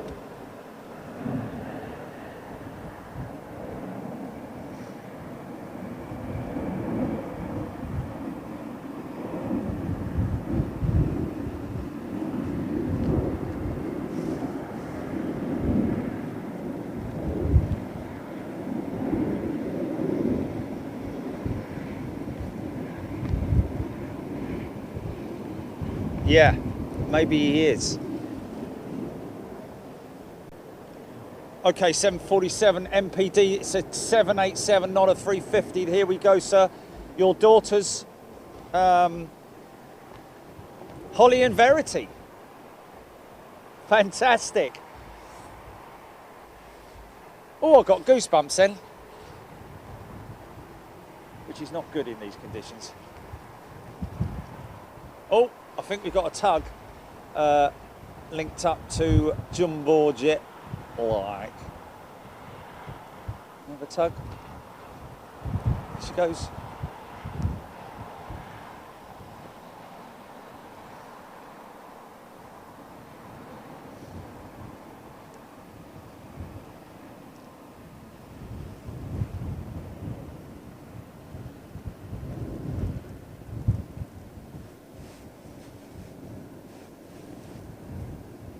It's just great to see the cabin crews getting back to some form of normality as well.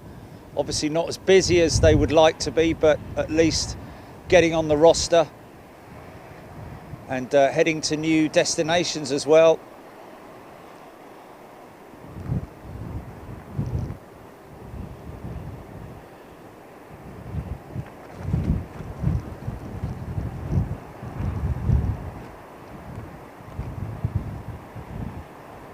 Goes.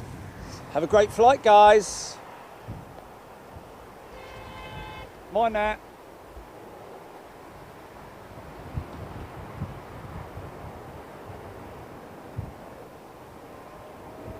Bosh.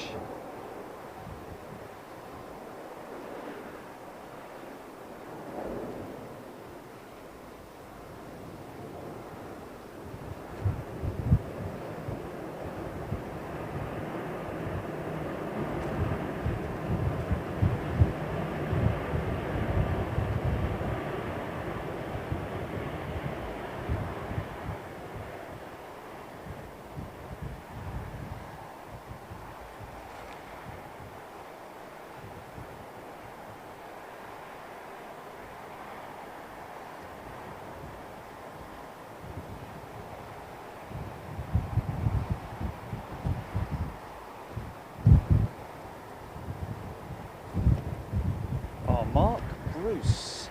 What's he saying? On the 8th of July there was an MD-83 that left Luton for Copenhagen.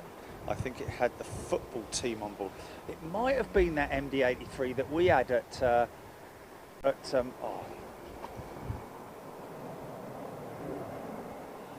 has he got a black nose cone on that? I think he has, hasn't he? Been playing in the coal bin. Told you about playing with the coal.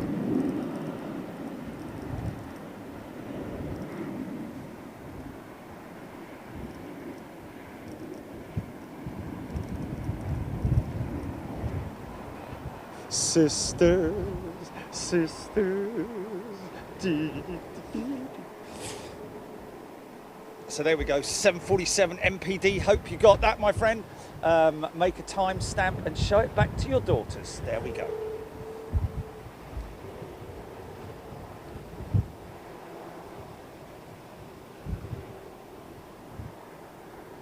Oh, okay, so Amir, yeah, that makes perfect sense, doesn't it? As soon as travel opens up to America for UK, well, not just UK citizens, but also for anybody who's transiting via London Heathrow to the Americas, would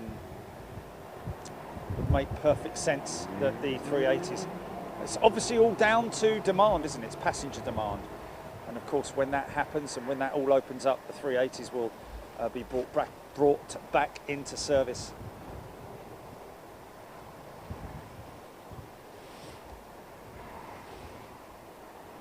And it will be a great thing to see 747 pushing back now with Cargo Logic, Britain's favourite cargo airline.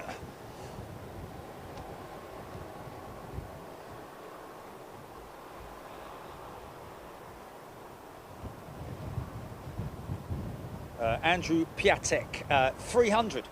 I used to always make that mistake about the 310 versus the 300. In fact, I think there's very little to tell between the 300 and the 310. I think it was an internal cabin feature more so than an external feature, because I think even both of them sported those winglets. So very difficult to distinguish the two apart. Sam Robson, do I like flying? Do bears do poos in the woods?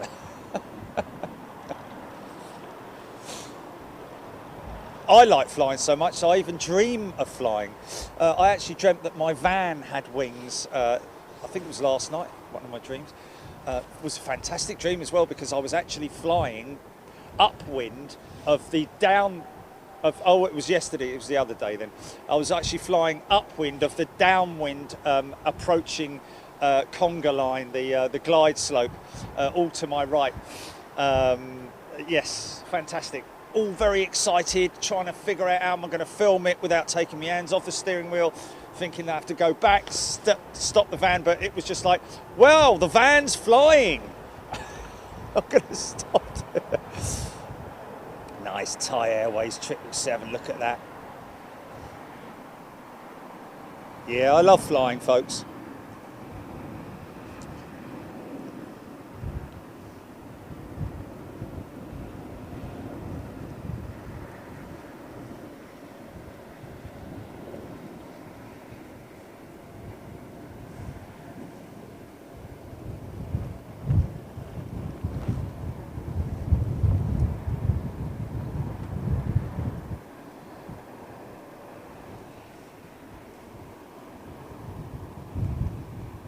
Yeah, she's on radar. Yeah, I've got her.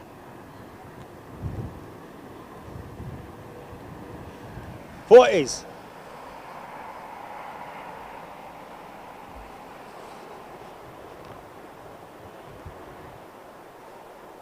We've got a new member, Thomas Davidson. Good afternoon, Thomas. Hope you're doing well. Supposed to be Anne Hartley, supposed to be going to Orlando in September. Probably not going to happen. Virgin haven't cancelled our flight yet. Yeah, and they won't cancel your flight. I would be very, very vigilant about that. Keep a close eye on it. Personally, I would cancel it or get vouchers or whatever it is that they're offering at the moment. But we cancelled, I think it was 3 flights with Virgin eventually. And now we've just carried over vouchers. So we're able to utilise those vouchers, I think, up to 2 years after the initial issuing of the vouchers.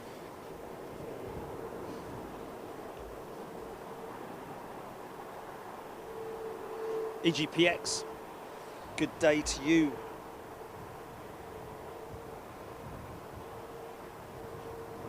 Thomas Much.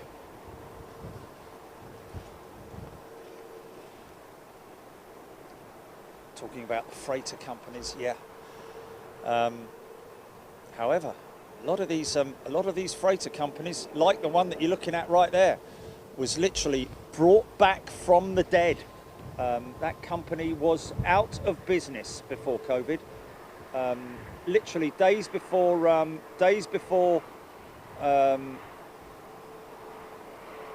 they were due to be flown out to the desert, those aircraft, to be stored and then sold, or returned at least to their original owners.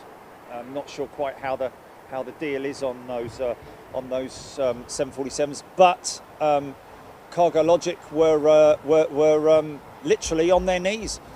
All the staff had packed up, the offices were empty.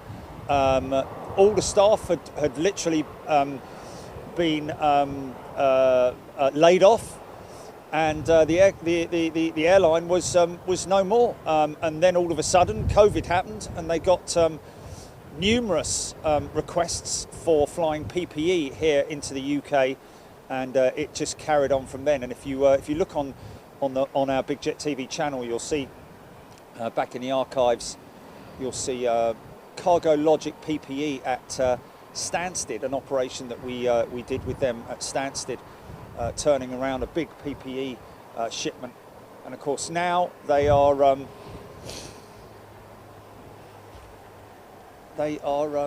back on their feet again, firmly on their feet again. Even talked some while ago about them taking on an AN124 to add to the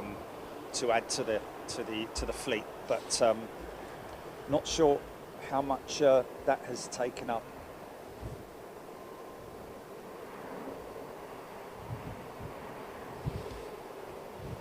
Hey, isn't that quite yeah.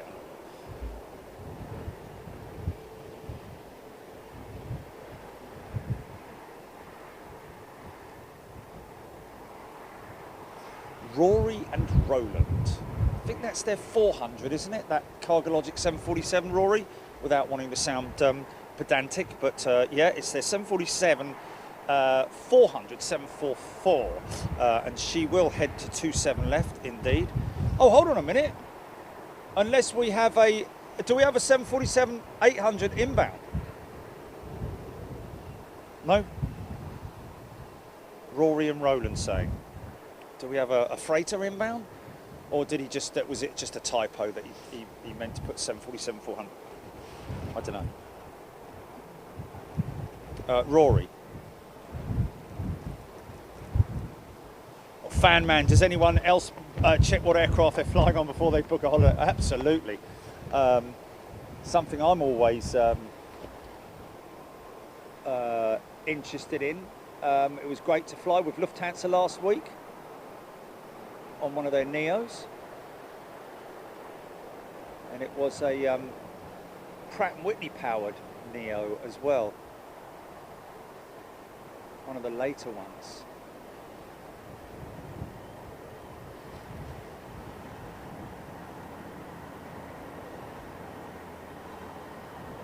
Yeah, no, I just thought because he's heading for 27 left, I thought it might be a rogue. Yeah.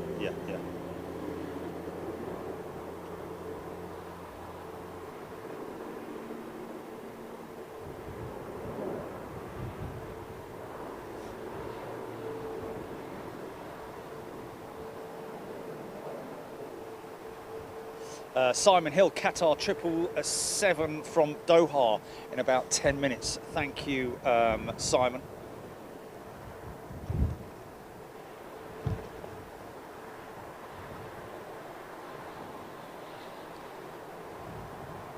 Andrew, 747 is only second to Concorde in the looks department.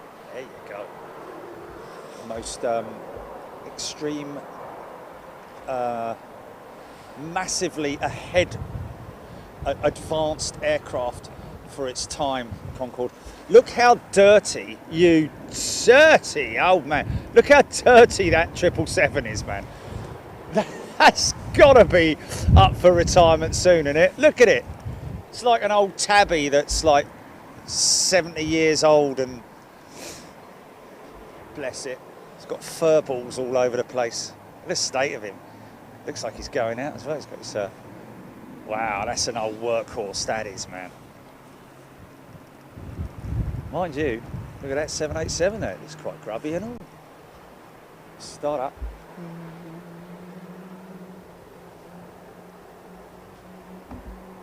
Set start.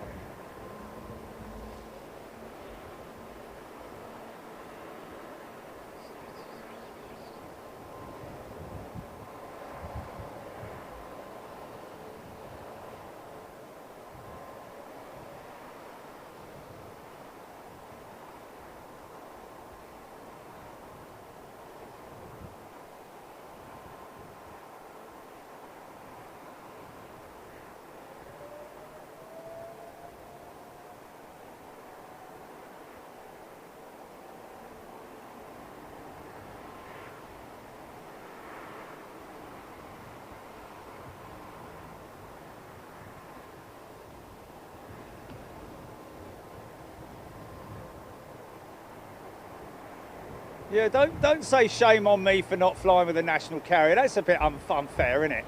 Of course I'd fly with BA had the situation arisen, but there were no flights. We have to check what availability any airline has. I don't know if it's a bit tongue-in-cheek or you're just taking the mickey or what, but you know, yeah. But we always look at what flights are available, and BA, I love flying with BA. I've had many flights with BA, and we're always very happy to fly with them. But when there's no service available, or I think we're flying with BA down to Toulouse, aren't we? But yeah, sometimes the situation is not right for us in terms of timings. That's the most important thing. You've got to remember, folks. You know, we need to. It's you guys that I need to think about when I'm planning these things. It's not me. I'm not going on holiday. I'm going there to film, so we need to make sure that we've got both the flight there and the flight back at the right times that balance up. It's quite a complex operation, I have to say. And again, a big thanks to Jilly for dealing with all of that for us. She's the one I have to thank for sorting all the logistics out for our flights out, and hotels, car hire, etc., etc.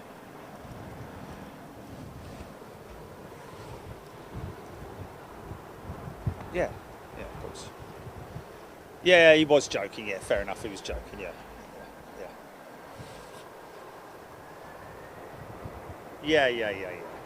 Put a laughing face at the end of it if it's tongue in cheek, because then it's. Oh, did he? Oh, okay. Well, I didn't see it. Sorry about that. Okay. Look at that big long A351. Okay. Or put a lol at the end of it or something like that, just to make sure that we appreciate that it is 747.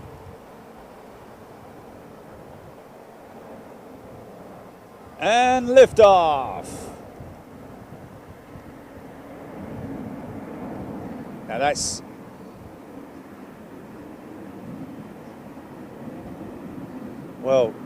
last one tonight, isn't it? I think. No, it's all right, man. You don't need to apologise. Nah, you don't need to apologise, but yeah. No apologies necessary. All a little bit of banter in it, hey. So he's going, I guess, to the US. Certainly by the amount of fuel he put on board, probably about 90 tons.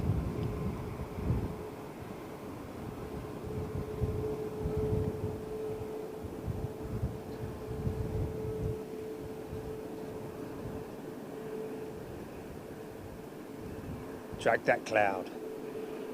Cut a hole in that cloud, mate. Go on. Slice that cloud. Let's see if we get a big wash of... Let's come back to this. 773. Gosh.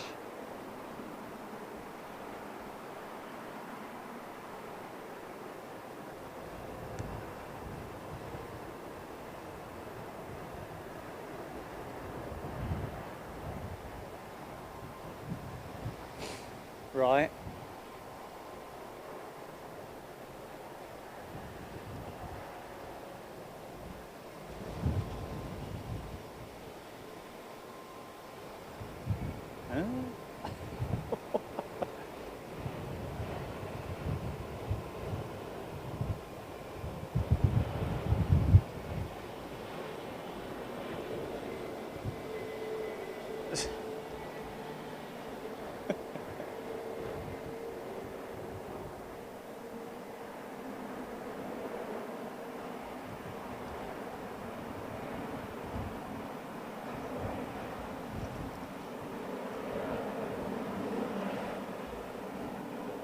Yeah, Toulouse not next week, folks. Toulouse is in a couple of weeks. Not next week, not the week after, but the week after. So in 2 weeks, something like that.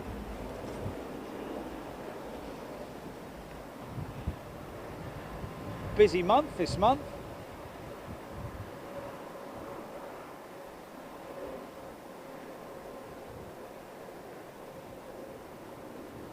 See if we can chuck a military show in next week at some point. Well, it would have to be in the week.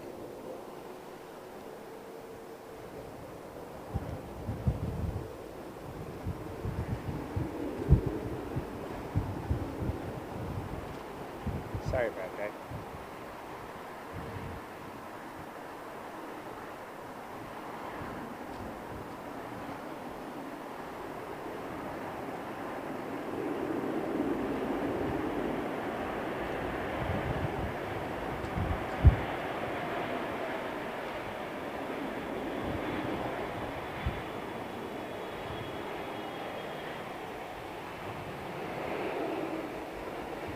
It was heavy, sitting down on those mains.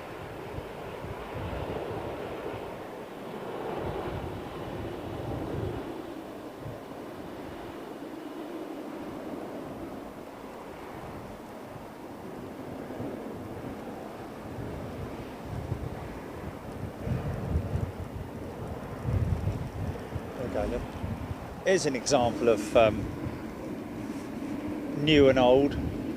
Not so much new and old, but look at the fuselage, difference in the colour of the fuselage of that grubby old triple over there. Wow.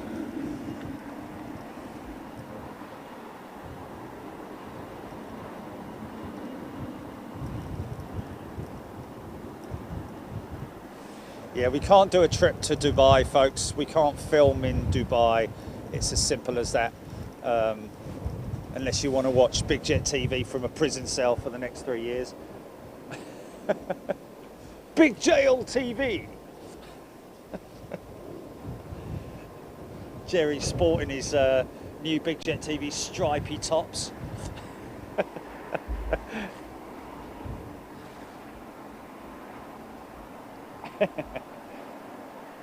I know one thing's for sure. I'd received loads of cakes with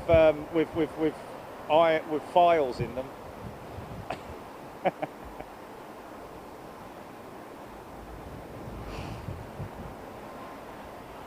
Yeah, never going to happen from Dubai, folks. And even filming post-production out there is you have to get like permission and all that kind of stuff.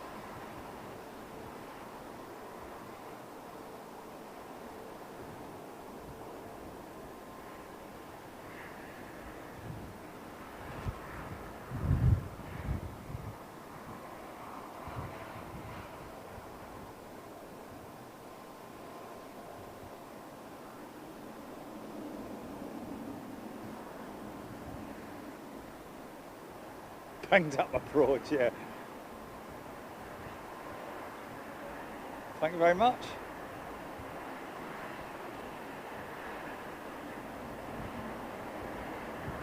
Yeah. Is that Atatak? The new one, is it?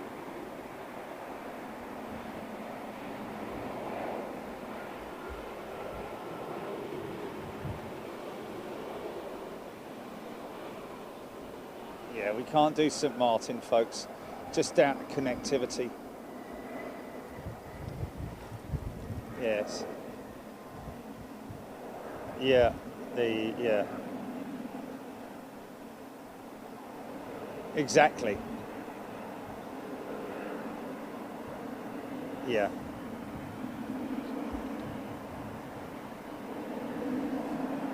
Oh, really?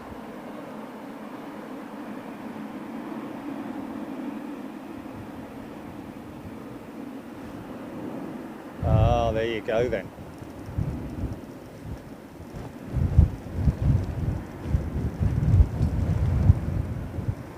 Moody skies, climb up through it and then bosh, straight into some beautiful clear blue sky. Might be a bit bumpy though. There's a little bit of blue sky there. Mr. Blue Sky.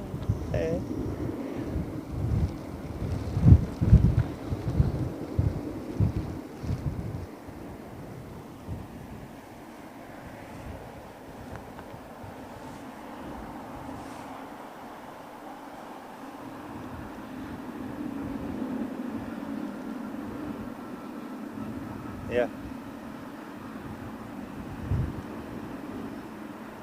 Yeah, just watching some of the TV channels out there, just they're not taking any notice whatsoever of any issues that are happening in terms of the well, I guess you called it infection rates, would you now? But yeah, just carrying on life as normal, and fair play to them. If they want to do that, they do that.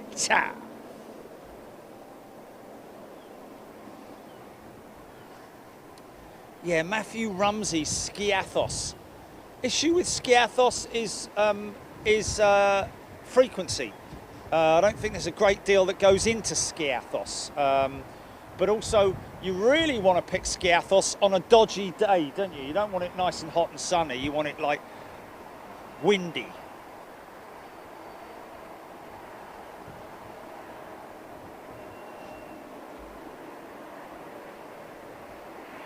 Lossymouth. Did we do Lossymouth? Prestwick, wasn't it? We did Prestwick. Yeah. Yeah. Lossymouth's not going to happen because of another connectivity issue.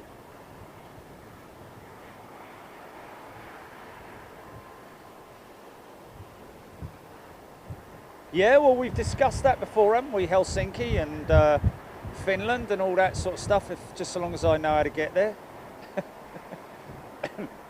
Make sure I don't end up in Denmark.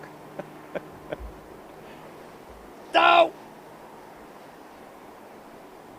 Richard Fleer, we've already done a show from Boston, Richard, and a great show that was as well, and we will definitely be back there as soon as we can.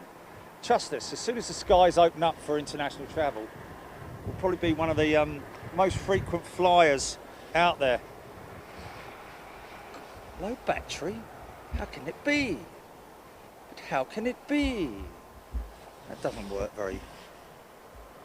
That one's charging. Just a minute. Is that lead perhaps a little bit... Oh, blimey. Okay, fair enough. Say it there, Dad.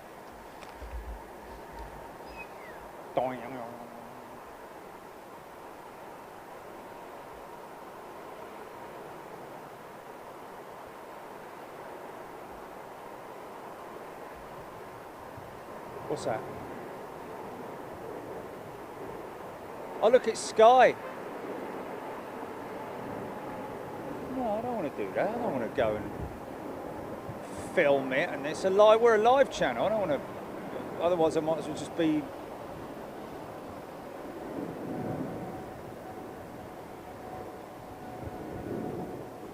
Blimey. Yeah, okay. Burger van. What's going on? Who's doing what?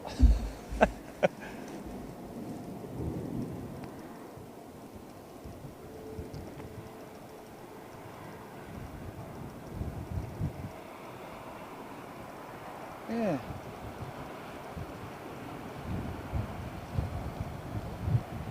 Denver, Colorado. We'll come there, man. We'll have some at 8. Chad.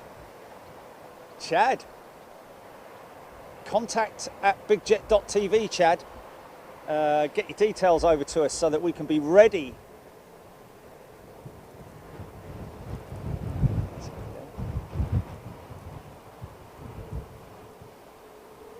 You see him there?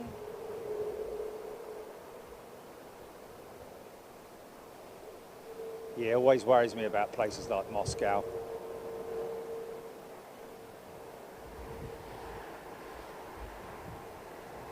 See, that's the groovy Virgin Atlantic maintenance vehicles that they have, which we've seen from time to time. Sky Express, Liz Matthew. Captain Ron, yes, that Skyjet is Sky Airline. We caught it on its inaugural flight out of London Heathrow. I think it was this time last week. When we all had our jokes about Sky Digital, Sky Broadband, Sky this, Sky that. Mr. Blue, dip, dip, dip, doo. Do, do, do, do, do, do, do. CLJ 900 is a bit special.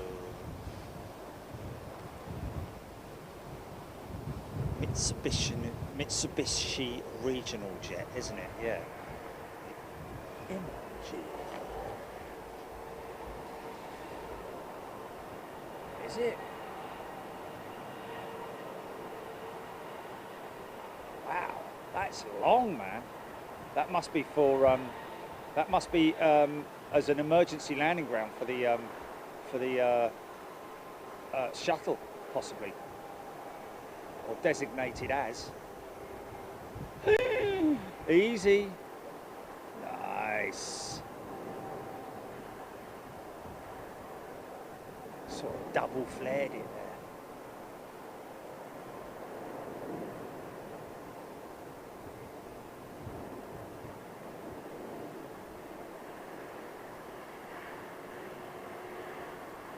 Hey, Mr. Blue Sky, don't tell us why, don't tell us everything so long, oh long.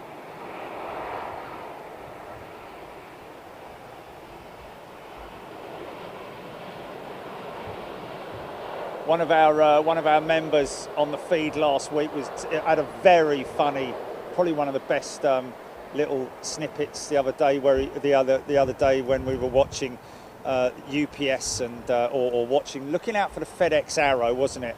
And he said, "I wonder if if UPS and FedEx merged, they'd be called Fed Up." Who was it who said that? Got to give him credit for that. Mere chart, aggressive flare. Yes, it's exactly what it was, wasn't it?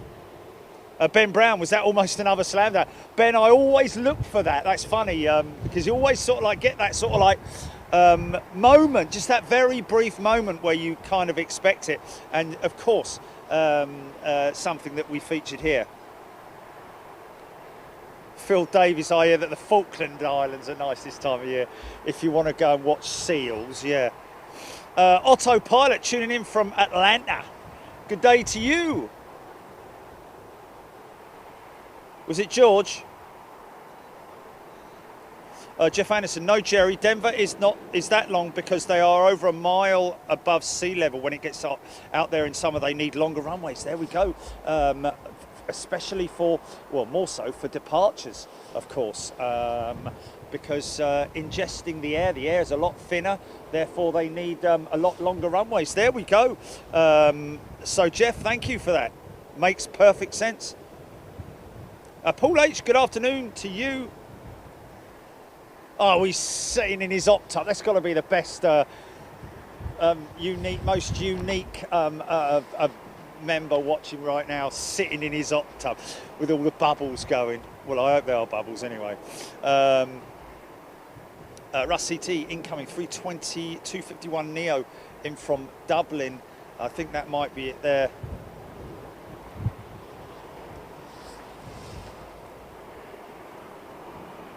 That's 320. I can't quite see that if you're watching that on the big screen, folks. Is that you can see the front part of the engine there, the low pressure turbine. I think that's the LPT that you're looking at there.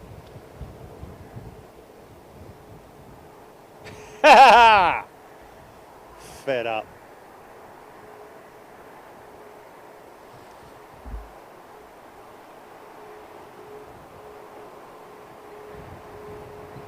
Oh, Dan's just applied for a job at Liverpool John Lennon Airport as a ramp agent, basically a baggage handler. I've got everything crossed for this one. Well, we have as well, Dan. I hope you get that one. Keep us posted on that one. The very best of luck to you. And I tell you what might help if you get to go and sit in front of them. Just make sure that they're aware that it doesn't matter any type of weather. You'll be out there on the ramp and won't get put off by. Make sure also that you tell them that you're good on timekeeping, and also that you don't get ill very often.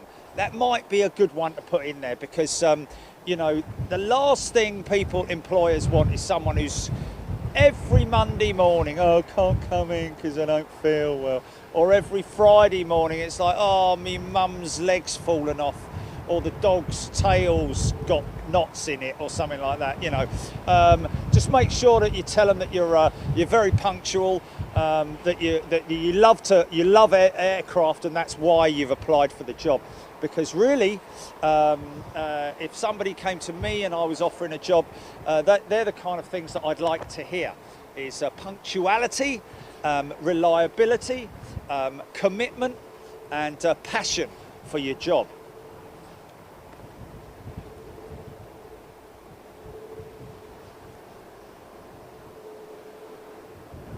Jake Walsh, CDG, yeah, Charles de Gaulle. Good call that. Charles de Gaulle, we have to have permits to film at CDG. Well, actually, sorry, you have to have permits to just take photographs at Charles de Gaulle. We have sort of like, and also, I believe that CDG is not brilliant in terms of camera positions without needing step ladders. So if I did do CDG, it would probably mean taking the van down there. Probably worthy of doing that, I'd imagine. A little bit of wind kicking up here. We might see a little bit of shed effect coming. What's that, GP? Ish. You want to do a reboot?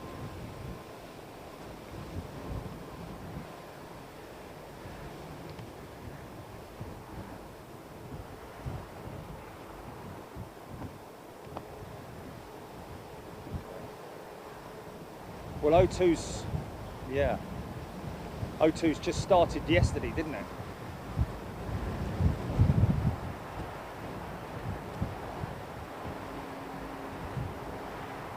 Okay. Stand by, folks. Stand by, folks. We're just going to go for a reboot. 2-second reboot. Hold on a minute. Let me get rid of that and get rid of that.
switch headsets, Jilly.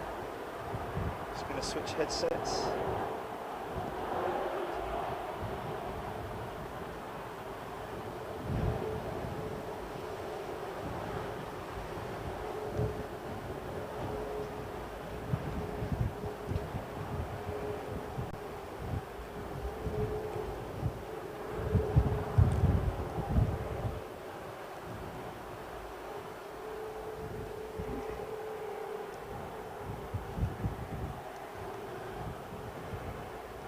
You there? We back on? Okay. Okay. So. Now, is it just that lead playing up, or is it the whole bleeding output?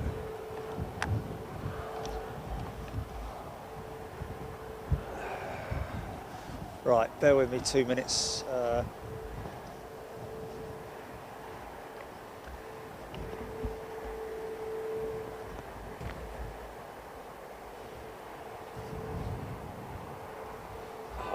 Crying out loud, man.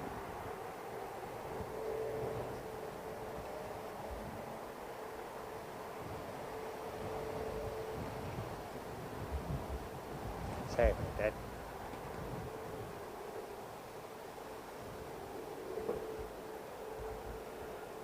You had to go away for so long, so long. Do do do, ah, do. Do, do, do, do, do. Do, do, do, do, do, do, do, do, do, do, do. Do, do. Do, do, do, diddly, diddly, diddly, diddly, diddly, diddly, diddly, diddly, diddly, diddly, diddly, diddly.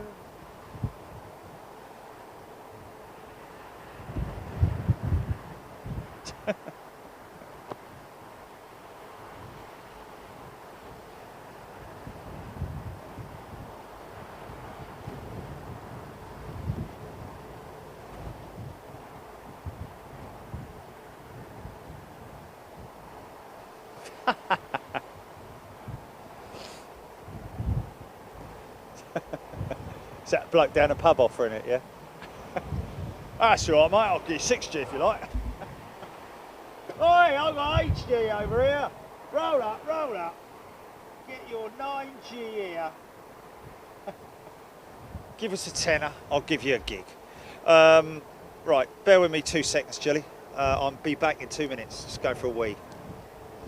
Mr.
Hey, oh. Right then. Super smashing great. Rory and Roland, is there still turboprops going to Heathrow after Flybe's death? Not very nice, is it? Well, yeah, apparently, well, I think one of the last remaining turboprops for, in terms of regular services, I think, is going to be with, let me isolate that a second. Let's get a bit of cooling in there.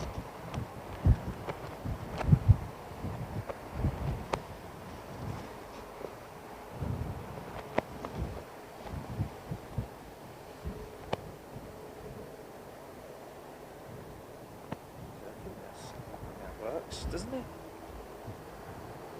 With Logan Air, I think the last ATR with Logan Air going to be coming into London Heathrow this afternoon. Last service, I think the final flight, but other than that, all I can think of would be private charter, and also possibly some freighter operations into London Heathrow, which would be more than likely time-sensitive freight, small pieces of equipment that are on a time-sensitive program for their clients. I'm just to see where that 777 parked up where it is there.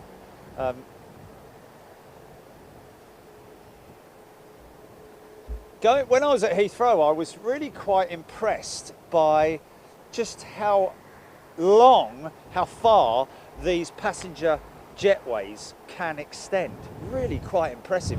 Don't really get to see it here at Heathrow. They're kind of, I think that's the max, but some of them there are like really long. Just in case anybody's interested.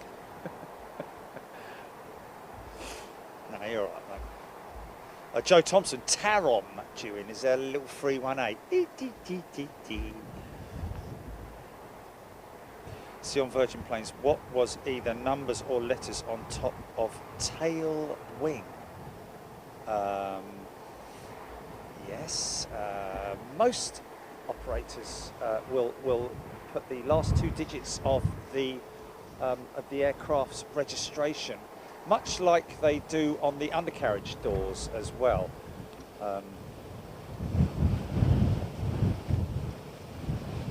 It's not a great deal of flappage going on there, is there? We're all right there, aren't we? Oh, bless you, blimey. BEA, Stuart 314, BEA went to Gatwick on the 2nd, not moved since last overall before withdrawal in November. Is she being withdrawn in November then, BEA? I'm sure we've discussed this before, and we've also discussed where we think she should be put out to pasture.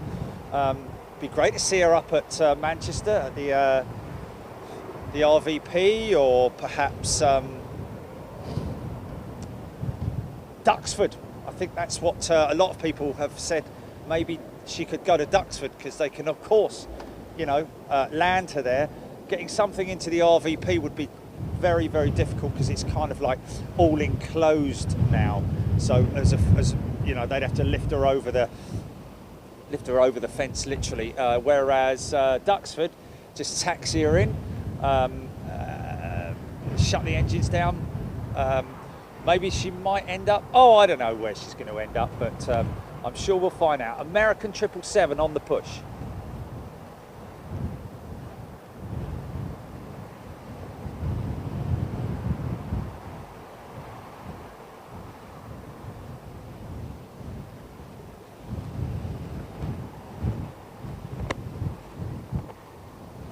Ranjit Singh, yes, you're probably right. Logan Air are UK operators. Aurigny also have the ATR, don't they?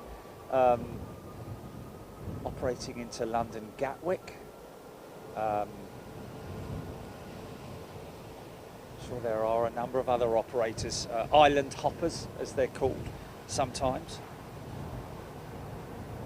Kirk Edwards, good afternoon to you. Good afternoon, everybody. If you're a new member, a very warm welcome to you as well.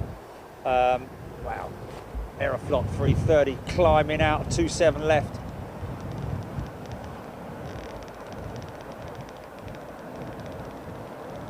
Wow, steep climb as well, man. Gone up like Branson's rocket.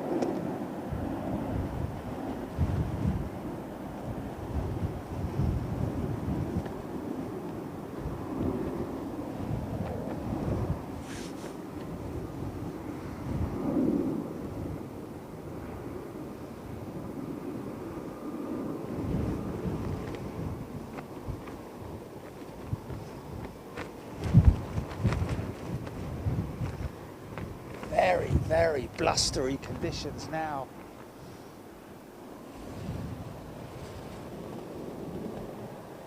She's gone up steep, man. Check the FPM climb rate on that. Ben Brown, love to see a BE8 at Duxford. Yeah, I think that's, if she's going to end up anywhere, let's hope she's going to end up there. I mean, at the end of the day, they're only going to scrap her. She's worth nothing. So, who knows? Who knows?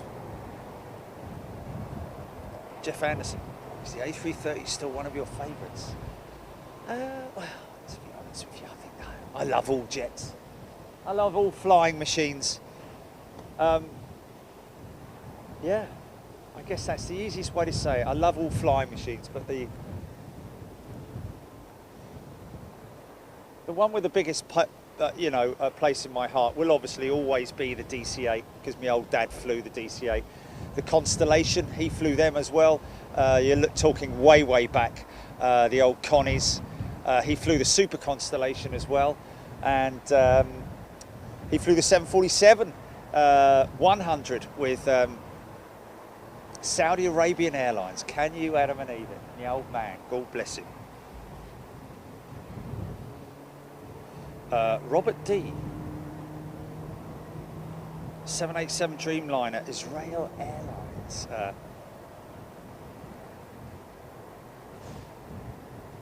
5 minutes out. Thank you, Robert.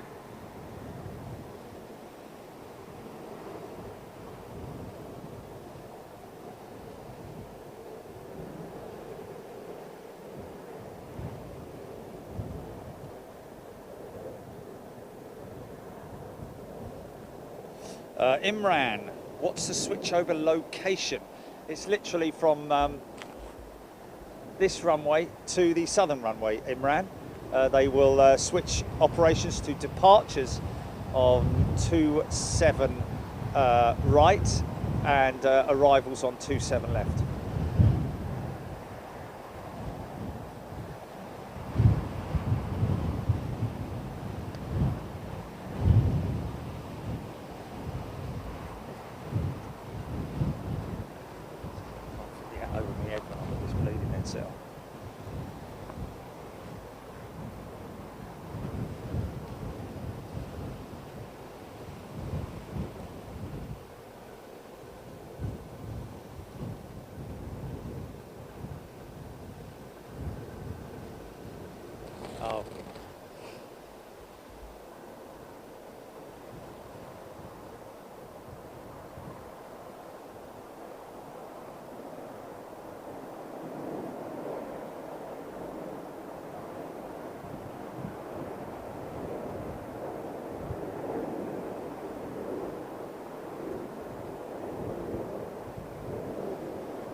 Really?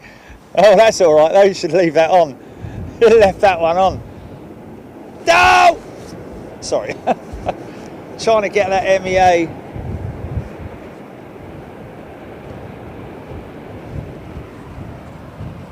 Well, there you go, you see. I think that's general consensus of opinion anyway, isn't it?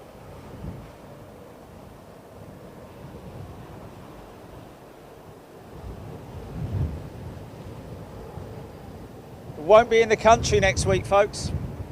No Freeview midweek show. We will be overseas with our members in, you see, Nearly asked for it. Russ CT, as to news, Spirit, the USA, have a nightmare few days when weather put the crews in different places, and at one point 56% of the airlines flights are cancelled. CEO has apologised. Well, blimey, I think he needs to do a little bit more than that, doesn't he? I mean, obviously an apology is a start, is a good start. He's come out. But what is the problem?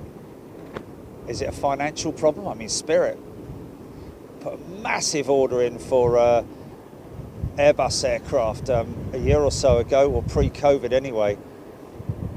So I don't know if that's overspend or what, or whether they've just been affected by COVID so much that they're an airline. But they're a low-cost airline, aren't they? So if any airline's going to survive, it's got to be something like Spirit, hasn't it? Going on up to the Spirit in the sky.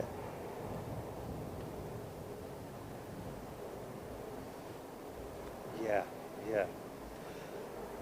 Flipping missiles going off all over the gaff.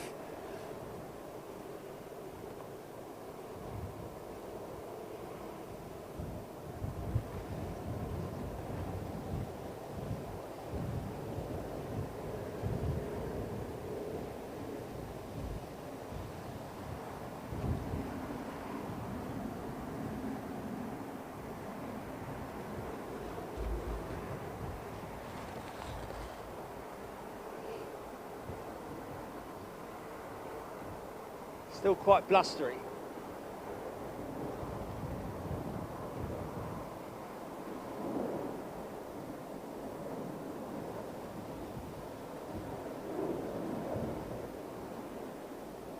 El Al 787 touching down. I think it's turning more to a direct westerly now. So these guys will be at a stop on a dime, very little need for massive amounts of reverse thrust.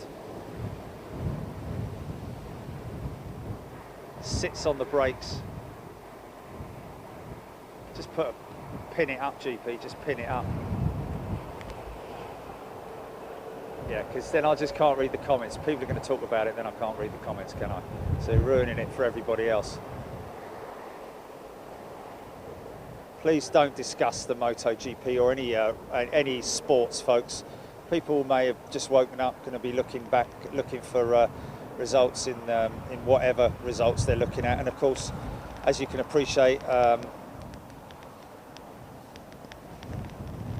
come out here today when there is a race on. You know I love my MotoGP, and you know that spoiling it for both myself and everybody else is.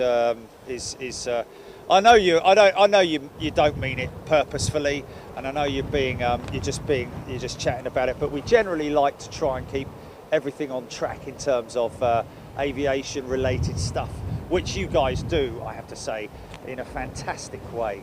But every now and then, unintentionally, someone comes in because they're all excited about something. But please, folks, try and keep it on track with aviation style chat. Another big 300 workhorse going out.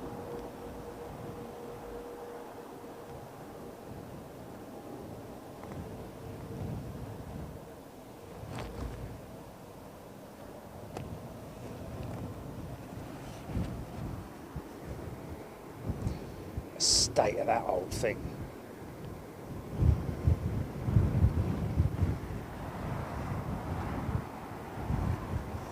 Been round the block a few times.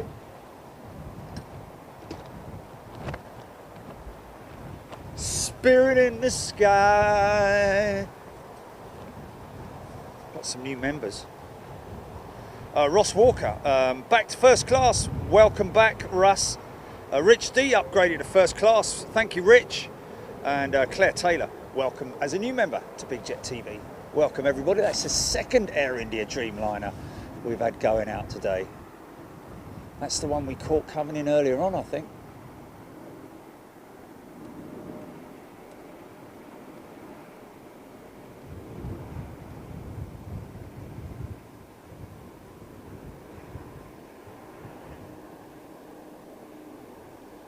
Still haven't managed to get round to completing or even starting Nivedita's video.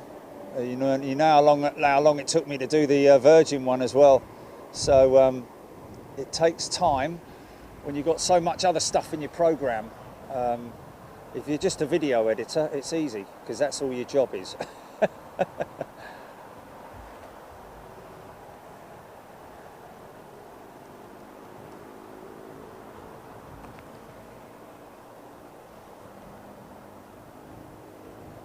Oh.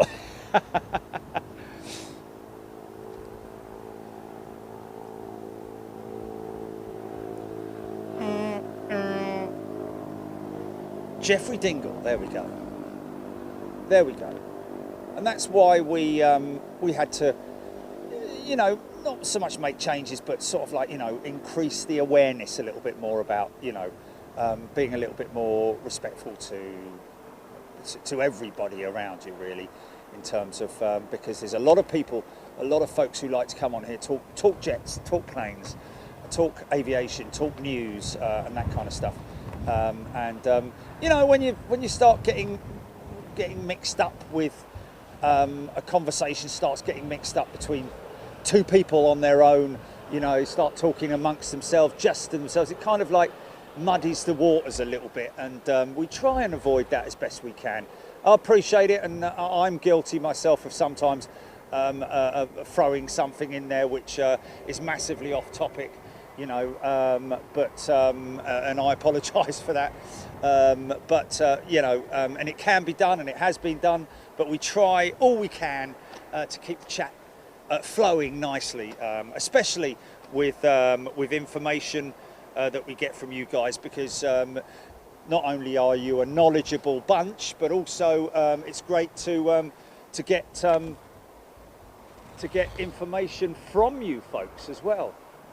I need you to constantly let me know, and also the folks around us who are in the chat, about what's coming in. Like, for instance, this 350. I don't know which that is, whether that's BA or Virgin Atlantic. Kind of looks Virgin to me.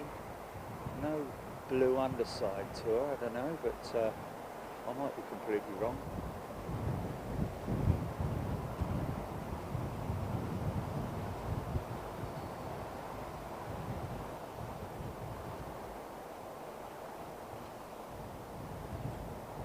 Certainly more of a headwind now than it was earlier. Still a little bit of crosswind though.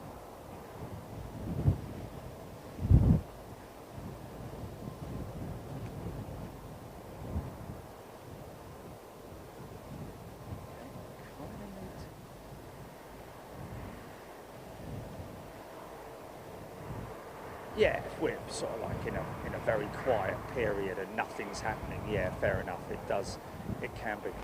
Yeah. It's a tricky one to moderate, isn't it? You know, it is very difficult to moderate. You're trying to please everybody, and it is very difficult at times. And yeah. So, you know, and it wasn't a 350. It was a 350. It is a 350.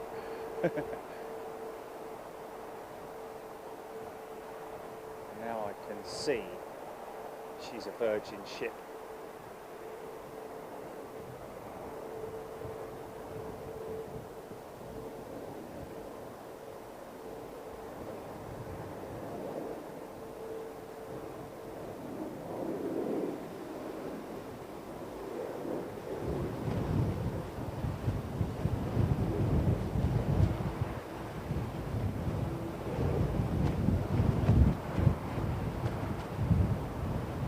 Do do do do do do do do do do do do. Wow wow wow wow wow wow.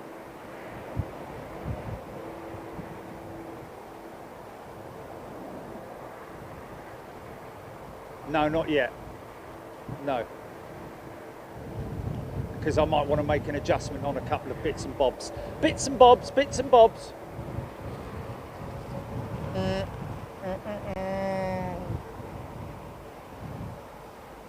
Tuesday and Wednesday next week, folks, for the mystery tour. The mystery show. Coming live somewhere in Europe. Have I called these out? Maggie Koala Aloha upgraded to first class. Maggie, great upgrade. Thank you very much indeed. Lily B is also a new member. Welcome, Lily. And Jeffrey Dingle upgraded to executive. Okay, Jeffrey, well, as a new executive member and all our existing executive members, next Tuesday we will be uploading this last show, members only show, to Frankfurt. So you'll be able to watch that. You're able to watch the member first class and super class overseas shows 1 week. Oh, he's gone to first class, is he? so he's joining us next week in Mystery Land.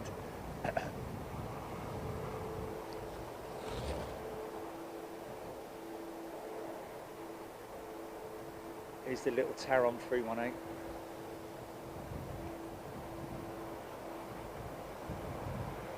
Yeah, all the parts of day one on Tuesday, all the parts of day two. What's that, GP? Yeah. It would be like that. You'd be propping up your eyes with flipping.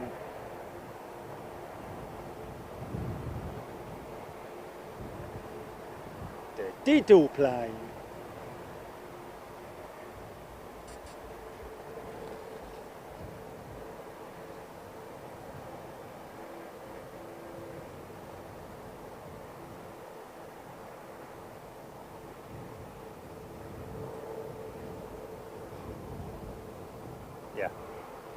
Yeah, that's one guarantee, folks. It's in Europe next week's show. It's all we're going to tell you. It's inside Europe.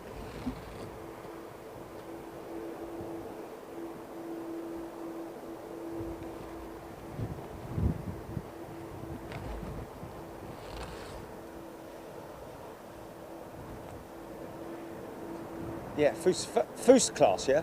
First class and super class can watch the replays anytime they want. Your call. No chance. No chance, Rich. I'll have £50 on that one, Rich.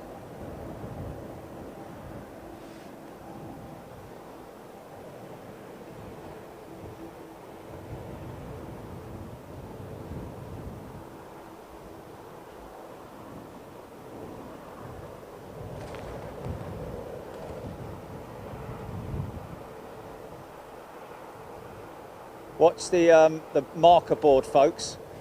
As he gets further and closer, that line at the bottom will decrease and decrease and decrease.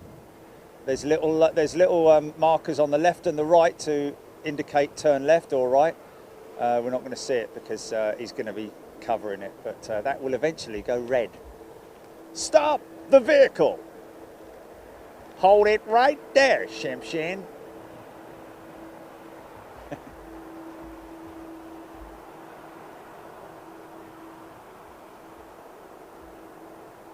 Oh, Jeffrey's upgraded to first class.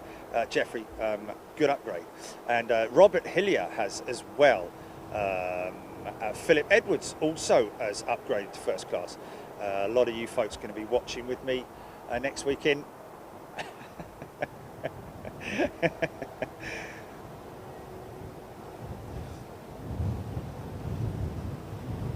Blimey, Jeffrey Dingle. Well, thank you, sir. He's gone to super class. Thank you, Jeffrey. Yeah, you're 100% sure about that, Jeffrey. I mean, yeah. Just be aware of the difference in price of first class versus super class, Jeffrey. Hope that's all right, my friend. Just be aware of that, because.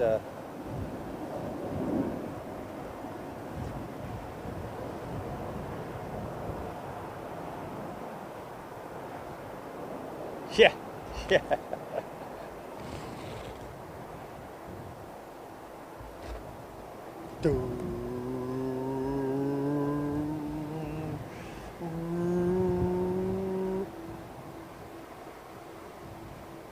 Oh, Rick Van Noort said, I know, but Jerry said Mysteryland, and that's a music festival about a kilometre from the Boulder Barn. There we go. Yeah, no, well, I'm not giving any clues, folks. I'm not giving any clues. I'm not. Yeah, yeah. But trust me, I'd love it if we were going there. But yeah. Here, talking of Schiphol, here's one of their Embraers, I think.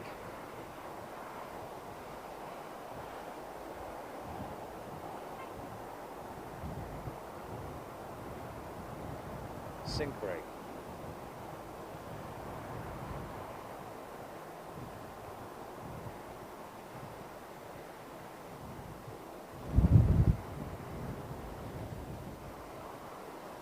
Nice.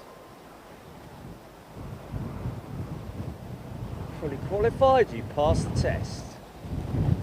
Ba-doom.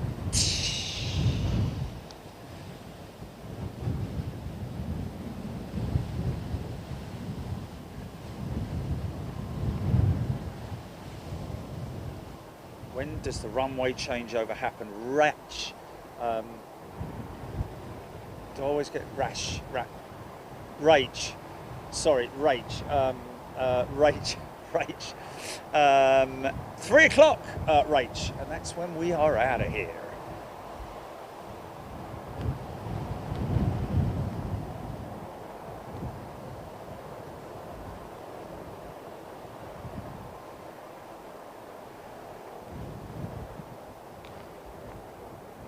Calling Marianne. Can you hear me, Marianne? Sorry, that was me.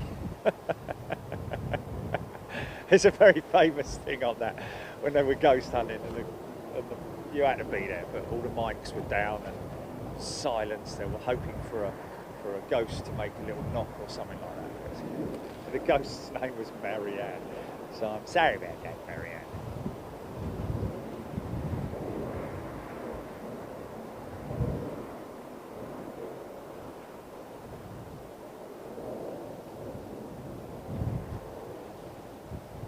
Well, they will. The A350s, yeah, the A350 freighter gathering pace now. It's official.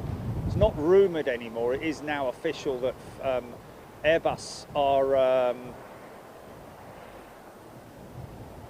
designing the A350 freighter. Obviously, quite an easy thing for them to do in terms of, revising the existing plans of the aircraft. Obviously, need to put in a far stronger flooring, But when you think about it, when you think about a freighter, a lot less wiring and the flight onboard entertainment systems, don't need to worry about any of that. Just a lot less stuff to do. Toilets, galleys, all that kind of stuff they don't need to do in a freighter, utilising all the space that they can. It's just a case of reinforcing the floor and cutting a sodding great big door in it. Other than that,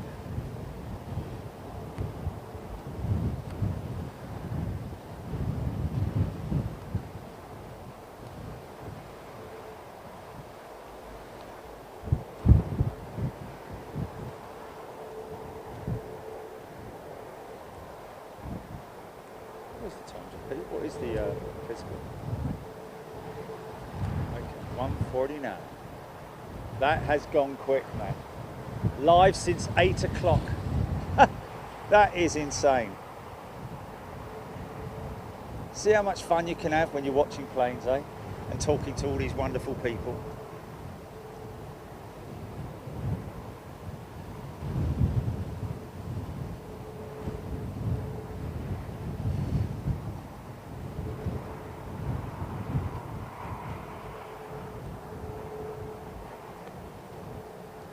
Airbus is going to be 1000, Stevie Lusker. He's talking about the A350 freighter would be based on, I don't know whether it's going to be based on the 900 or the 1000, to be honest with you. I hazard a guess to say that it would probably be the 900. But I don't know, I might be wrong.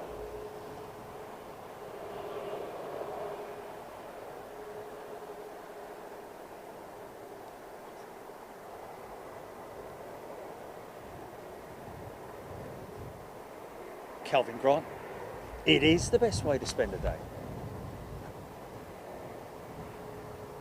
And with that, I shall eat my sandwich. My cheese sandwich.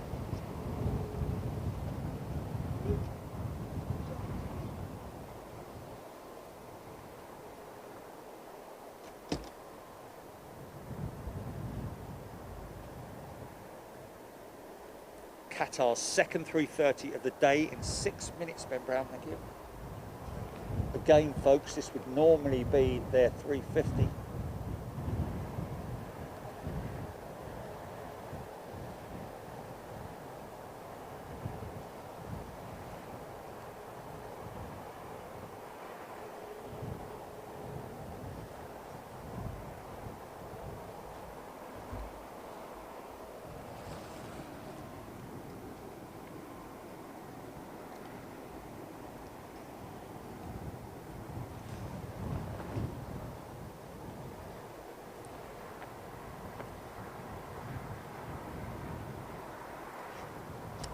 Marianne, yes. EFW, you probably saw that video with them cutting into the airframe of an aircraft to build the freighter. Well, I say to build the freighter, to convert a passenger aircraft into a freighter. Very interesting. EFW's conversion program that they have out there in Germany, I think it is. Very, very interesting. In fact, they've got a picture of one of their recent conversions on their homepage, which is very interesting because you get to see the passenger jet as it was. It was a 330 CEO, but you can see where they have made the changes on the aircraft, because all the changed areas, all the revised areas are in the green primer, whereas the rest of the aircraft is in its original passenger livery. But very interesting to see all the different points at which they have to reinforce the floor of the aircraft, and also where the door goes. They also have to reinforce the opposite side of the cabin where the cargo door goes, in order to take that additional or reduction in strength, because the door is obviously a single piece. So there's a lot of changes that they need to make to the aircraft. Demo Bry, I think it is, or Demo Bry. Good afternoon to you, Demo.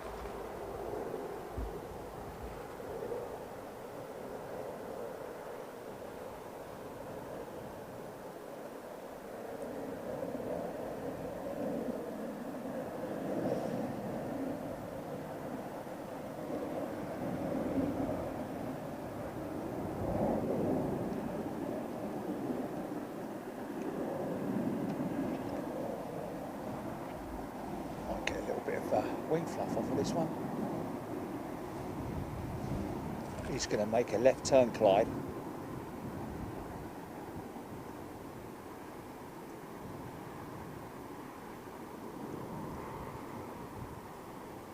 Stand by on comms, GP.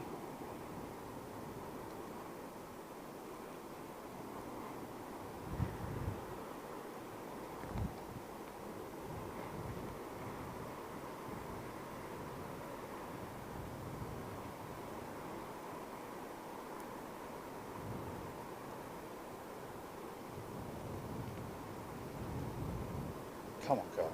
Give us some ribbons.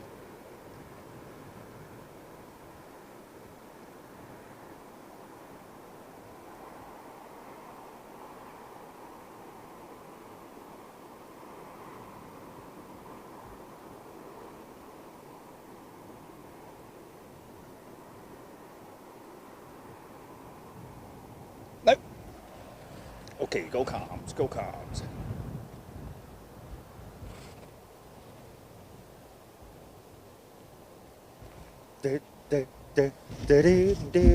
Wah, wah, wah, wah, wah, wah.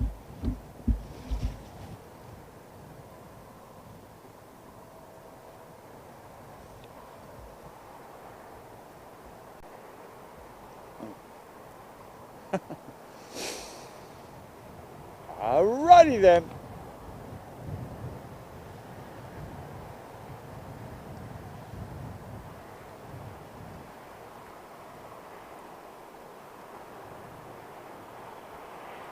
Keith Cornell making a very good point there. Yes, indeed. The Milan show that we did out in Malpensa did have some beautiful big pussy cats. If you didn't get to see that, folks, I think if you type Milan Malpensa Tigers Big Jet TV into YouTube, you should be able to see those beautiful Bengal tigers that they were that had been rescued from an Italian circus, and which were being sent out to a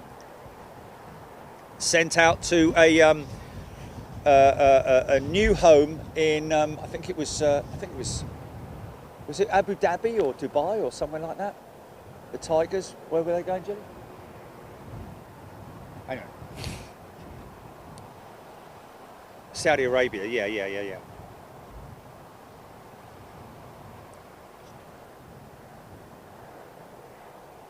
Derek Ray, Jerry Ringtone.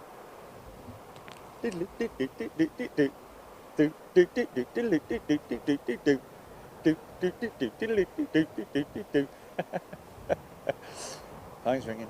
Hello, phone's ringing.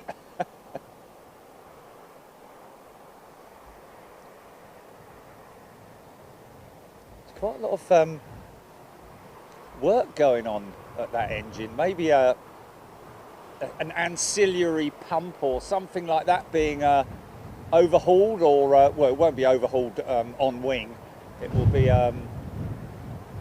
be just maybe a replacement seal on one of the ancillary units, because obviously deep inside the engine, if there's any problems, they'd have to get that aircraft up to maintenance, and the engine would have to come off. But they might be able to boroscope it over there. I don't know if they can boroscope it from that position, but it could be something as a small one of the pumps, or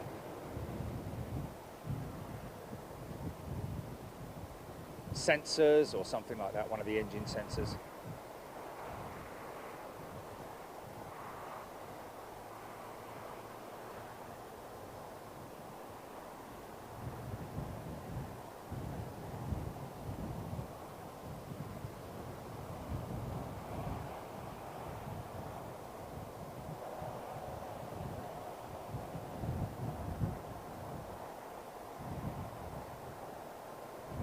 I would imagine that most of the these pilots that are commanding, or at least flying these 330s, will have switched from the 350 program and just gone through refresher courses with Qatar.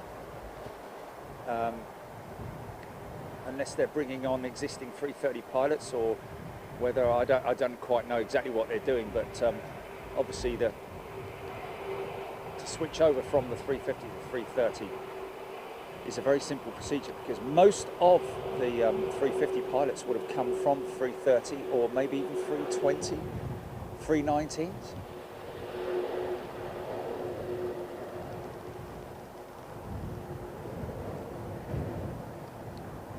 Nice set of rims on the front.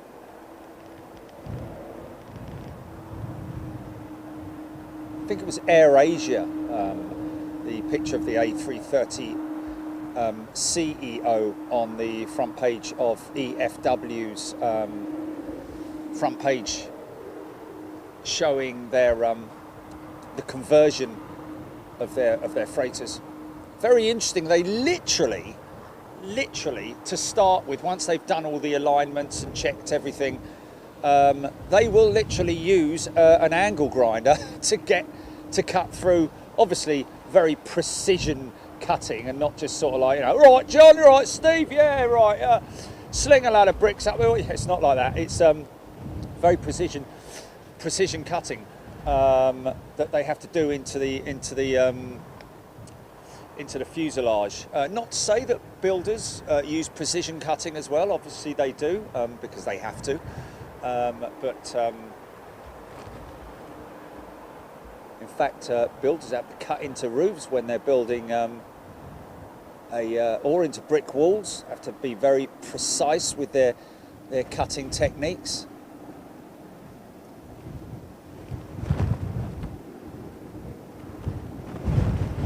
Right. Okay, a little bit of wind.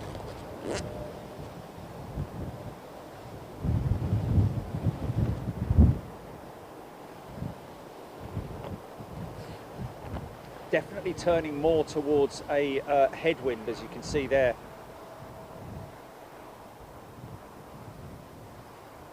In fact, the sock now showing that it's almost a direct headwind, which makes it a lot easier, obviously.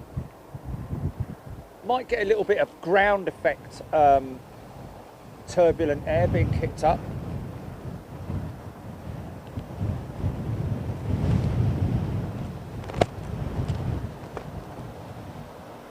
Have I muted you, Jelly, or are you all right? You all right? Okay, cool.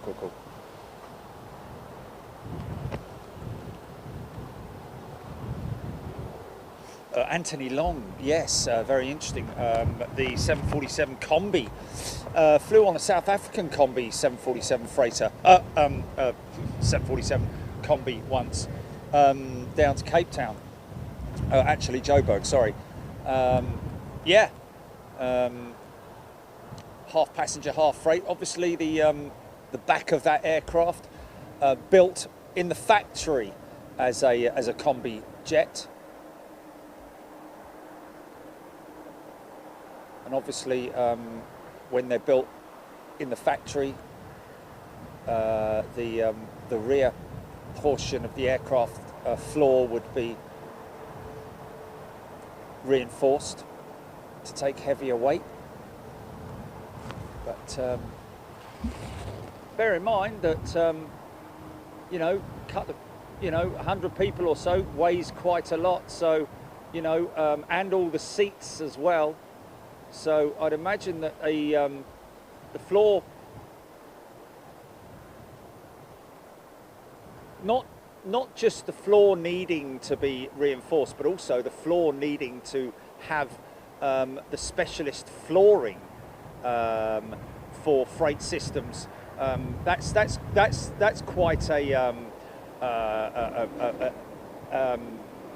tricky sort of like change to make, because you have to add the control systems to be able to control the rollers, because and there are specialist companies that do fit these systems to freighters, and in fact I think EFW use them to fit the floors, which are all come as one section, or come in segments that are then laid out into the aircraft and fixed to the flooring there. Okay, that's stand by. Yeah, good point. Just let me check. I know. I thought about it just now. I'm like, blimey, where did that go? Okay, just check Bond battery.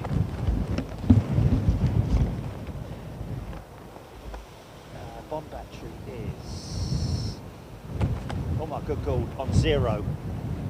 Well, I don't know actually. I don't know. I've got the spare here ready.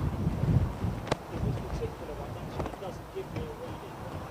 Check it. But what I'll do is I've got this here ready in case we need it. So I'll put that there, standing by. Now, as far as batteries go on here, let's have a little look.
Sorry, folks.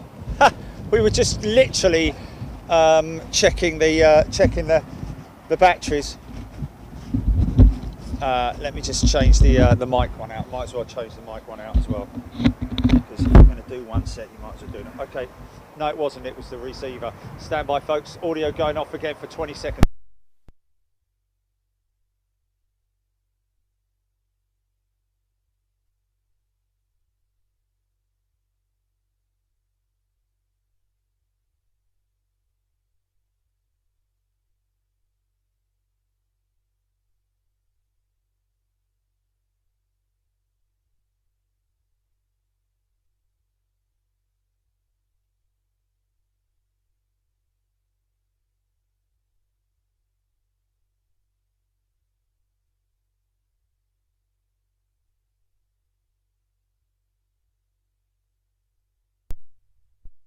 Mic back on. Confirm. Confirm. Mic back on, please.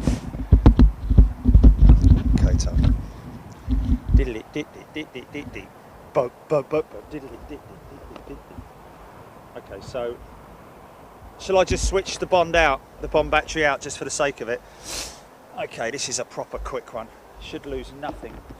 Stand by. 1, 2, 3, go.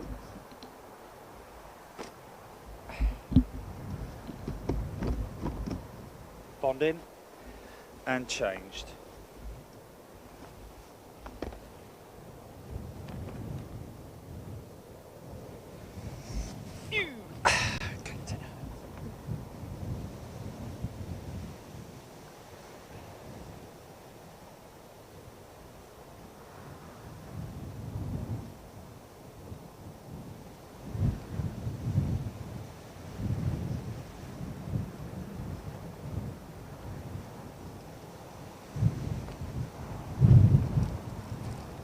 Oh, that's not good.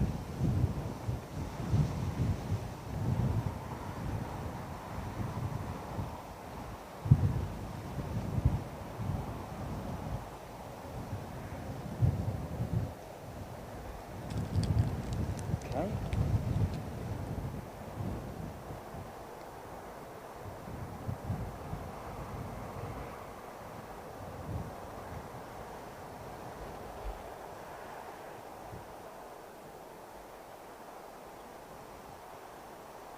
Going to push that one all the way back.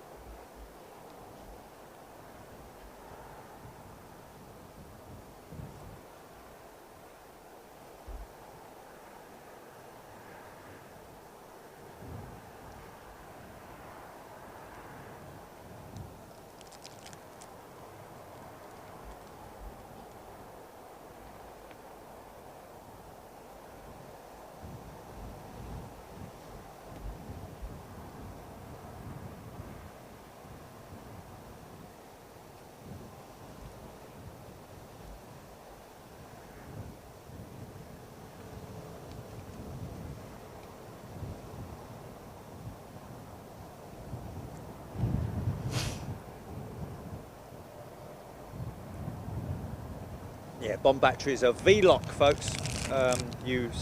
Knowledgeable people will know what a V-lock battery is.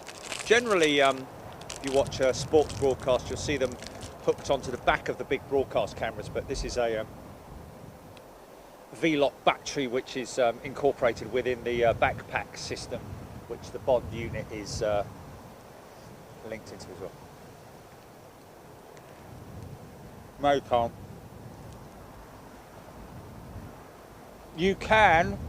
You can, but you wouldn't be able to get them in the Bond bag on top of each other. And also, a stacking V-lock costs more money than a. Hello, mate.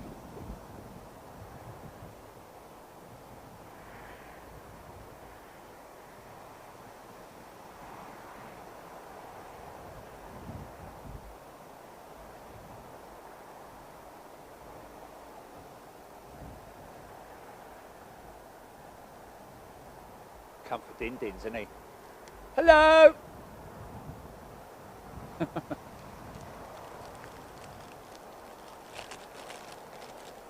I do this? Oh, cigarello!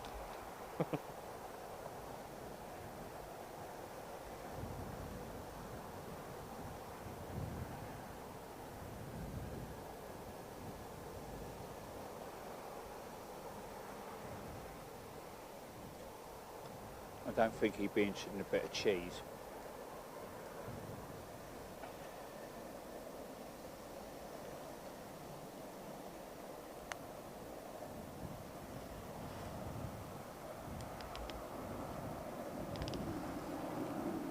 Oh.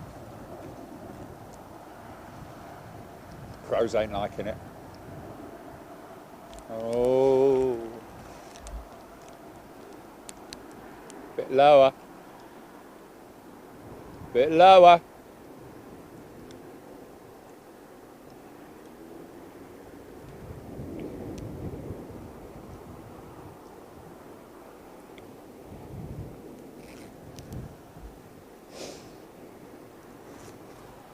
Doink.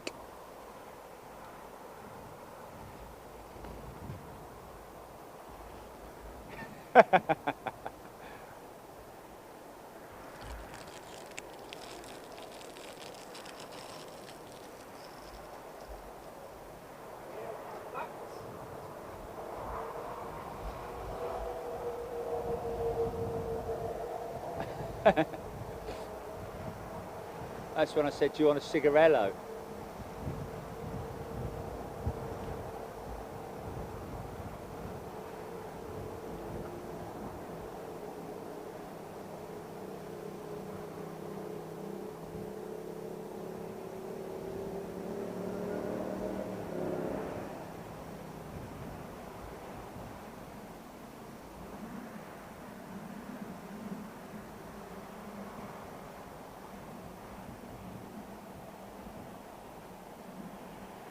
Oh, something over the top of me. Here's it.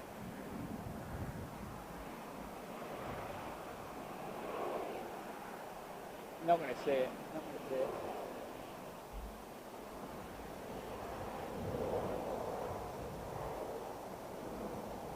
I wish I could fly way up to the sky, but I can't. You can! You can. Yes, you can.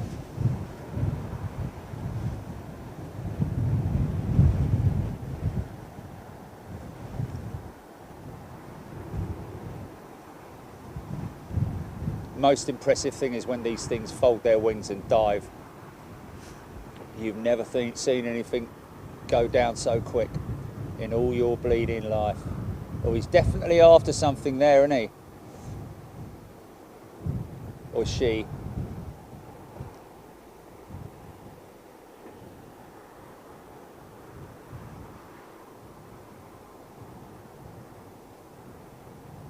Look at that for a wing. A350, look, with the winglets.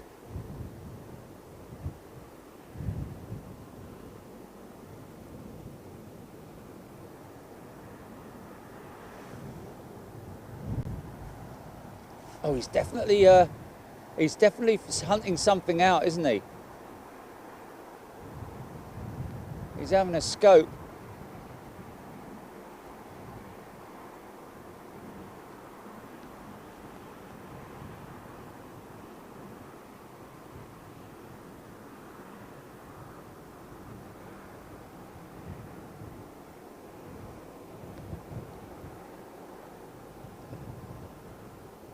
Oh, here we come.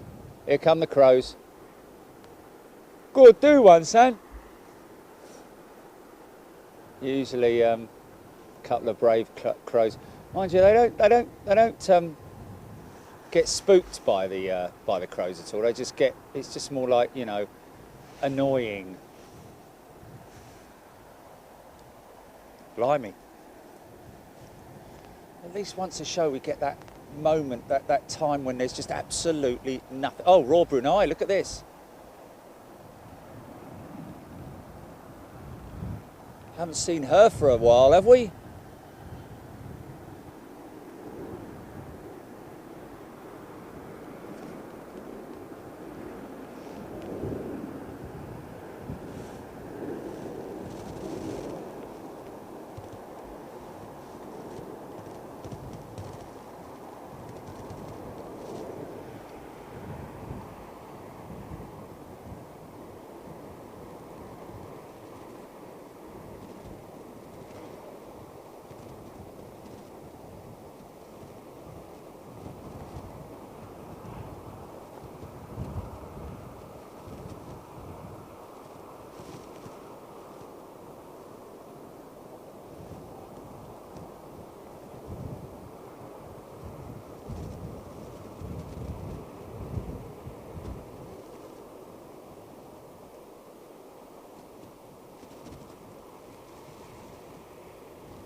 Blimey, really? Wow. Talk about a, oh. It's probably for repat as well, I'd imagine.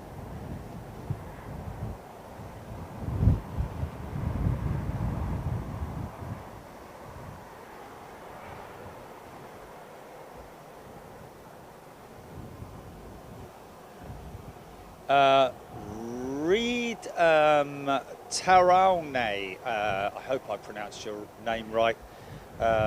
Reed, Ride, my apologies, Ride, a very warm welcome to you.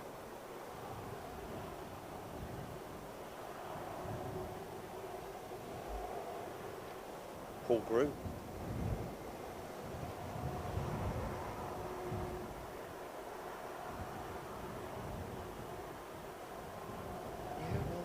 BCAL did operate 747s, didn't they? Know that they had a combi. There we go, BCAL Pam. Thank you for that information.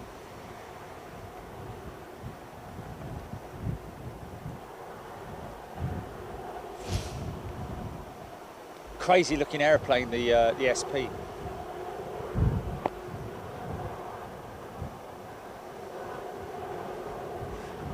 I think the SP was developed, I believe, to operate inside the US on domestic routes, I think.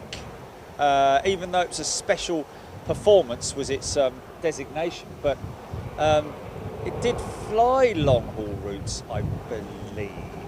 Most definitely, because we used to see Pan Americans SPs here at London Heathrow.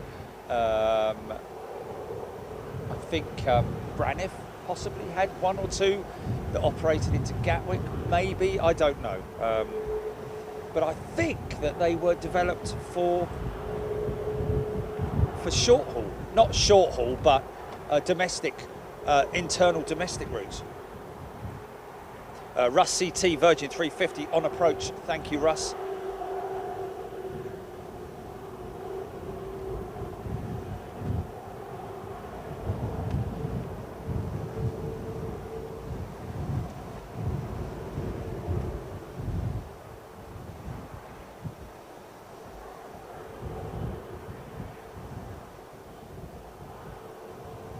Joshua Greatex, there is a Greater X, sorry. There is a stack forming. There we go, and I can see it right now. Thanks, Joshua.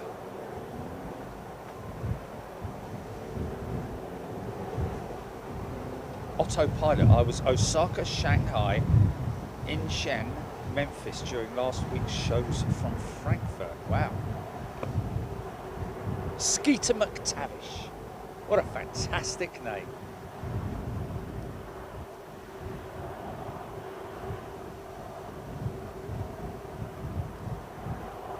Oh, okay, wanted JFK.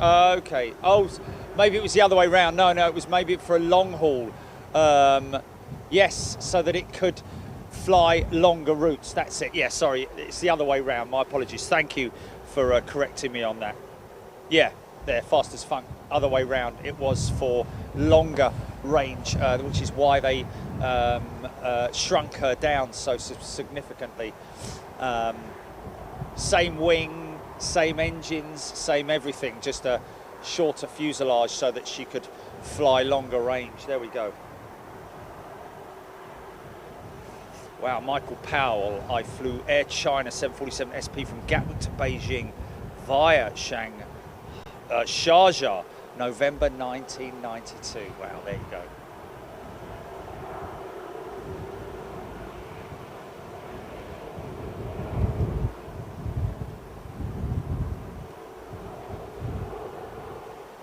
Alan Robbins used to see the 747 SP at Heathrow all the time, yes. Especially the Pan Am, wasn't it? Did TWA operate any SPs? I can't remember. I don't think they did. But most definitely Pan American.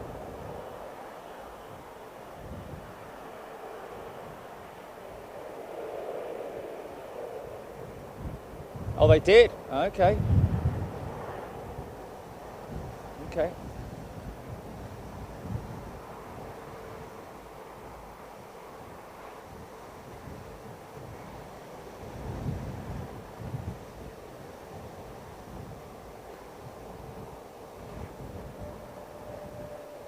So I'm guessing that was the real first experiment with long range, wasn't it? With the long range jets. Whereas nowadays they just put bigger fuel tanks in, or just increase the fuel tanks, increase the size of the fuel tank. But mind you, I think when they originally designed the wing tanks are, I mean, the A380 has got the capability of, it has actually got in its horizontal stabilizers, it's got fuel tanks. I don't think they're used very often, but it does have that capability if required.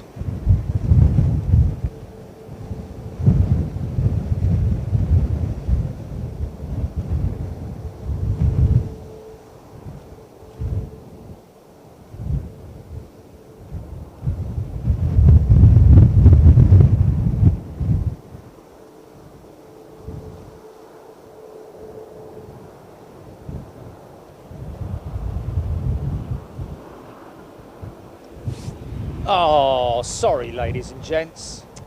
Oh, big faux pas by me there, missing that Virgin 350. Didn't look like she had any problems getting down, but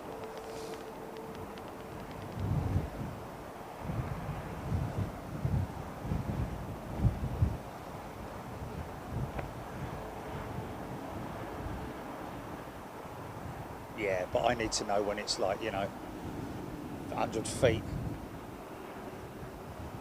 That's my problem. Yeah. I know, man, I know. It's got so much going on. Rob, been on the South African SP back in 2000, 2001. That's one of the only 747 SPs that I flew on, was the 747 Combi. Oh no, it was not the SP, it was the Combi, my apologies. It was the Combi that I flew on, not the SP. And South African Airways used to operate their SPs into London Heathrow as well, I seem to recall. In fact, the last ever 747 SP I ever saw was a South African 747 SP that was flying over the East End of London on approach to Heathrow many, many moons ago, when I was out surveying a customer's house for shutters, believe it or not. And the customer and I were standing outside looking at his windows, and I looked up. Well, I heard it, didn't I? Because you always, when you hear a plane, you always look up, don't you? If you're an av geek from the heart, you'll always look up when you hear a plane. But I looked up, and there it was, and I was blown away. I was like, look at that! And he was like, look at what? I said, it's an SP. He's like, what do you mean it's an SP? So he didn't even know I was talking about the plane, you know. Then I rattled it all off, and he was like, okay, well, back to the windows. I'm like, wow, man. You know, trying to be all, you know, enthusiastic about it, and he just did not care. Oh, really? Oh, okay. Never mind. But there we go. 'Twas a long time ago. Alan James is a new member on Big Jet TV. Alan, welcome. We saw this landing earlier on, folks, remember?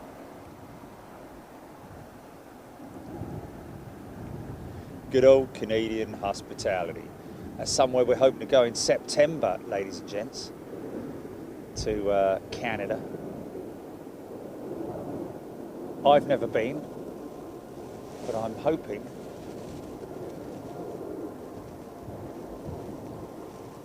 should be able to fly out there next month at some point.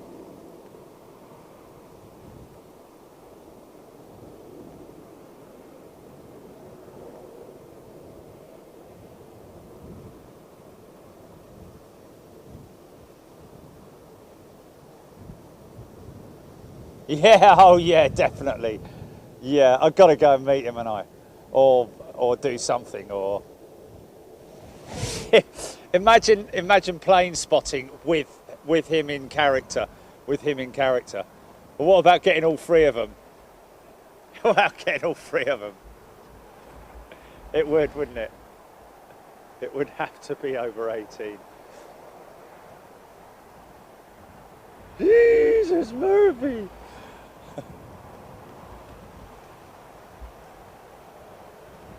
Rab H, good afternoon to you. Julian, Syrian Air came into London Heathrow with their SPE2. Yes, right, Syrian Air, wow.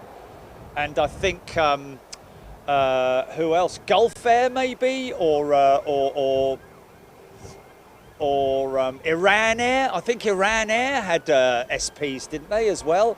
I think quite a few operators came into London Heathrow with their... Rob Jacobs, rarest SP seen at Heathrow was the Air Malawi one that was leased from South African Airways for 4 weeks on for a couple of state visits around Europe in April '85, painted in full colours and parked Reg 7 Quebec-Yankee Kilo Lima. Wow, how about that? What great knowledge. Thanks, Rob. Love that.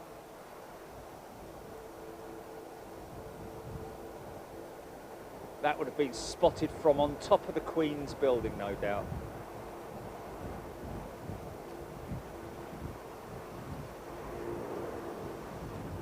Oh, Swiss 330 climbing out. Listen to those Trents, man.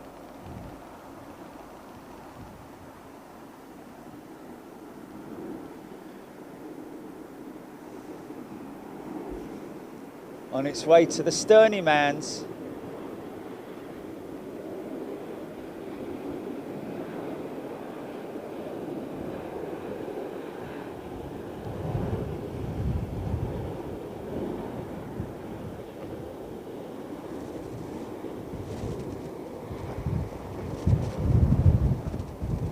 No, absolutely no.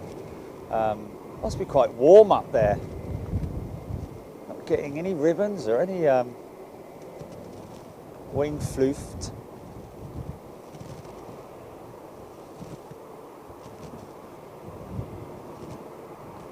Probably will do a little bit later on, I'd imagine.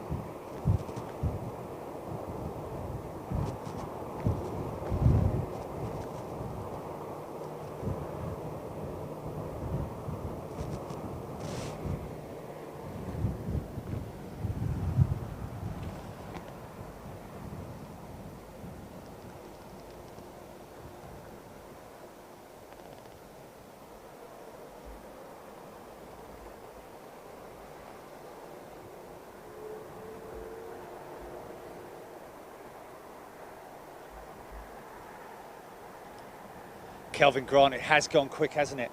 It's gone stupidly quick. Rav H.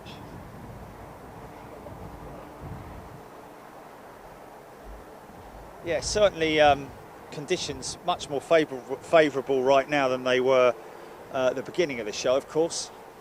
Horrendous.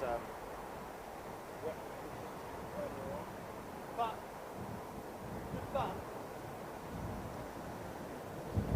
Good game.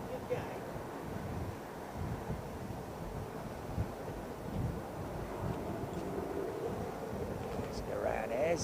Talking of Iran Air.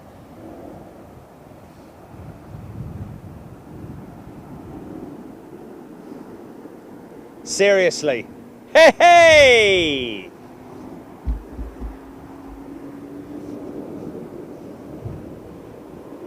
Nice.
shame it's not.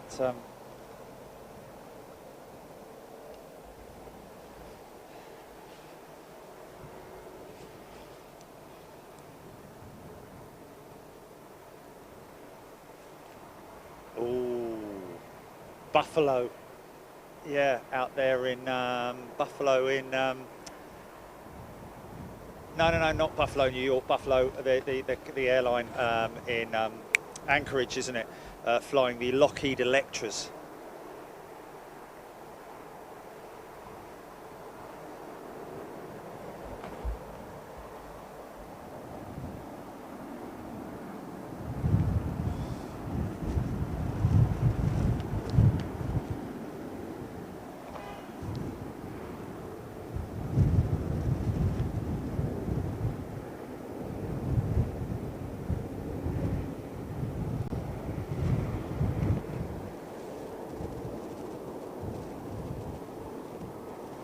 Or inbound.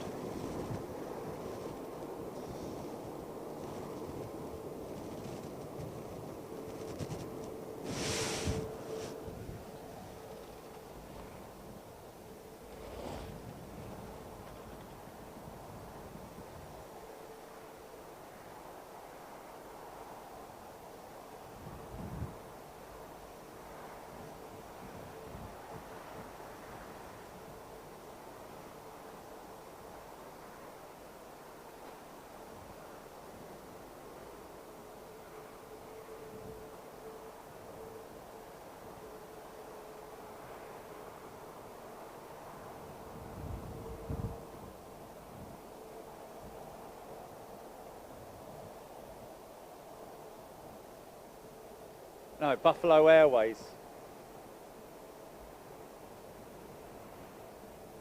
No. It's nothing to do with that. No, it's not the geographical location. There is a Buffalo, New York, though, isn't there?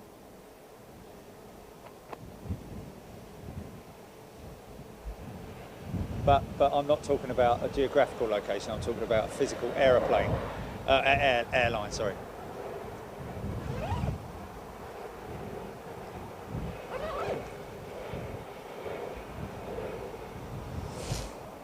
We're talking about. I think the Lockheed Electra was one of the first aircraft to fly the turboprop. After, of course, the radial engines, the old piston engines of the day. Robert D, Gulf Air 787-9, 18 minutes out. Thank you for that, Robert.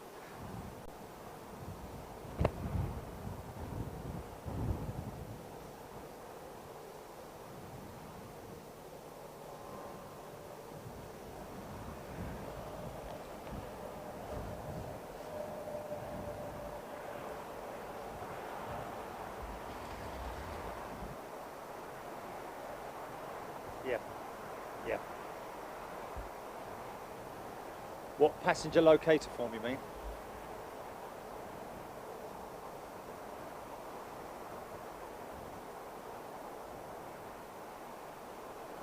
Yeah, I know. That's what I'm talking about. Yeah.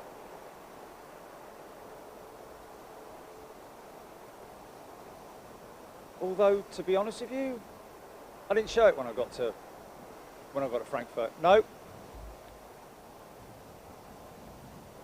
Well, I guess so. Yeah. Right. Yeah. Well, it's a form of track and trace, isn't it? You know, everything's linked to the airline, the seat number, blah blah blah. It's it all.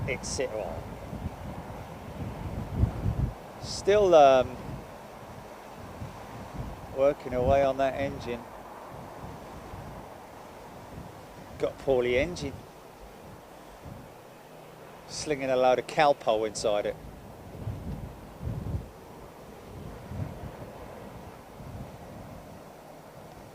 Or Cavonia. Cavonia!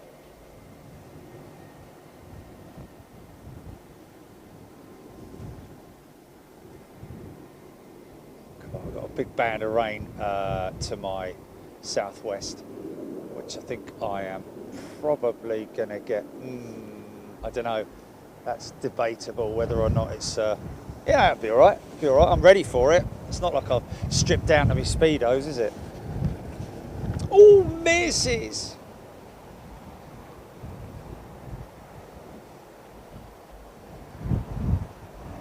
To the sky, which I can.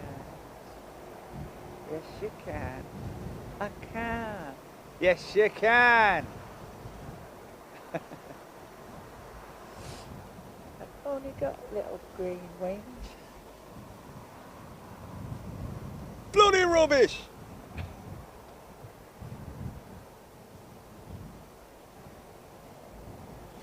Julian, what I wouldn't give to be spirited back to the days of the VC10 707 DC8 63s. Well, I was fortunate enough to have lived through that era and seen it and witnessed it because my old dad flew the DC8 54 freighters, didn't he? And the Bristol Britannias with British Eagle. But yeah, I was well proud of my dad flying the 4-engine DC8s when I were a lad. Got a brilliant picture of him rotating at Gatwick, you know, a very slow a very low departure as well. All black and white picture, all grainy, all folded at the edges and stuff like that. Tcha!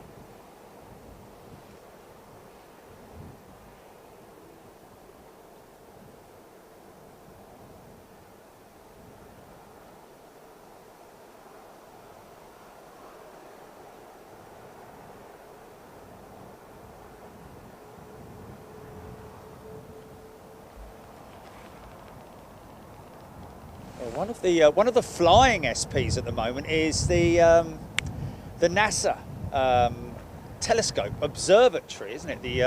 The flying observatory. Obviously, they use that to penetrate through non-light polluted airspace. I'm guessing is the best way to describe that. To give them amazing imagery. Here we go. He's a sneaky little chappy, this one. Is it Iberia? Snuck in, didn't he? Hello. See? Bit bumpy up there, look. Oh, easy, easy, easy. Oh, easy.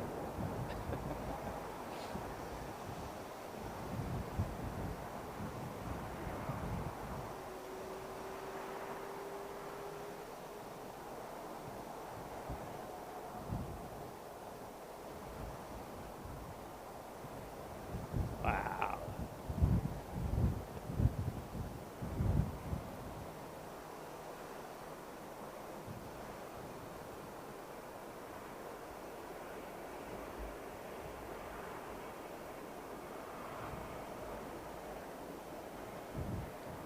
Remember the old days at the Renaissance with the American 330s coming in, wheeling it for about 300 yards.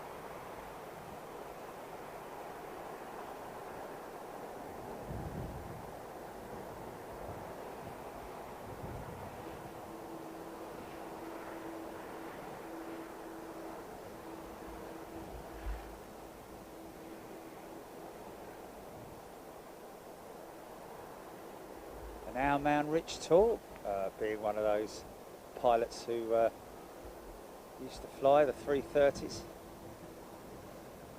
American, for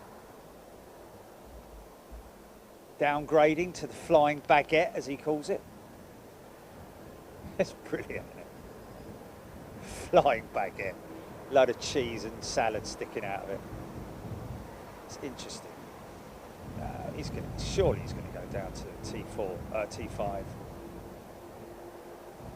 Yeah.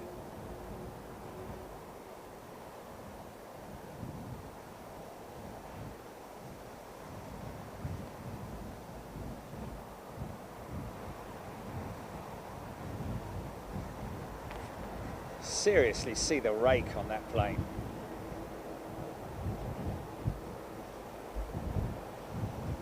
Look at the rake of the engines. What's that?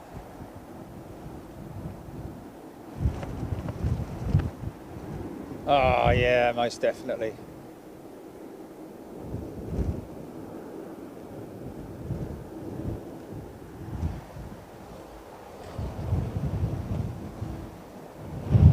Well, you miss having loads of lampposts. Stuff like that in front of you and signs and sentimental, isn't it?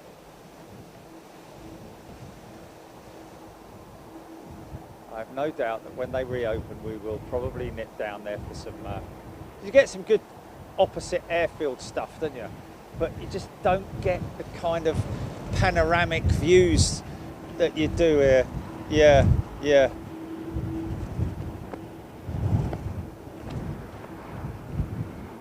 I will definitely be going back there at some point. Say hello to the crew out there, and also we also have the other location at the other end of Runway that we.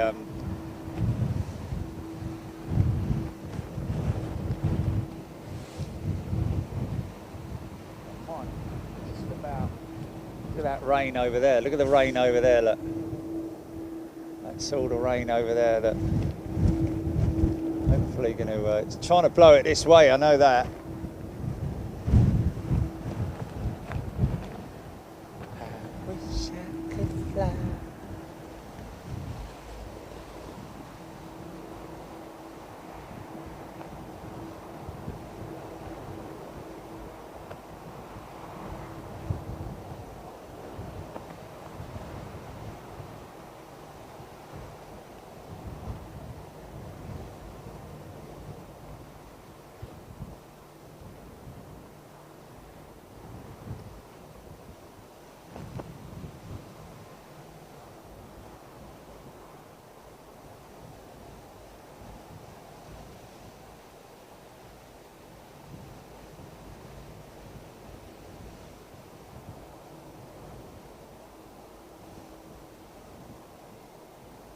Very shallow flare on the 787, isn't it?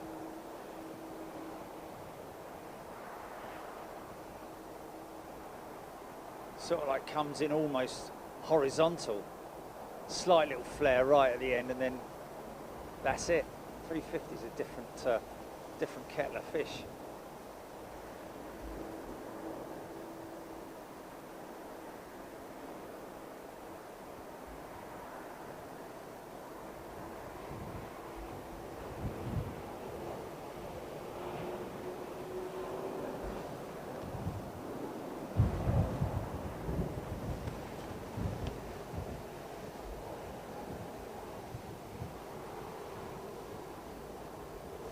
Terry Slater, Japan 7771 world delivery, 17 minutes.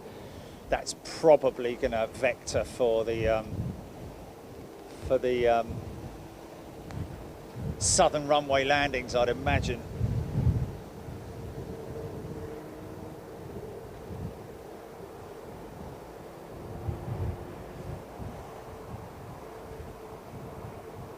Tim Allen. 787 always reminds me of a bird about to swoop its prey. Yeah, I can see that.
shot of another aircraft that was just popping through there. What was that little fella there?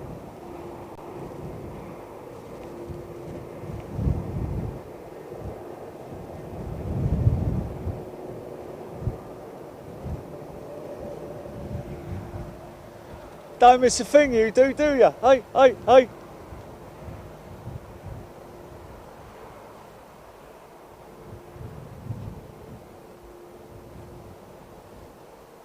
Kent's getting hammered. Or Surrey is anyway.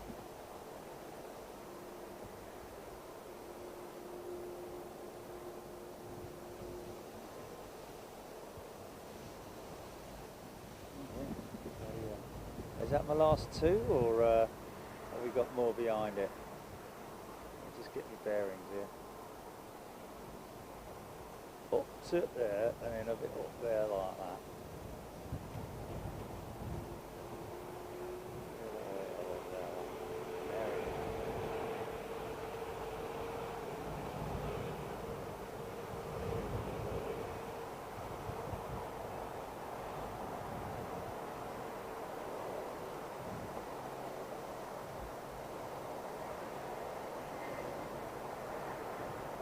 Way up to the sky, but I can't.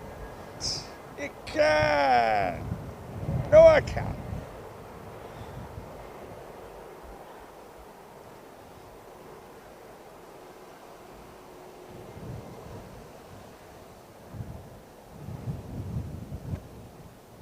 Russ CT, 5 more aircraft inbound at the moment. Thank you, Russ. See you, Hodgie. Nice Gulf Air 70th livery 787 inbound. Thank you.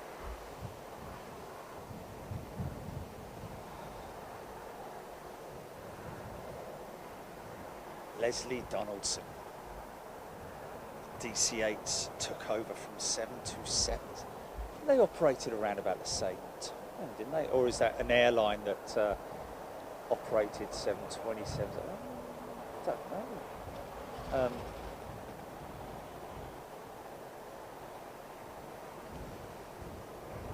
Definitely the same sort of era, 727 and the DC-8. 350, Singapore, I think.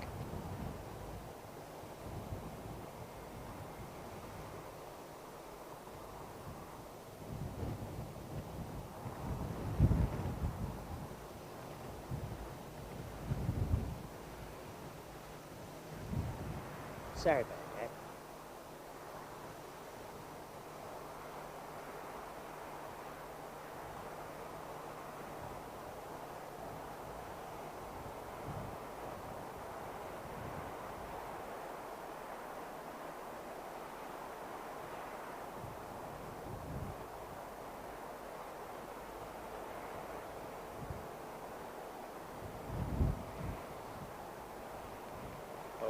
Oh, flipping heck, hold on a minute. All of a sudden the bleeding rain started.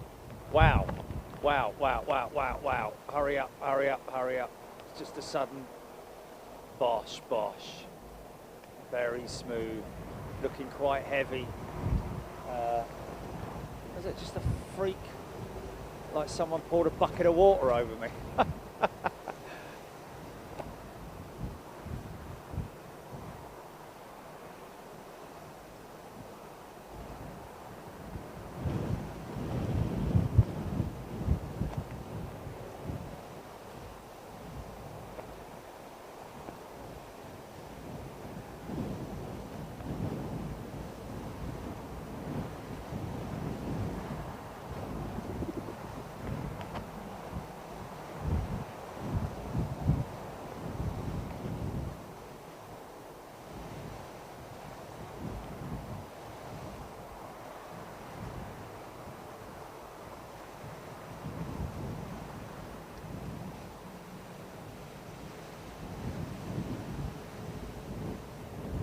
Real smart, innit?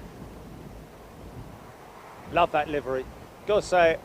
Traditional, old school, good looking. And why? Because it's got the strip. Not very many airlines incorporate that anymore. nearest to it really would be Air India, wouldn't it? Most of them all got, you know, ribbons and wavy this and wavy that, but these guys are still sticking to the original old school livery. Willis Waterwick. I'm afraid we haven't got a Waterwick, sir.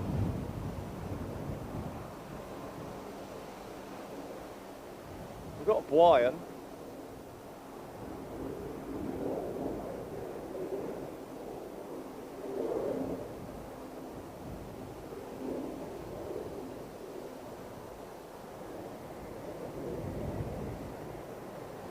Woe into the fore, Centurion.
Okay.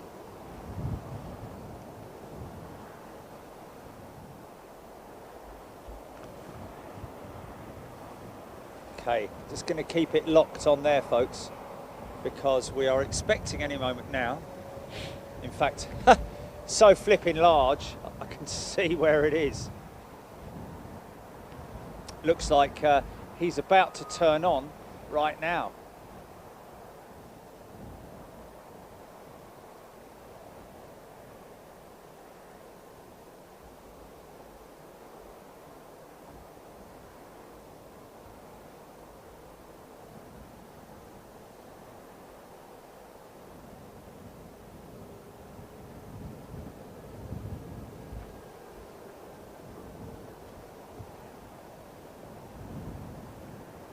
Kind of just about missed out on that, wouldn't it? Just missed out on that 380. If he had been like 5 minutes late out of gate, we would have got that. Going out of the right-hand runway. Ah, yeah. Got a new member. Beach Club member. Good day to you, Beach Club member. A very warm afternoon to you, live from London Heathrow. Alan Robbins, Trevor Kemp, Robert D, and a 777 Boeing arriving from Tokyo, 16 minutes. Yeah, we're done with that one, I'm afraid. Robert D. Emirates 380 going out. John Godson, thank you. John, and there she is, sorry.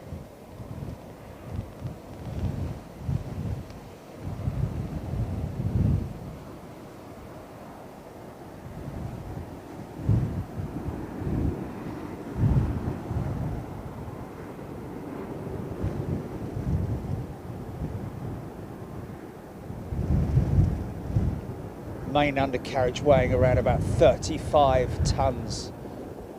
Crazy.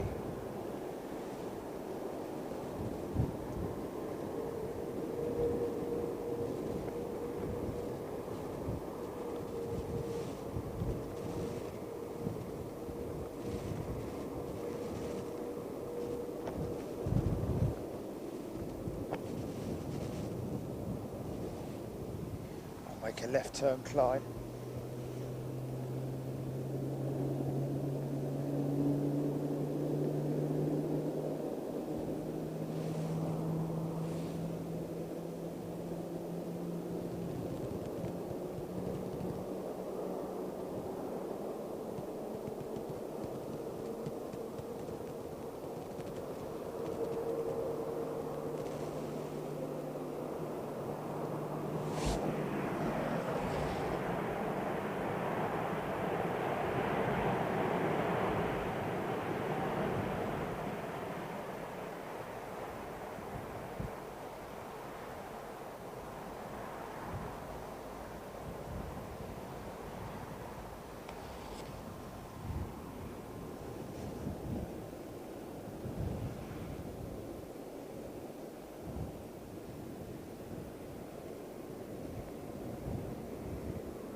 Wow.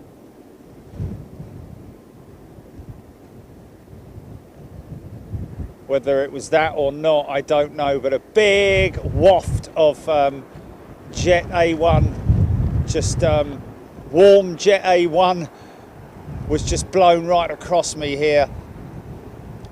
Highly likely considering it's got 4 massive engines and is blowing out a lot of hot air. You're just blowing hot air, you are, son.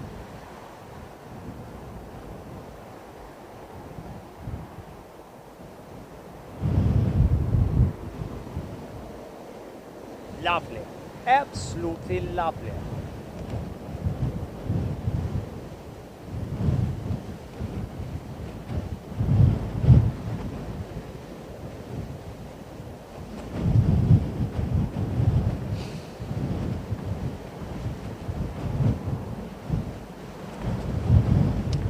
The last one of the day is unfortunately just a little tiddler.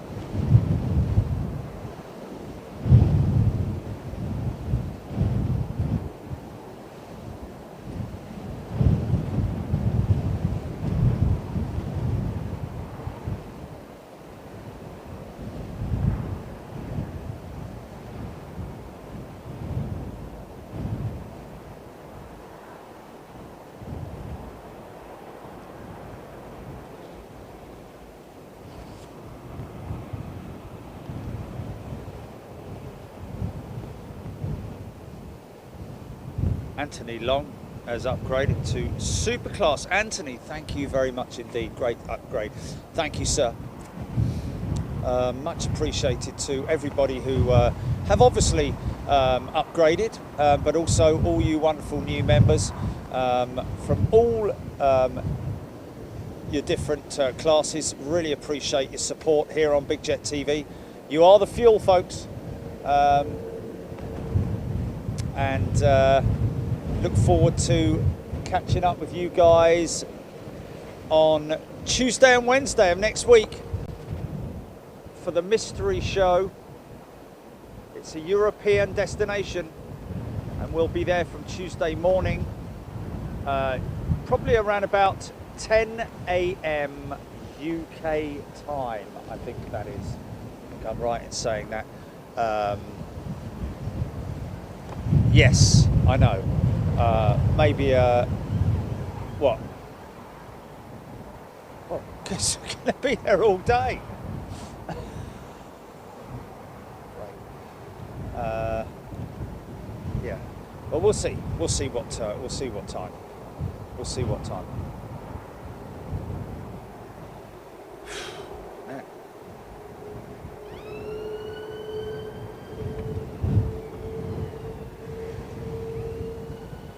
Mark Hudson, no point in trying to guess because we're not going to tell you.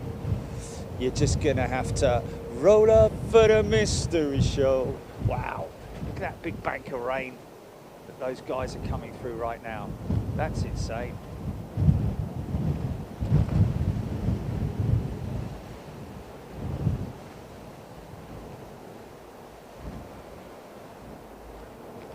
Get the little Taron. Get the little Taron.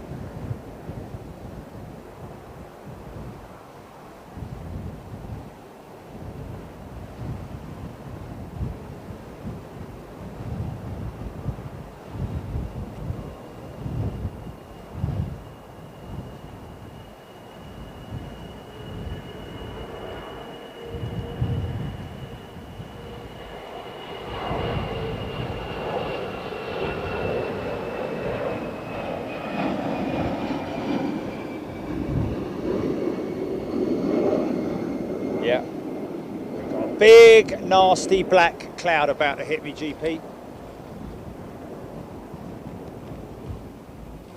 No more air revels. Hey folks, there we go. How about that then? Great to see you, ladies and gents. Thank you so much once again for your company, I have to say, and for helping me out, helping fellow chatters out on the chat. Really appreciate you're being so friendly to everybody and welcoming everybody. A big warm welcome to anybody who has joined today and your upgrades as well. Really appreciate it. Don't forget, next week, Tuesday and Wednesday, we're going to be in Europe for another first class and super class member only show. Really looking forward to that. We're not going to tell you where it is. We're just going to roll up there and fire it up, and you have to guess where it is. You obviously find out literally as you look at the set. But anyway, been great. Another long show here on Big Jet TV.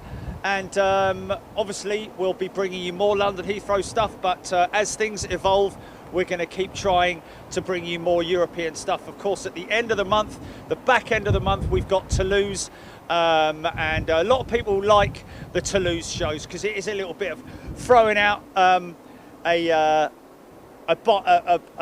bait and seeing if we can haul in maybe a couple of guppies. Wow. That's pretty. That's gone up pretty early, isn't it? The belugas, sorry, guppies. It's because we've been talking about old planes, isn't it? Yeah, belugas, A350s, A339s, all in different parameters of build and airport areas and so on and so forth. But a great show that is. Next week's going to be a great show, I have to tell you. Something different for you folks. It's civilian, it's commercial aviation, it's not military, but who knows, we might see something fly in. Anyway, folks, thank you to Lee, thank you to, of course, a massive thank you to Jilly for looking after all of you folks today. Really appreciate it, and thank you to everybody for your support, and to all my wonderful members. We wouldn't be doing this without you. Thanks, folks. Look forward to catching up with you in that place on Tuesday and Wednesday. But also bear in mind that all executive members from next Tuesday, you will be able to watch the Frankfurt shows for Tuesday, Wednesday and Thursday. I've got to go because it's just going to start bucketing it down. Look after yourselves. Enjoy the rest of your weekend wherever you are in the world, and look after yourselves, look after your family, your friends, and most importantly, look after the animals. And be safe, ladies and gentlemen, and take care. See you next time. Cheers. Bye-bye. Okay, GP. Stand by.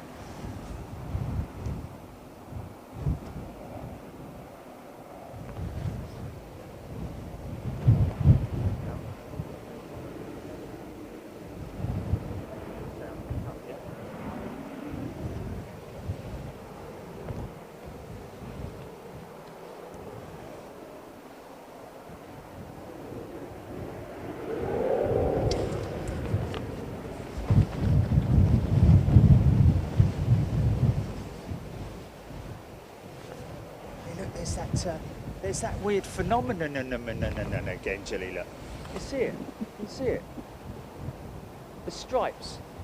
Yeah. Oh, I am now. Yeah. It's crazy, man. Like water spouts again, can't be water spouts, man. That would have been all over the news, wouldn't it? That would have been all over the news. Yeah, I'm sure it is, yeah. On the rain, on the sheets of rain.